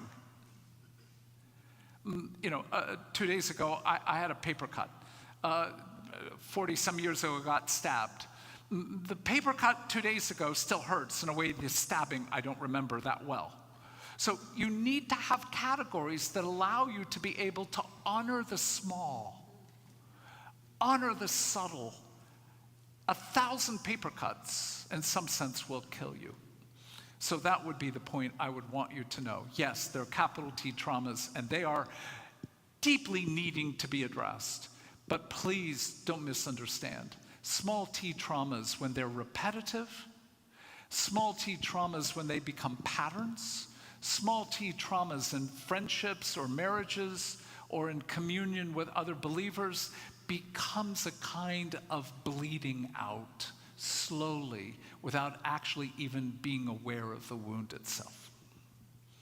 And I think the danger is that, especially when that happens as a kid, the stories that get told in your family, again, is like, well, you were just so sensitive, which is another way of mocking. And then you have plausible deniability, where everyone is spinning this web, a sense of like, well, you're misremembering, or you don't really understand, or there's something that's being amiss in the goodness that you're meant to bring, when we don't take seriously the little t traumas that are in our lives, the subtle family system things that just kind of seep into your body, that become part of your bloodstream. That's actually harder to deal with in the present than in some ways the big T traumas. When we have people come to the Allender Center who have like explicit abuse, we can deal with that. It's often the subtle abuse that was happening between them and their mother, of how they got set up for the abuse or how their mother handled the abuse on the back end, that is far more traumatic. But they weren't my abuser. Right? So do you see how wanting to slip away from our story actually keeps us from the healing? And in some ways it exposes a false loyalty to a family structure, because we actually know the truth in our bodies. But the small t trauma, the little nuanced, is actually far more difficult to get to, because it's like a gas. And you're just like, well, I'm breathing it, and I know it's here because I'm still alive, but how do you actually name air? Next question. I think we have time for just a few more before we'll take the last few moments for our ending. Yes, sir. What do you think about competition? Does competition bring about shame and jealousy, and were we made to compete in this world? Now, I'll have to admit, my hearing is competition. Oh, I love competition because I win. No, I'm just kidding. I don't win at anything. I mean, not like sports, which is why I gave it up, because I hated it. Do you think competition is something that can be like beneficial, or is it? Okay. Does it bring shame or jealousy? Right, shame or jealousy, yep. I think competition is seen, particularly in Scripture, as a context for drawing out our best, or at least exposing our own need for, in one sense, not mere improvement, but for the humility of what it is to experience both victory and loss. So we live in a culture that has very, very poor losers and very, very poor winners. And so the issue of games actually is an incredible way we learn. All animals, all mammals play. And part of play is always some interaction that is communal in the sense that it creates a kind of intersecting competitive play. So crows play competitively. Mammals like dolphins play competitively. And in that sense, what I would argue is play has to be where you intersect with the word worship. Play is about gratitude and awe. Can we be grateful for one another and even grateful for the privilege of playing against another team? Can we be in awe of our own labor to get to this spot, but also in awe of the other team? We are meant to, in some sense, call one another to even greater goodness. And that will always have an edge of conflict. Because there's a part of me that doesn't want to have to do anything more. And yet another part of me that actually longs to do more. And that's the interplay between I long for safety and security. I also long for adventure and danger, which is another word for intimacy and individuation. Another word for the fact that we are meant to have that connection to one another, but also to push and press one another to more. And to know, at least from what we've already begun to name, you know, you called me in the writing of this book to be a better writer than I've been by saying, does that section of the book seem clear to you? Yeah, it does. Why are you asking? Well, because it doesn't seem that clear to me, and I've heard you teach for what feels like something close to 250 years. So is that competition? At some level, it's the nature of how conflict embedded in a friendship can actually call us to do even better than what we might do without that. So that would be my answer. I think, hold on, do we have questions from the Spanish translations that we need to get to? No, we don't have any. Okay, great. I just want to make sure we weren't missing anything. Okay. Okay, one more. Oh, goodness. One more? We have 4 minutes. We have 4. We are doing one more. Oh, maybe not. I was going to say, I think we had to wrap up, so I'm not sure we had time. Should we wrap up and then he needs a few minutes? What's happening?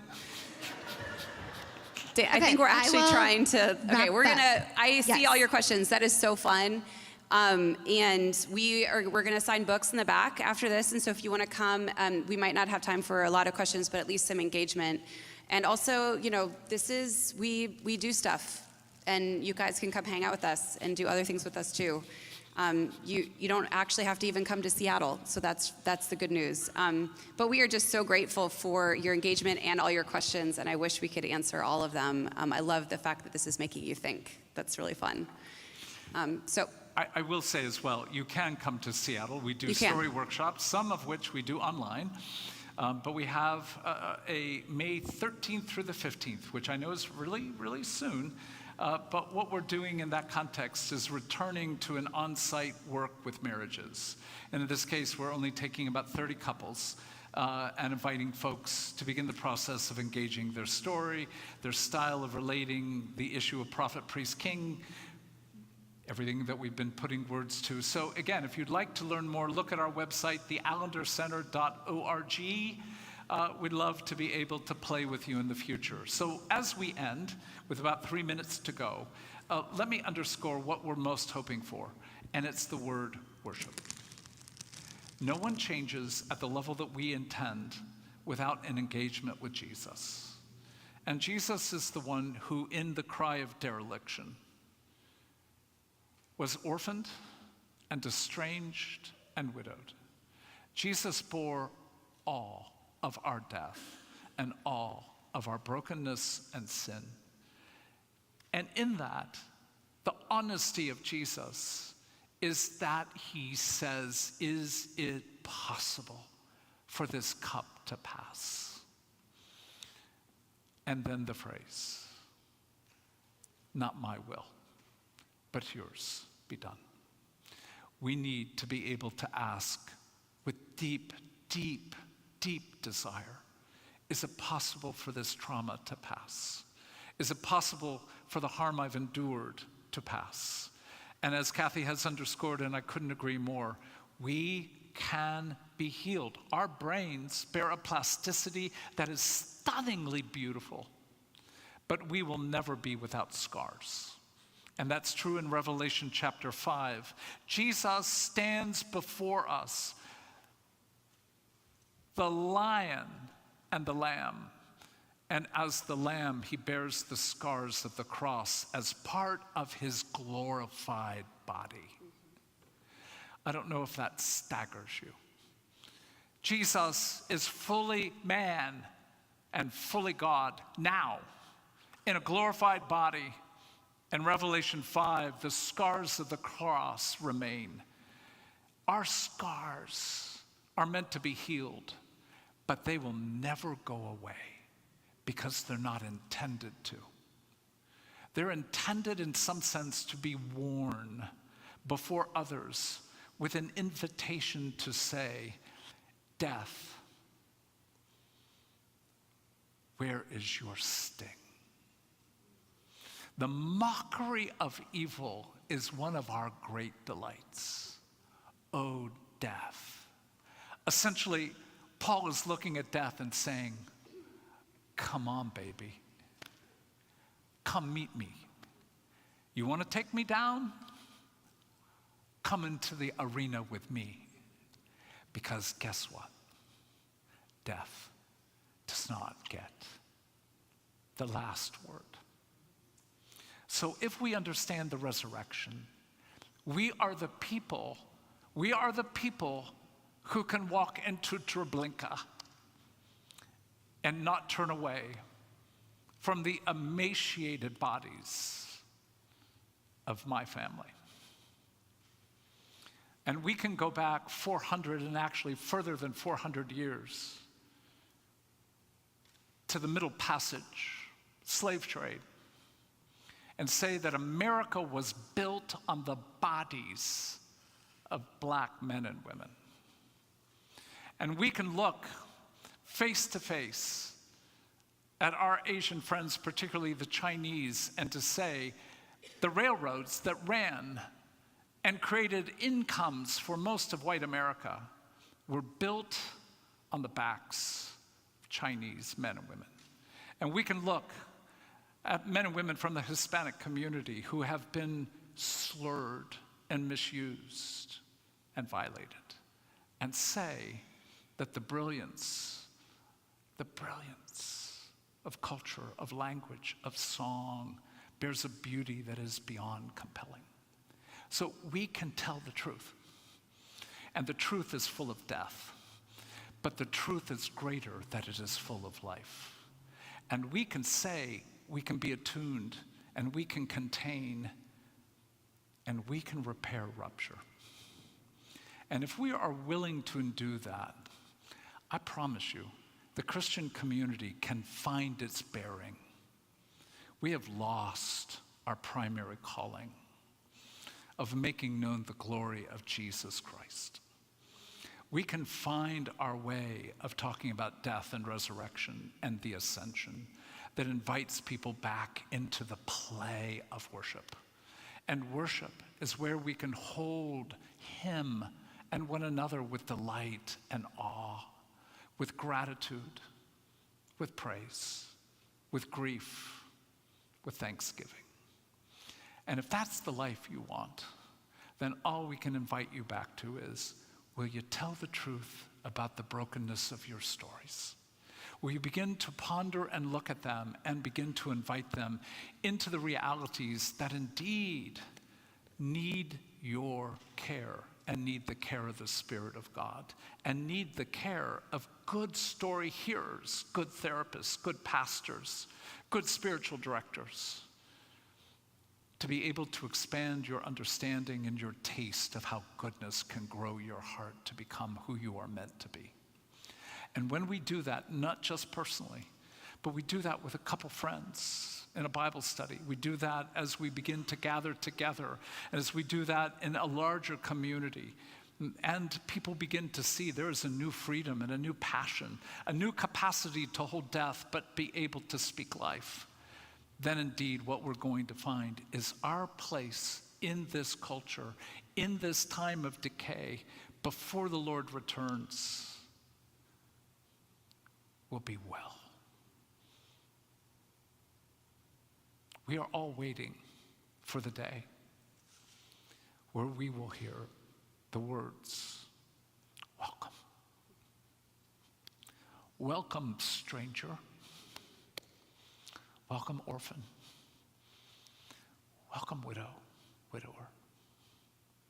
Welcome, my good and faithful servant. And I say, Jesus, you call me that. Do you not know my lust? Do you not know my anger? Do you not know my adultery and my murderous heart? And what is it that the Lord of the universe says? Oh, let me remind you, I'm omniscient. I've known your brokenness from your birth to the day of your death.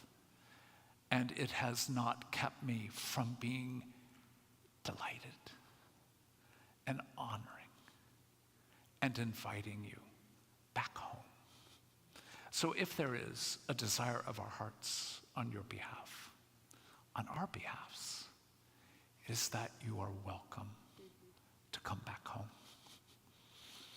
And only those who come home are those who are hungry enough, humble enough to say, I cannot do it on my own. And those are those who are called my good and faithful servants. We have many to thank, and I thank you. We can't do an event like this without, let me just say, without people doing something comparable to putting on a wedding. I don't know if you think of an event like this, like, people come, you get invited, just stand up here, we've got mics, got cameras, and then you have an audience, and then you've got sound, and it all works. It is more like the labor of putting a wedding together. So I'm going to ask, and I know that it will practically kill her, but I don't really care. Gabby, would you come up front?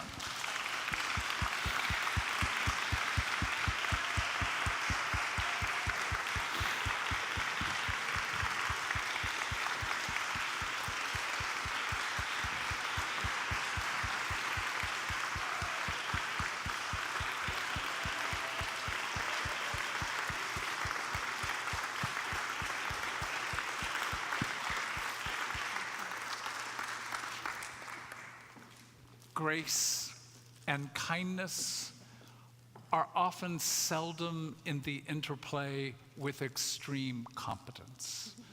Grace, kindness, competence, playfulness, and the life of Jesus. Simply being with you is a taste of the coming kingdom. So please, again, say thank you.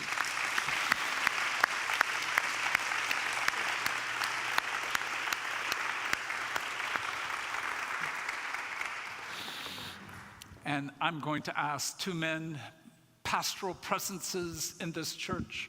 We would not have been able to be invited without their care and provisions. David and Jeff, could you stand? Where are you?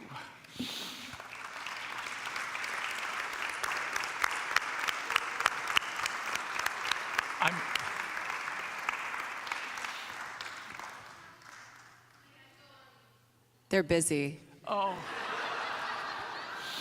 That is so... We'll tell them later. That is so indicative of the labor of how we have felt received, that they have indeed served us well. And I don't know, again, as I said at the very beginning, it's impossible to do this work without people who support you. And so for our staff, Alicia and Kaylee and Melissa and Andrew, all I can say is to travel with friends who love you, who love Jesus, who are committed to doing this work, if you would thank them as well.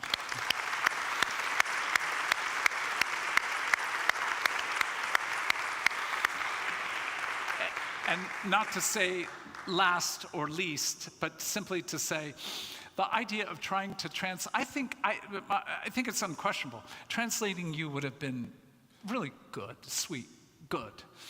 Translating me, I can only say, forgive me, for I know what I do.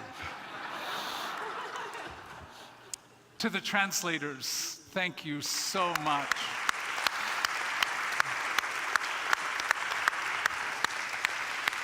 And finally, please give thanks to Dan and finally, Cathy. To those of you who have been online, again, thank you for remaining with us. And we look forward to seeing you all in the days to come. Thank you, guys. Wow, that's great.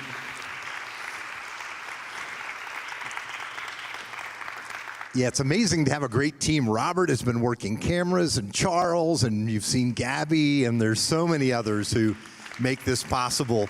Thank you guys for serving. As you're going today, you'll see this resource called Engaging Your Story. It has 3 pretty intensive exercises. If you haven't seen Dan's book on story, it should be available. Please get a copy of that, because many people have asked, okay, I'm hearing about, learning about my story. How do I do that? That's a tool that will help you to work through the question of your own story. And also, that's why we're here. We believe that it takes a community of people surrounding us who can see things about us that we can't see about ourselves, and who will reflect the love of Christ to us.